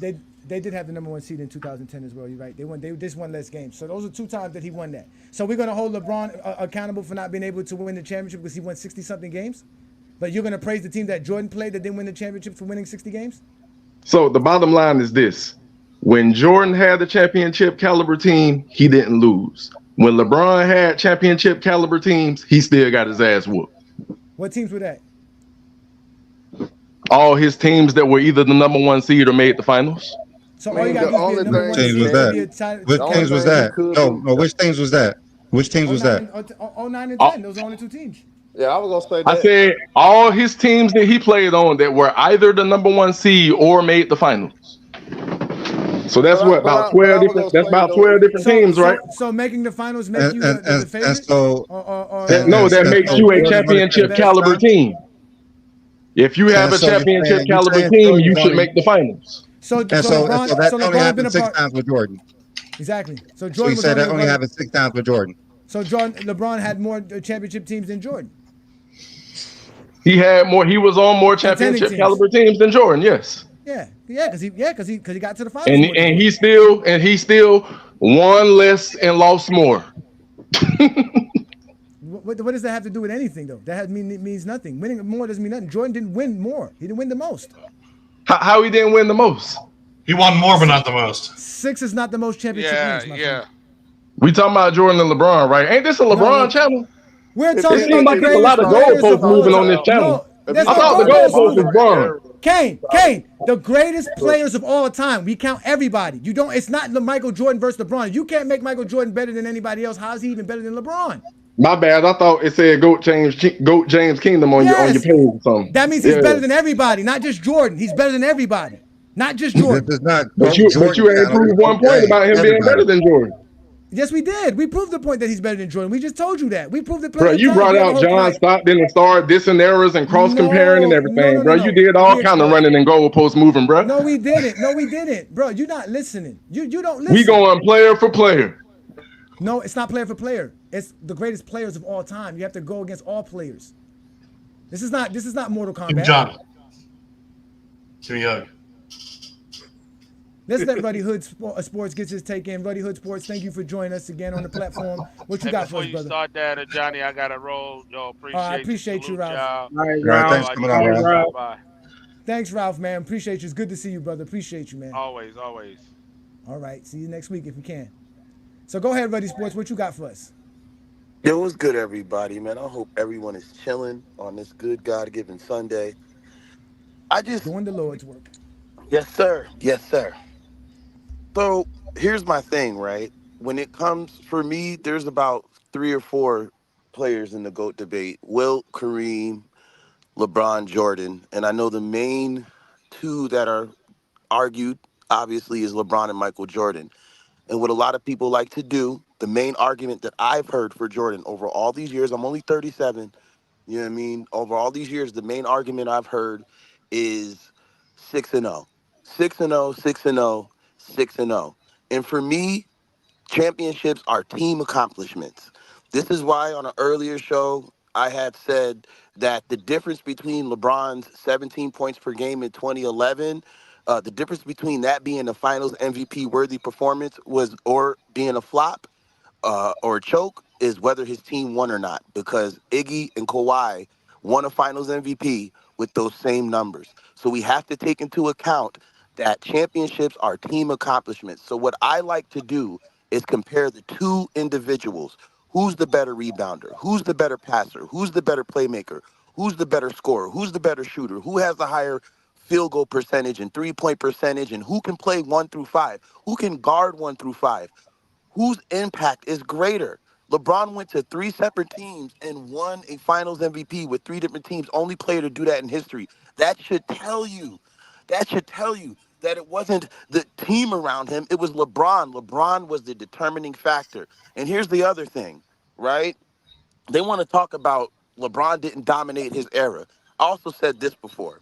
We know that's cap, because ever since LeBron was drafted into the NBA, there is not one player who's won more championships. There's not one player who's won more MVPs. There's not one player who's won more finals MVPs, more all-star selections, more all-NBA selections, who's scored more points, who's broken more records, who's reached more milestones. That is dominance. And we're talking about what's going on to be a 22-year stretch. Still, not one person that's entered the NBA after LeBron James has been able to accomplish more than he has accomplished. If that is not dominance, I do not know what is. So when it comes to the GOAT debate of who's the greatest of all time, you want to put Michael Jordan and LeBron in the conversation? Well, now we got to compare these 2 players to each other. And someone tell me who's the better player. See, they can't do that. What they have to do is bring up, oh, well, Jordan is 6-0. Well, let me tell you something. If y'all feel like 6-0 is worth more than Bill Russell's 11 championships, then I think 2016 by itself, that 1 championship, is worth more than 6-0. And that's all about I had to say. Great ass take there, Ruddy. Ruddy, I need your obedience and you to worship me though, and I love you. Great take. And like you said, Kane, this is a LeBron fans page, and you see LeBron fans talk the game better than you, Zesty Jeffries.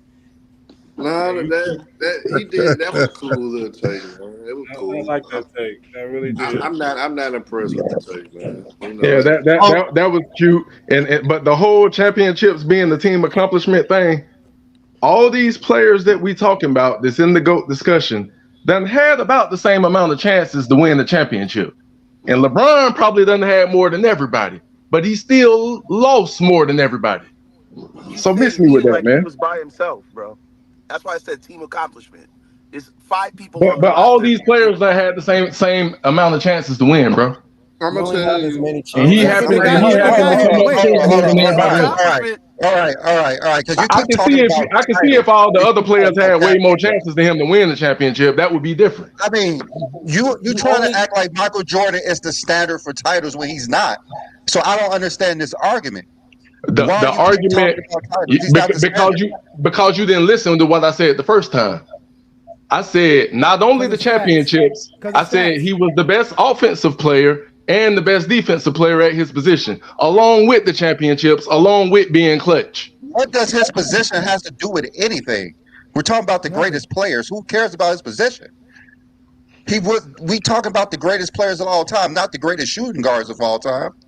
If Michael, you trying to dictate this debate on what Michael Jordan did versus shooting guards in his era, and he did not have great shooting guards in his era. So that's a weak argument alone. Who you comparing him to? Reggie Miller, who would average 3 rebounds a game and less than a half a steal a game? Who are you trying to compare him to? It's a terrible take in his era. I mean, not only that, Kane, you are not praising the person who lost the least. You're talking about somebody who lose the most. The guy who lost the least, you're disrespecting him because of stats and offense, basically. Because it's two ends to the court, bro. Damn, that was a good. I mean, I can easily make an argument that LeBron James is a better offensive and defensive player than Michael Jordan. So, but that don't have anything to do with what you're trying to say. If we're trying to say who's the greatest offensive player, it's going to be LeBron James. LeBron James has done more offensively than Michael Jordan, as well as defensively than Michael Jordan. The only thing you can hang your hat on is the all defensive teams that was voted on for Michael Jordan to win. But when we look at what LeBron James done on the court, he has statistical dominance that no one has had before. And it's stats for nerds, bro. Stats for nerds. Like I said, you play to win the game. You play to win championships, bro. Okay. You play to win championships, bro. All right. Who are you taking, Robert Horry or Michael Jordan? What you mean? Who are you taking, Robert Horry with more titles or Michael Jordan with less? A role player, bro. A role player. Oh wait, no, don't bring up stats. Don't bring up stats. Don't bring up stats. Let's not bring down the intelligence of the whole panel, bro. Let's not bring down the intelligence of the whole panel, bro. Don't matter. Don't become a nerd. Don't be a nerd. Who are you taking? Who are you taking? Who are you taking? Let's not bring down the intelligence of the whole panel, y'all. Who are you taking? Michael Jordan or Robert Horry? But y'all reach for John Stockton, Robert Orr. Y'all reach for anything when y'all be getting drugged, man. Simple question. Who are you taking? Robert Horry or Michael Jordan? It's a simple question. Hey, Kane, it's pretty obvious. Based off of stats, we're gonna get Michael Jordan because Michael Jordan don't have 7 rings. Robert Horry. Yeah, we're gonna use stats. So once you say stats are for nerds, you're gonna use that for Michael Jordan over Bill Russell and over Robert Horry. That's why we're using stats. I didn't say stats. I said dominating the game offensively and defensively. You do that offensively with stats. I didn't say not one stat my whole time, bro. How was Jordan dominant? You tell me how Michael Jordan dominant. Hey, John, I can answer that question. You can't save him. You can't play a savior. His ass is going to answer it without stats. How you going to say Michael Jordan's a better offensive player in his era? Don't use any stats. Because he won the most and he had the most scoring titles. That's a stat. Stats. There you go with stats. There you go with stats. Don't use any stats. Next, how is Michael Jordan a better offensive player without using stats? I just told you. You said, bro. You used the stat. Using scoring titles are the most points. You used the word intelligence and then said scoring title. Like, what is wrong with you? Like, dude, you said scoring. That's a stat. That's a stat of accomplishment. Like, what are you talking about? You're making us Jordan fans look like casuals right now. Wait. Hold on, wait. Did Herm just admit that he's a Jordan fan, Herm's a Jordan fan, ladies and gentlemen. He admitted to it right here on GOAT James Kingdom because we brought up a zesty Jeffrey. Go ahead, Herm. Go ahead and explain it. I'm not a zesty Jeffrey. I just don't want... I know you're not. I just don't want my boy to make us look bad, so I got to step in a little bit. This is how you kill him. And B. Lee and A. Johnny, y'all can chime in. This is how I'm going to kill them with just simple things. If LeBron James is so-called a GOAT, why is he still playing? Ask me why he's still playing the NBA right now. Okay. I can answer that. Okay. What is the limit he has to play first? I mean, he can play as long as he wants to, but why you think he's still playing? What motivates him to still get up every single year, to still push himself, to still work? Because he's still the best player in the game. That's not answering the question, though. That answers everything. When you're still the best, you still play. Just like when Michael Jordan came back and we knew he wasn't what he was, he just said, I'm going to bow out because I can't keep up with them. LeBron James is keeping up with them while outplaying all these younger guys and still being the best player on the floor. That's why he's still playing, because he's great. Billy, you hate to admit it. It's only one reason why what? It's only one reason why LeBron is still playing. What's that reason? What's that reason? LeBron is still chasing a title. LeBron wants to win a title. He wants to get more rings because he doesn't want to win. I got this. Will. So what you're saying is that if LeBron had 6 titles at this point in time in his career, he would have been retired. He would have been retired. That is hilarious. Hey, John, did you know that his agent? Hold on. So let me ask Herm this question: why did Jordan retire after 6 and not after when he had 12? He probably could have kept going, but the reason being they explained it. They explained why, because they broke up the whole team. Jordan wanted to run it back. When the Bulls say we're not running it back, his ass quit. His ass said, "Hey, I'm not playing with you." Jordan broke up the team. The only people who weren't coming back was Pippen and Phil. Everybody else would have came back. Yeah, Jordan could have kept playing if he wanted to, but he couldn't reach 12. So why LeBron got to reach 6? No, it's not about it because, like I said, we know LeBron's motivation is to be recognized as the greatest player of all time. At the end of the day, if he actually himself, this is why I asked y'all this question, because if he felt like he was the GOAT himself, he would have retired. He wouldn't still be playing. It's the reason why he's still playing. LeBron just knows, as you. No. Just LeBron as you, right? LeBron knows he got to get. He got. So are you saying LeBron James doesn't think he's the GOAT? Because from my understanding, he's insecure. Zesty Jeffrey says he's the self-proclaimed GOAT. He's insecure. You say Clutch Sports. You say Clutch Sports is paying people to say that he's the GOAT. So LeBron has nothing to do with that. No, I'm saying LeBron is insecure about his status as a legacy. Now LeBron's insecure. He told. Herm, did you know that? Rich Paul said stay out of this, man. Stay out of this, man. Hold on for a second. Let me just say. Stay out of this, man. This ain't got nothing to do with you. I think it has everything to do with who's on the panel. So I'm addressing what you're saying. I was asking Johnny and B Lee, man. I know, but I want to ask you. I want to ask you if you know what I'm about to say. You starting to sound a little bit, Herm. You starting to sound a little bit like it's a slap in the face to all the people out there in America for LeBron James to be representing Team USA as a captain. I would never vote LeBron James as a captain of anything. LeBron James does not carry himself with any honor, any integrity, any class, and he lacks the respect, the love of the game. He never carried himself like a true captain, like a true leader. He ain't no damn leader. Actually embarrassed for us that LeBron James is representing Team USA as a captain. What the hell has LeBron James done in his career that would give him the right to be a team captain? How the hell is he the best player on the team? How is he the best player on the team?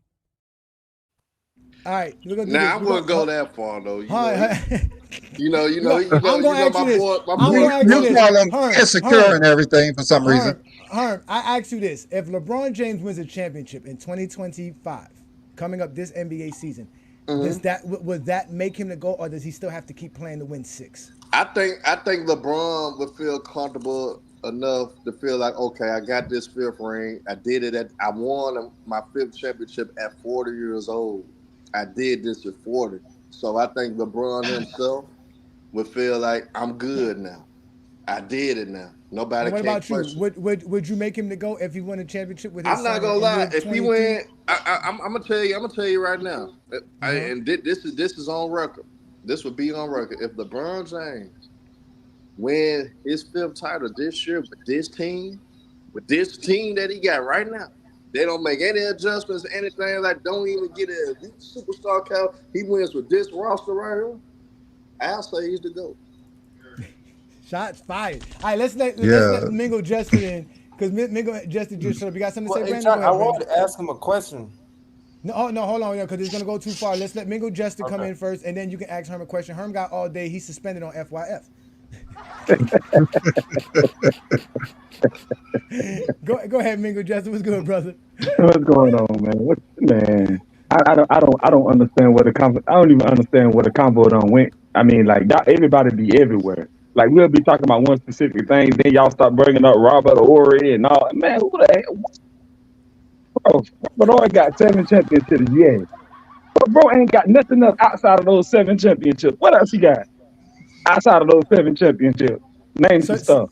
So more stuff Hold is on. needed besides championship. Let me go and answer this question. So he was saying that stats don't mean anything, only the number of titles. So I asked him, is Robert Horry better than Jordan? Which is obviously no, but he wouldn't answer the question because he didn't want to put his foot in his mouth. So you're gonna say Michael Jordan's better than Robert Horry because of stats, even though he has more titles, and that's why we say LeBron James is the GOAT, even though other players have more titles. Just as simple as Nah, that. bro, that No, but wasn't see my the thing. point. No, When no, when but I see, first it's a, started, I said that all the players that we comparing got comparable stats, bro. I had said that way in the No, they beginning. don't. No, That's they why I don't have said you comparable weren't stats. listening. I Nobody got said They don't that have from the comparable very comparable stats. stats. beginning. Nobody got the No, stats no, LeBron they has. don't. They don't have comparable So stats. to me, Kane, you had your chance to speak. Let's let Mingo Jester save you, because trust me, Mingo Jester can save you. Go ahead, Mingo. I Save already Kane. cooked y'all boys. I ain't worried about it. I'm just here to listen, man. it's a tad, but it's a How tad you bit cooked us? You different. a Kobe guy. You can't cook us if you a Kobe guy. Oh wait, now Nah, I'm a Kobe guy too. I Now we had ain't you doing that pulling now. out John What does Stockton, that bro. mean? Wait. There's too many people talking. I thought Mingo Jester said that. I'm sorry, Mingo Jester. You didn't say that. Go ahead. I'm I did sorry. say that. I'm a Kobe guy too. What does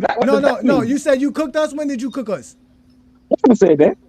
Oh, that's what I'm saying. You didn't say that. Kane said that. I thought that was you who said that. That's what I'm saying. But I apologize. Go ahead, brother. Go ahead. I know you're a Kobe guy. Go ahead, brother. Yeah, but what I'm saying is, man, you can't just be bringing up just random role players trying to put them in these conversations because they got more titles. Robert Horry just was in the right situation at the right time. That's why he got 7 titles. He wasn't the leader of none of those teams. That's why you can't put him in these conversations. But And because anyway, stats matter. I Simple as mean, that. stats does matter, but so does I mean, he accolades did hit and one all of the that other biggest stuff too, shots in right? NBA history, though, with that I point mean, blank everything shot. does matter. He hit You one of the have to biggest shots in you have all to get time. accolades with stats. But So that's how why could the we. world? But Mingo Jester, that's why we created criteria that included everything. And then when we did that, Michael Jordan wasn't the GOAT. It was LeBron. Nah, bro. Cause wait a minute. How did y'all do that? How did y'all come up with this? All right, so we're gonna let Brandon explain it again. Brandon, if you don't mind explaining, or you want me to explain it, because I know you got the grasp of it. You could go and explain. I gotta get this little girl quiet. Okay, all right. So let's go ahead and do this right quick. Let me bring this up here. So we did this based off of these simple criterias. All right, we did off the regular season. So you see, we did by a player's point per game average. We measured everybody's points per game to Michael Jordan's 30.1. Would you agree 30.1 is the greatest accomplishment in points per game, Mingo Jester? Yeah. Okay. Magic Johnson's 11.2 assists per game. Is that the greatest accomplishment when it comes to assists per game for careers? Yeah. Right? We go down the line. We go to totals. We got the totals as well. LeBron James is 40,000 points. Would you consider that the greatest when we're talking about totals, correct? Yeah. Right? We did the same thing with awards, right? The most finals MVPs is Michael Jordan, correct? So everybody was compared to all of these great accomplishments. So as an example, LeBron James has 4 finals MVPs. Michael Jordan has 6. So LeBron James is 66% of Jordan's greatness when it comes to finals MVPs. Do you understand? Yeah. And we basically gave that 66% a whole number. We did it times 10. So it becomes 6.6. So for LeBron James 4 MVPs, he scores 6.6 points. And that's what we did across the board. Now, this is just for the regular season. We also included the advanced stats on the right. You see the advanced metrics? All of those metrics were used, right? And then we also did the same thing for the playoffs. When we got to the playoffs, we used the players' career averages, career totals, their advanced metrics, and their awards. So as an example, like we said, Michael Jordan's 6 finals MVPs is the greatest. Michael Jordan gets 100, so he gets 10 points for being the guy who has the most finals MVPs. He gets 10 points for averaging the most points in the playoff for his career. And we graded everybody that across the board. That's how we did it. And when we did that, Michael Jordan ended up being 4th all time. Yeah. Okay. And now I see what's going on now. That's because all these players played longer than Michael Jordan. Hence why they held days on higher. I get. No. Wilt It's Chamberlain. more of a longevity thing than Wilt Chamberlain played 14 years. Bill Russell played 13 years. That's shorter than Jordan, and they were still able to score. And in fact, players like Vince Carter couldn't even crack the top 75 list. So it didn't matter. Longevity, nothing gave an advantage no matter what it was, whether it was your position, whether it was your era, whether it was longevity or not. At the end of the day, Jordan has longevity. That's why he's in the top 4. He's played 15 NBA seasons. He has over 1,000 games played for his career. If you go here, Magic Johnson doesn't have longevity. but he eventually is in the top 10 because his career is great. His accomplishments are great. When you grade his accomplishment to everybody else, that's how you end up being great. That's Magic the still whole. played 12 seasons though. Huh? Magic still played 12 seasons though. Yeah, no, he did play 12 seasons, but that's not as much as 15, right? That's not as much as It's 17. not. It's not. It's not as much as Shaq 15, but played. Yeah, Shaq played 17. Akeem played 17. Duncan played 19. Dr. J played 17 years, and Magic Johnson still sat there in front of all of them. So Magic Johnson actually has the shortest career out of everybody here, and like I said, he ranked in the top 10. And people like Vince Carter, Robert Parrish, they didn't even crack the top 50. Even though they played 20 something years. So longevity has nothing to do with it. It's predicated on how great you are, because again, we're measuring you to the greatest accomplishments of all time. So what we're basically saying is that all of these numbers represent how close you are to these actual great players and what they've done throughout their career. That is our criteria. That's why it's the most comprehensive criteria, because it includes everything. And it's the most objective because it doesn't give anything an advantage, no matter the era, the position, whatever it is, longevity, not longevity, short career, long career. It measures you to the greatest accomplishments of all time. And that's why we have the greatest criteria ever. And it's just the stats, right? No accolades or nothing else, right? No, accolades are involved as well. Yeah, we included accolades. You see right there, accolades are right there. You see it says it right there. It says awards. You got all NBA, all defensive selections, all stars, league MVP, defensive player of the year, and seasonal titles like your scoring titles, rebounding titles, steal titles, assist titles. All of that was included. All of that. That's funny. You guys didn't even include player of the month or player of the weeks in this. No, we didn't do that. No, we didn't do that. No, we didn't do that. So that was the formula that we use, and our formula is still the greatest formula. No one could come with a better criteria, especially anybody who wants to put Michael Jordan as the GOAT. I like my criteria better, but your guys' might be better. I like mine, but yours might be better. Yours is garbage. So Mingo Jester, do you have any questions? Not. It's better than yours, do you have any questions about the criteria? Anything that was confusing? Because I know I talk kind of fast. No. I got it. No. Okay. I got it. Okay. You got any questions about any player and where they ranked? Because we can give you I got the list. Yeah. Because I was looking for Larry Bird and Kobe, and the whole thing. Yeah, Larry Bird and Kobe just got out of the top 10. Kobe is 11th and Larry Bird is 12th on the list. Okay. That's crazy. Okay. That's how you know What do y'all use for the tiebreaker if two players got the same score? See, Travis, in mine, at least I got Kobe. Well, the way we scored it, that's why we used the 100th decimal to help break the tiebreaker. And luckily we did do that because there were no players that actually had the same numbers. Every player of some sort was better by whether it was the 10th decimal or the 100th decimal. So, and to give you a better idea and a better picture, this was Stephen Curry right here. I don't know why they always show the last person, but give me a second here. And what was Steph ranked at? You said Larry Bird was 12. So what was Steph? Stephen Curry ended up being 27th on the list. My God. My goodness. And that's because again, now granted, the numbers do change because again, we did this last year before this NBA season. So when you look at it as an example, right? Stephen Curry scores high in the averages. You look on the top left on the average, you see how he got like 8.2 because he averages like 25 points per game for his career. That's like 80. That's like 80% of Michael Jordan's career average, right? But then when you go to the totals, it's not enough because Curry has like 23,000 points. Compare that to LeBron, who had 38,000 at this time. He's only 56%. You see what I'm trying to say? So a lot of things change, but he does score high in general because the best score you can get is 10 across the board, right? So that means you can score as high as 80 points. If we were talking about the greatest player ever, they would get an 80. So Stephen Curry is a 34 points out of 80. He's basically almost damn near half of greatness when you really talk about it. And his career's not even over yet. It probably changes now because his totals go up. You see what I'm saying? He has more All NBA selections. You see what I'm saying? So he gets a little bit of a boost there depending on that. But again, it does measure him to all of these. So these are all his numbers. So like I said, his rebounding, we compared his rebounding to Dennis Rodman. You agree Dennis Rodman is the greatest rebounder of all time, right? Yes. All right, so his 13.1 rebounds per game is compared to what Curry's is, which is like 4 point something. and that's only like 3.5%. That's like 36%. You see what I'm saying? And that's where we grade him. And then what we did was we average out your per game average. So what he scores with his points per game, his rebounds per game, his assists per game, his steals per game, and his blocks per game, we divide that by 5, and it becomes a total score of 4.82. And then from so let me ask you a question. So why are we comparing Curry's rebounding to Rodman's rebounding?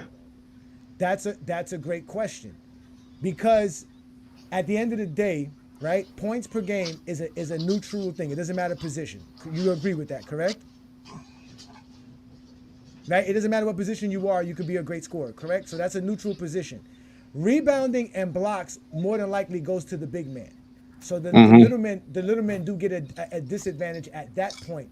But steals and assists are going usually to the smaller guys, and that gives the big men a disadvantage. So at the end, it's still 2-2. So while we're comparing Curry to Rodman's rebounds, we're also comparing Rodman's assists to Curry's assists and Curry's steals. You see what I'm saying?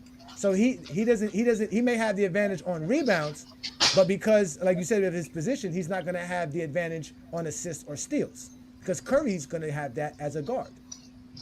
So that kind of evens out the scale right there. That's why it doesn't really help any other position. And that's why we didn't include field goal percentage, because like you said, field goal percentage is also predicated on your position. And to take the greatest field goal percentage of all time is not fair to someone like a Kobe Bryant or Stephen Curry. You know what I'm saying? They're not shooting like, let's just say, a Shaquille O'Neal who shoots like 58% from the field for his career, some crazy number like that. So to me, and this is very comprehensive and very informative, but to me, this is why I say you can't cross compare errors, because 30 points per game today is not the same as 30 points per game in the 2000s. You see what I'm saying? So to me, like when I was saying that Jordan had scoring titles, it wasn't because he averaged 30 points per game or however much he averaged during the 90s. It was because regardless of how much the league was scoring and whatever, and what players' points per game were, he was still the best scorer in the league. Regardless of whether that would have been 30 points per game, 20 points per game, 25, 27, 28. So that's why I say I don't like to cross compare errors, because the only thing we can go off is what they did against the players that was in front of them. Yeah, but we gave Jordan the credit for being the points per game guy because he averages 30. He's number 1. So we didn't take that away. Well, no, I'm not trying to give him credit for it. I'm just saying, like, comparing points per game across errors to me is kind of faulty. It's not. And so you will have to basically split up Jordans in the 80s and 90s. So how would you do that if you split up both eras? You said, how would you do it? Yeah, because you have to split up. I wouldn't do it. My thing is, did you win the scoring title or not? Did you win the rebounding title or not? Did you win the assist title or not? The number is irrelevant. No, but that's my point. But this is the point I'm trying to bring to you. What does Jordan scoring 30 points per game have to do with somebody else who can't do that? Why is Jordan getting credited because someone else can't score 30 points per game? He's being credited. He's being credited for winning all those consecutive scoring titles, which prove he was the best scorer during his time. So he had the best offensive arsenal out of everybody in the league. Well, he took more shots than anybody during that span as well. So that's why he was scoring more. He just shot the ball more than anybody. He wasn't more efficient than anyone else. He just took more shots. So are you saying we're only going to measure about who scored the most points in the era? Like that's how you would do it? Who scored the most points? That's not what I'm saying. What I'm saying is using the numbers doesn't necessarily tell you you can't compare across errors. That's what I'm saying. That's all I'm saying. But you're using numbers. But you're using numbers to show how dominant Jordan was. So that doesn't make sense. That's why I was gonna get at Go Giants, Kingdom. Like, Karen, if you go use the scoring element as a talking point, bring up something different that nobody really don't know. A lot of people don't know that Jordan in the season scored over 2,500 points, 6 seasons. You know what I'm saying? Only him and Wilt have done that. more than 5 times. LeBron James, you could have brought up LeBron, never scored 2,500 points in the season. Never Yeah, did. but Right? LeBron No, I'm James is the just only saying, player. it's LeBron James is the it's only player with caveats like 15 that seasons. you can bring up. No, but LeBron James is the only player with 15 seasons plus, averaging 25 points per game. So, like, we could bring up stuff like that as well. Like, you see what I'm saying? Like, there's a lot of ways to talk about the scoring. Because, again, the way the criteria works and ways y'all talking, like, Wilt Chamberlain led the league in most categories by far. Like, by far. He led the league more as far as scoring, right? I know Jordan did it 10 times, but as far as which I was bring up the 2,500 points per game and all that other stuff, 2,500 points in the season. And then he also led the league in rebounding. He led the league in field goal percentage. He led the league in games played, minutes played. Like, there's so many categories that goes beyond just scoring, but y'all just want to make scoring the most important part. Yeah, we know Jordan was a dominant scorer, but just because Jordan was a dominant scorer doesn't mean that he was the only dominant person. And there's a lot of players like Tim Duncan, Mingo Jester. Are you saying Tim Duncan is not a great player because he never led the league in any category? Or Larry Bird? Because he never led the league in any category ever. I mean, I wouldn't say that. I wouldn't say that. It depends on how you're looking at the numbers. That's what I'm saying, because those are all around players, just like LeBron. If you're an all around player, you're not gonna lead the league in some category. I think a lot of people just do not understand that. Yes, LeBron only had one scoring title because he's constantly getting assists and passing the ball. He did more than one thing. Like, we want to penalize LeBron for getting rebounds and assists because he's not just scoring. What do you mean penalize When in him? fact he's more of an all around player. Because he's not scoring titles and stuff like that. The counter that what y'all saying for is like what A. Johnny brings up, because Jordan just shot more, he still had to make them. But when it comes to the all-around player thing, Jordan was an all-around player too. It's just that the reason why LeBron gets looked at highly regarded as a better all-around player in a lot of people's eyes, I don't know why, it's because he actually has the ball more. So LeBron James actually has the ball more. So end of the day, you're gonna do the same thing with Jordan taking more shots. You got to do the same thing with LeBron actually having the ball more for us being more. So Herm, but Herm, the question is this is the question, Herm. So why don't Jordan fans say that about Jordan? Why they only mention his scoring? Why don't they mention how good he was as an all around player? I mean, a lot of guys really, like I said, they don't really talk from an aspect of being a fan of the game of basketball itself. So not gonna get those type of talking points that we should get, but they're not gonna do that. So that's the biggest issue when it comes to that, honestly. You heard that, Kane? He called you out, Kane and Mingle Jester, because y'all got to talk the basketball. Talk the game, brother. Talk the game. I know you were saying so. What's more impressive, scoring 2,000 points, 500 assists, and 500 rebounds, or 2,500 points? Like, which one would you think is a greater accomplishment in your mind for a season? That's a casual talking point though, because like Johnny mentioned, all the reasons Jordan was scoring more was because he was shooting the ball more. The same way you can say why LeBron has the ability to play more of an all-around game is because he actually handles the ball more. He's more of a primary ball handler than Michael Jordan. So when you do that, you can't say one thing where Jordan was just the best scorer because he took more shots, but then you want to use the all-around thing for LeBron, but he was more of a primary ball handler more than Michael Jordan. So it goes both ways. I think that's a casual talking point, honestly, when you bring that up. It's not a casual talk. It's which one is more impressive talk. No one's saying which one is better. Like, which one is more impressive to you? You don't want to answer the question like they said. I mean, it's a simple question. We got let me let Twin. Which one is more impressive? Whoever won the championship is more impressive. So, whichever one got you the most championships is the most impressive. How about that? And until it's Bill Russell, correct? Until it's Bill Russell, correct?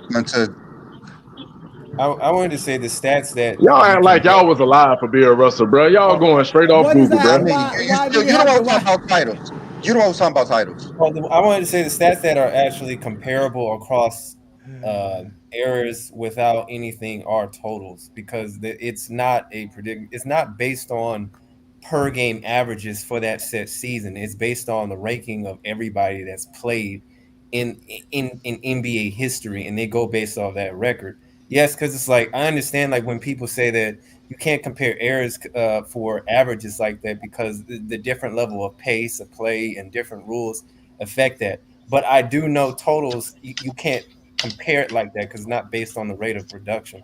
It's just based on your career. Yeah, listen, So, your totals tell you how great you are. Without a fact, it tells you how. I understand that. Yeah. Let's do this because I want to ask Mingo Jester this. Mingo Jester, right?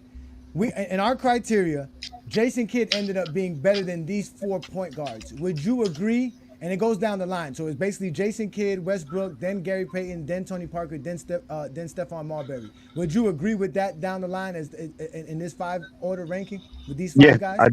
I do. As far as point guards, right? Okay. Yes, I do.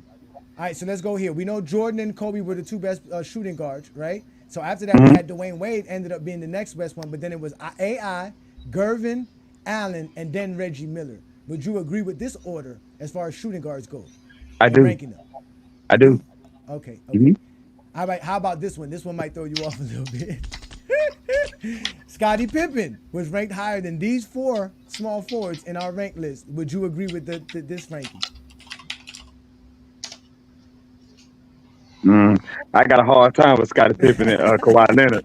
I got a hard time with it. That's the only 2 I got a problem with: Scottie Pippen and Kawhi Leonard. But so you would put Kawhi Leonard in front of Scottie Pippen, but then Scottie Pippen down yeah, the line. yeah, it's Kawhi, then Scottie Pippen, then the rest of them. Man, you can't put Kawhi Leonard over nobody.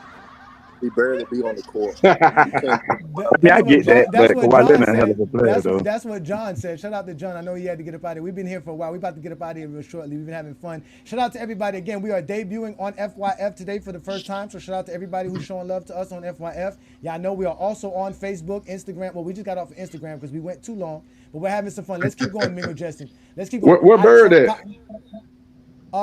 Bird is before Scottie. They already got Bird and LeBron. Oh, okay. Yeah, remember Bird was 11. Random. Bird was 11. Scottie Pippen was 22nd. So Scottie Pippen ended up being 22nd all time. Let's go to the power forwards. Would you agree Dirk Nowitzki is better than these 4 power forwards and also in that order? That's a pretty tough one.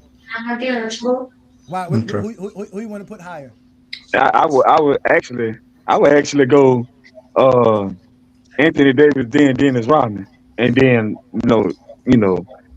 Okay, then Paul. I know you a Kobe guy. Paul Gasol don't get that much love. No. Paul Gasol would be 4. He would be after AD and Rodman. Then it'd be Paul Gasol. Then Dirk, Paul Gasol, then Chris Bosh. Yeah, I mean, the funny thing is about when you really look at Rodman's numbers, even the advanced metrics, man, Rodman didn't really do nothing but just rebound, to be honest with you. That's all that man ever did. Yeah, some good defense. Where Barkley? Rebound. He got 2 Defensive Player of the Years, 5 titles, so his career is pretty great. Good defense. Barkley was ranked in front of Dirk Nowitzki. Barkley was ranked at 26th. Dirk Nowitzki was 30th. So AD carried LeBron to a title. Was better than Dirk Nowitzki. So let's go. Let's finish it with the centers. And these were the centers. So we had these are the centers. Would you agree with this ranking? With Akeem being obviously better than Rodman? I mean, than Robinson and then Moses, then Howard, then Matumbo. I actually agree with that. I'm with that one. Yeah. You good with that one? So so with Mingo Jester, who's highly critical of what we do here in Goat James Kingdom, he went on ahead and agreed with our criteria and basically said, "Hey, this criteria is not that bad. I appreciate it. It ain't that bad, actually." Yeah, and again, it works across the board as well. It works across the board because I did my own criteria, but I removed the advanced metrics, right? And I added some stuff, and this is my top 10 here, right? This is my top 10 Look at there. list here. Kobe's not in the top 10. No! Neither is Larry Bird, but okay. Yeah. Irving out of there. And then I also did it to do defenders, and like you said, this one I was able to separate players by their positions. So I did perimeter to interior, and I compared them the same way by defensive metrics by using like defensive rebounds, steals, blocks, defensive win shares, defensive block plus minus, and this ended up being my top 10 list. So in reality, like Brandon and I have said, we can use this criteria across the board for anything. We can determine who's the best player per era. Like we can do so much with this as long as you know what the greatest accomplishment is of the whatever category you want to use, you just grade players to that category, and that's really it. It's the best. Does anybody want to free up a spot? H from the Lord Servant said he wants to join the panel. I'll go ahead and jump off, man. Oh yeah, that's H for the UK. Who said they can jump off first? Who said that? That was Kane. I'll jump off, man. I appreciate y'all too, man. It was fun, bro. No, Kane, you were the man, son. You do exactly what we expect. You stood 10 toes down. Appreciate you, man. Hopefully we can catch you on another show, on another topic, but it was definitely fun. We appreciate you. Yes, sir. Y'all boys keep it real. All right, no doubt. I'm gonna put the link up again for y'all. What happened? Can you put the centers back up? Oh, you want me to put the centers back up? All right, hold on. Y'all crazy, man. Kobe Bryant top 10, man. Get out of here, man. Not. Stop it. Nah, bro. He's got some of the greatest. He's got some of the greatest production of any player in career for career in history. Bro, he's top 10, bro. I'll never disrespect the Mamba like that. I would have to move. I would have to move Dwight Howard up. I'm sorry. I think he should go in front of David Robinson. Fuck no.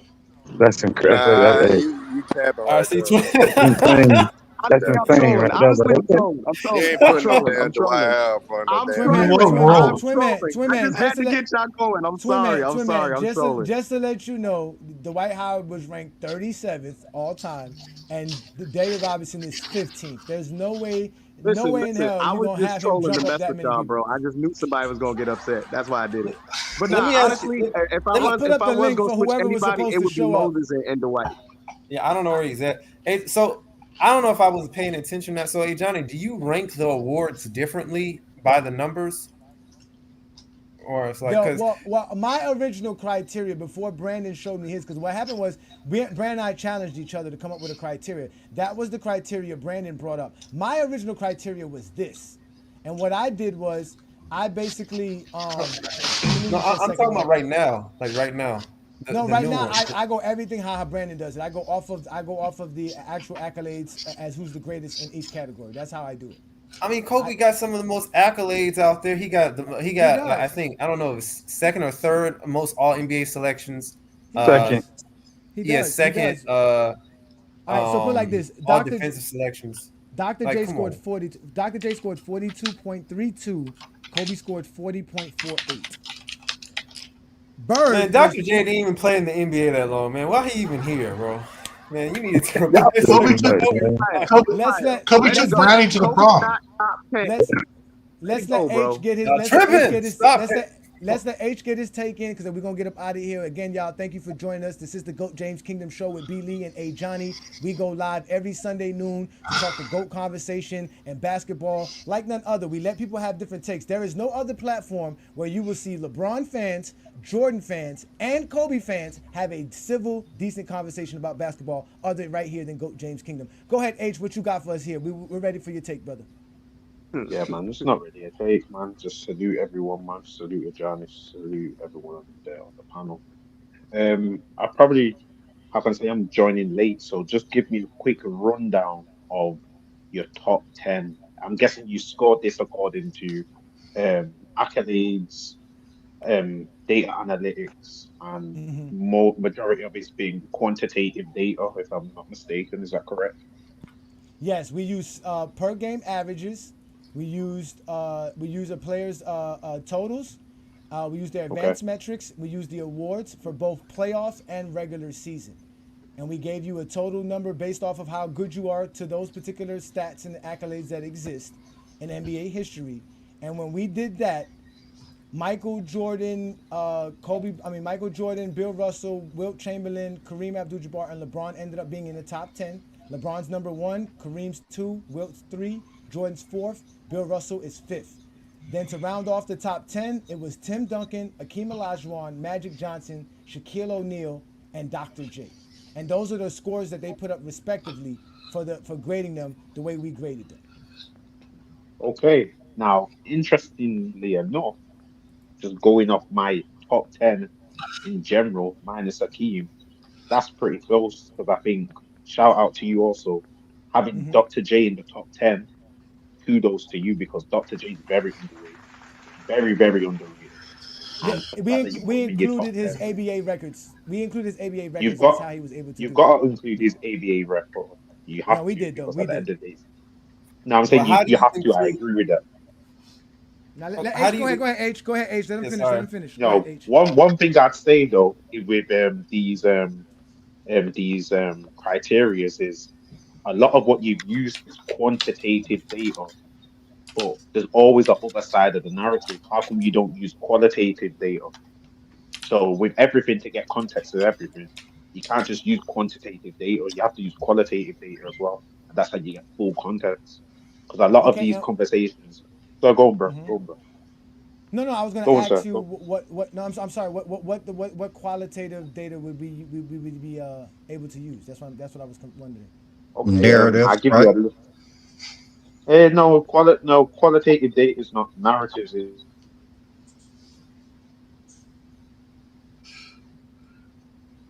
Are you there? He You there? crashed No. No, H got are you there? exposed like a bitch. Stop. Leave H alone and let H show up and let him get his takeout. H, are you there? Because we can't hear you. You're not talking no more. LeBron James ain't top 5. He's not. What the? Brandon out here looking up stuff. H, whenever you're ready, brother, you can come back and speak. But again, listen, y'all. I mean, the accolades and achievements that we use are basically the majority of the stuff that we hear in the GOAT debate. Now, mind you, when I did my top 10 list, I didn't include advanced metrics. And I also included extra stuff like how many times you made the playoffs, how many series you won, how much playoff games you won, right? I included those type of factors. So I added some extra stuff. On this one, Ishmael, I did include player of the month because it is a trophy. So I did also include that. So when I changed it, the actual top 10 list wasn't different as far as the players. It just changed in order. Magic just ended up being 10th when I took out the advanced metrics. And it still was the same thing. It was still LeBron, Kareem, Wilt, Michael Jordan, Bill Russell, and then it was Tim Duncan, Hakeem. But that was the same top 7 as GOAT James Kingdom. But then Dr. J jumped Shaq and Magic, and then Shaq stayed at 9th, and then Magic ended up being 10th. So I'm like I said, the criteria does help us understand how great a player is, if it does anything. Did in the ABA, did they have all NBA team and stuff? Yeah, they had like all ABA ABA team. They had the all ABA team, and they had an all defensive team as well. They also had had Ishmael upset, bro. Yeah. Ishmael, you mad Kobe ain't in the top 10, aren't you? I'm just You a little mad. disappointed, man. This is come on now. This is disappointing. That's why he's bro. asking these questions. Ishmael is upset Kobe's but not in the top 10. But that's why Kobe is the gatekeeper for the GOAT conversation. Because at the end of the day, the guys that you see that most people put in the GOAT conversation are these guys. So at the end of the day, Kobe is the gatekeeper. If you're not better than Kobe, then you're obviously not better than Dr. J. You're not better than Shaq. You're not better than Magic. You're not better than Hakeem. You're not better than Duncan. You're definitely not better than Bill Russell, Michael Jordan, Wilt Chamberlain, Kareem Abdul-Jabbar, or LeBron James. So Kobe's the gatekeeper. Kobe's the gatekeeper for the GOAT conversation. You got to get past Kobe first. Shout out to all the Kobe Bryant fans. God damn. So Johnny, you drafting LeBron over Prime Hakeem? So it's. Let's let H finish his take. Go ahead, H, because we got to get up out of here. We've actually been doing FYF stuff going for 5 hours. I don't know how Lamont does it. That's crazy. Ahead, I know. Go ahead, Yeah, H. no, What 5 you got hours for is a us? long time. No, sorry, I was speaking all that time and I timed out, man. Yeah, something happened to your mic, brother. I don't know what happened, but go ahead, finish up, brother.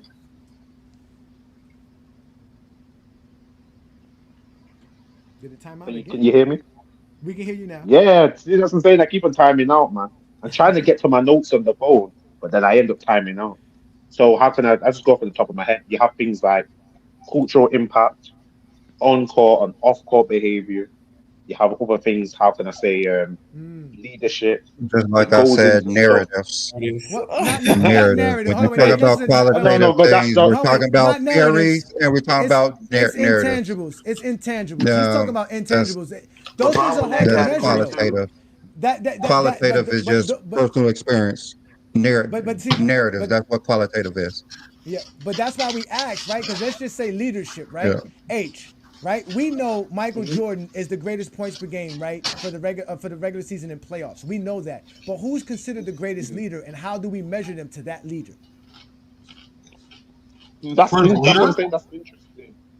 That's when you probably have to go according to interviews. You probably have to go according to actually watching the game and how you perceive a leader to be. So, for example, I would say Bill Russell is probably the greatest leader. Example, when he came into the NBA, how he actually, how can I say, he galvanized the troops from being a losing team to a winning team, and then also becoming a coach and still winning. That shows leadership to the point that he even created the fast break, being able to get Red Auerbach to buy into his philosophy. I class that as leadership. So I'd say he's the best leader. So then, if you use him as the pinnacle, how many people are close to that pinnacle? And then that's how you grade it. All right, so let me ask you this. All right, for me, it's Magic Johnson. How close for you is Magic Johnson to Bill Russell's greatness? In terms of leadership, as far as leadership, yeah. I have Bill Russell. Let's say Bill Russell's a 10. Yeah, he's a 10. If you're the greatest, you're a 10. So as an example, Michael Jordan's 33.4 points per game is a 10. LeBron James's 28 point something percent is like 95% of that, something like that, like 96% of that. So what would Magic's? Yeah, so it's like a 9.5. So he would be like 95% of Bill Russell's leadership greatness. Okay, so we go. Let's say Magic Johnson's a 9 or 9.5. That's a 9.5. But you do understand by doing that though, it's very subjective, right? There's no really way to measure that, and that's what we try to avoid. We try to eliminate that point. The point of us to make it as objective as possible. I mean, the thing is, we could state that LeBron is a 10 and Jordan's a 5. That's our personal experience. That's why we're not using any qualitative narrative or personal experience in this criteria. But Jordan is the greatest leader. He punched his teammates to victory, man. He punched his teammates to victory. That's leadership. Now, mind you, H. What you're talking about, H. What H is talking about, though, we do understand that that's something that people want to have in the GOAT conversation, and we understand that. That's why we allow people to have their takes, because, like you said, you can have your subjectivity, your opinion, and what you saw and how you perceive it, right? But the problem is that it's hard to measure. So when we get into these conversations, it's definitely hard. It's definitely hard to measure, but I think so that's why when you get into these conversations, you have to let somebody speak, right? You have to. So I have to allow you to give your take in and not disrespect you, because again, it's hard to measure that. I can argue with you all day that Magic's the more better leader, but we really don't know. It just becomes a pointless argument. You understand what I'm trying to say? Draymond. No, I agree. Don't you feel, Ajani and B Lee? Don't you think though, if you just go, how can I say, solely off the quantitative data, it takes away the soul of the game? Because the game's not just based on numbers. I think what's happened with basketball now is that we have two sets. We have people who just go solely off numbers, and then basically, to me, you've just become a textbook nerd. And then on the other side, you have people who just go solely off narratives, and then you have no, how can I say, no substance to what you're saying. I think the game is built on both of them, and that's how we get the true value of the game. The game's not just numbers, and the game's not just narrative. You have both of them to provide a full picture of context. Because I can show you, okay, you got two players who scored 25 points. How did they score 25 points? When in the first half, one person could have scored 0 points and the other person could have scored 20 points.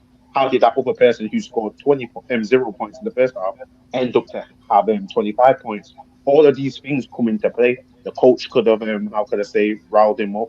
What's it called? A fan could have threw something at him and said, you're going to get traded, and that motivated him. All of these things come into play for the player, and that plays into context. I think when you take away that side of it, you took away the soul of basketball. And that's what I'm trying to add back in. I'm all about numbers in my day job. I play with numbers all day as a part of my day jobs, just doing analytics within construction. But I think also, if I'm going to go on a construction site, I can't just go off the report that I've seen numbers and said that this concrete cube's failed. I have to go in there. I have to see it myself. I have to have, and if it's safe, feel it. I've got to see if it's in the right structure. All of these things, so I can find the root cause of why it's gone wrong. And I think that's why quality data plays a part. It adds context, it adds body, it adds soul to the whole debate. Now, listen, All we right. agree So with you. yeah, I don't agree with that shit. But give me a time when someone led a team to a title with inferior stats.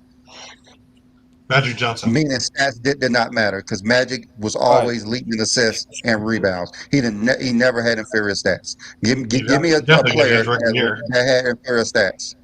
Probably 82 as well. Udonis Haslam. No, because this is what I was going to say. Because see, what Yeah, H is I saying. really want to know which player led a team with inferior stats to a title. How you say Because, led then? Yeah, led them to inferior stats. No, How would you I say? think define your bit. I'd say how to define leadership. I think how you led it. You're talking about in terms because at the end of the day, basketball is a team game. It takes everyone Yeah, it's to a how can team I say game, and if you're not producing on the court, your teammates are not going to listen You to win you. as an So alpha. Win as an which alpha player led their had team. inferior stats that led them to a title? What alpha has ever done that? That's not happened. I think I understand what H is saying. I kind of understand. It's not that he's saying that the stats don't matter. He's saying that on top of the stats, right? Like Brandon, right? Thank you. Brandon, Thank you you. would agree, right? Right, Brandon, you would agree, right? That this is not your top 5. I mean, this is your top 5, but this is not your top 10 all across the board, correct? Right? Because No, I you don't have have the things. team in my top 10. Exactly, right? Because you have certain intangibles that you can't measure that you haven't put in, like he's talking about. That's the thing. Just like me, my top 10 is different as well. My top 10 has Kobe Bryant in it. My top 10 doesn't have Akeem in it. Doesn't have Shaq in it, right? Because I have intangibles, and like he says, certain contexts that we really can't measure. There's certain Yeah, things like he was like I saying. said, that's personal experience. Yeah, That's personal that's fan personal. feelings. Yeah. We're taking a fan base bias out of it. That's what we're saying. Like we're taking out. Exactly. And if you That's want what to we're add saying. in my fan bias, it's going to be completely different than yours. So my bias is never going to be the same as someone else. As a leader, I think LeBron James is a 10, and as a leader, I'm gonna give Michael Jordan a 7. So no, that's going to be completely different than yours. So my bias about what a leadership is, what impact is, Michael Jordan couldn't even get above 500 without Scottie Pippen on his team. LeBron James led 3 different teams to titles. His impact is going to be greater for me than it will be for Michael Jordan. So putting in my bias, my personal experience, my personal feelings into something as a criteria just does not make any sense. I can say my personal top 10 is this and that. Just like a Giant said, his personal top 10 before had Kobe Bryant at 17. Like, yeah, that's crazy. But that's his personal It top was 10. 15. It was 15, not 17. Don't make it that bad. No, I think it was 17. So No, that's why I but said, like, we did not that add was that being in. subjective. Let's get this super chat in. Shout out to Julius Irvin. Julius, we will let you up, but we actually about to get off of here. We've actually gone way longer than our time. But you wanted to state this, and you gave us the super chat, so we'll let you speak. It says here, Bron's not better than Kobe or MJ, but I have him third. You sound like the rest of the Zesty Jeffries, who can't just accept LeBron James is better than Michael Jordan and Kobe Bryant. I don't know what to tell you about that. But we're going to land it out here. We're going to get up out of here. Especially Kobe Bryant. Listen, Kobe's a great player, man. Kobe has a great career. And if you watch, matter of fact, a lot of those people who talk like that, they watch more of Kobe Bryant than they did Michael Jordan. And they really, really want to say Kobe Bryant is better than Michael Jordan, but they just respect the Zesty Jeffries a little bit too much, which I think y'all should start going at the Zesty Jeffries. If you're a Kobe Bryant fan and you got him second, I don't see why you can't make him better than Michael Jordan. You might as well just make him better than Michael Jordan. That's just the facts. Because everything you're using to make him number 2 would make him better than Michael Jordan. That's just the facts. So we're going to get up out of here. Brandon, you got any last words so we get up out of here? Again, I want to thank all of you gentlemen. Thank you, King John. Thank you, Travis. Thank you, Craig. Thank you, Ishmael. All of our supporters, GOAT James Kingdom members.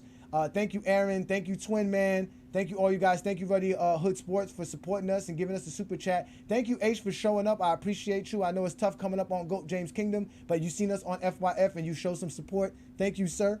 And shout out to Herm. Everybody who showed up. Kane, everybody. Shout out to all of y'all. Brandon, any last words? No, I don't have anything. I got to get out of here too myself.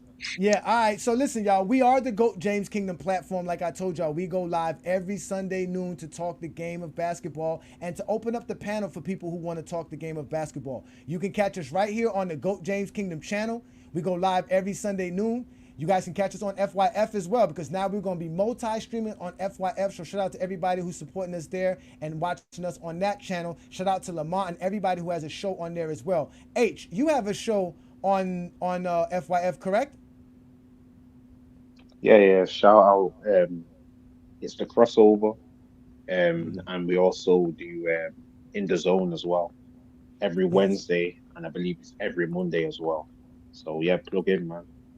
Yeah, no doubt. Definitely plug into FYF. As you heard, he has different channels. He does In the Zone. That's also the crossover with other folks. They talk the game of basketball. It is a wonderful time when you come on GOAT James Kingdom or on FYF. Also, check out our membership in GOAT James Kingdom. Y'all know what we do best here. We take care of our GOAT James Kingdom members. We're going to have a special GOAT James Kingdom members show very shortly, y'all. So please sign up for our membership. There are different tiers, different perks for each tier. When you become a member of the channel, reach out to us at goatjameskingdom@gmail.com or GoatJamesKingdomShow@gmail.com. Also, you can catch me one-on-one. And since y'all love to talk about me so much, I'll be available for all of y'all on a Friday night Exposure with the Exposer, where I open up myself for y'all to come talk to me about the game of basketball. But ladies and gentlemen, we are the GOAT James Kingdom platform. We are the best at what we do. If you don't like what we do, that's your fault, because again, we got nothing better to do but be on YouTube every week. So y'all stay blessed. Y'all stay peaceful. Enjoy y'all Sunday. Chat, bro. We got another super chat? Let me see here. Hold on. I didn't see we had another super chat. Let me see. Oh, Julius Irvin wants to talk to me. He said, respect to y'all, but you can't take away intangibles. That's what separates these great players from other great players. Again, we do not take away the intangibles. We just basically tell you, you can't make the measurements for it. You can't tell me somebody's better at something without using some kind of stat. And anything you're using going to be a stat. As H spoke, he spoke about Bill Russell's leadership. He used championships. He used galvanizing his team and helping them be a great team. You're still going to find some kind of stat in some way that's related to basketball. So at the end of the day, the game is still predicated around what a player does and their production, which is basically their stats, accolades, and achievements. And here in GOAT James Kingdom, that's what we do. We actually talk about the stats, accolades, and achievements so that our intangibles can be measured. Our subjective takes can have some kind of validity. But again, ladies and gentlemen, it's been a great Sunday afternoon. Peace and blessings, y'all. Thank you for joining the GOAT James Kingdom platform. If you're a basketball fan and you're tired of basketball shows that talk about fake narratives and using non-basketball terms like killer instinct, playoff translation, gravity, come to GOAT James Kingdom.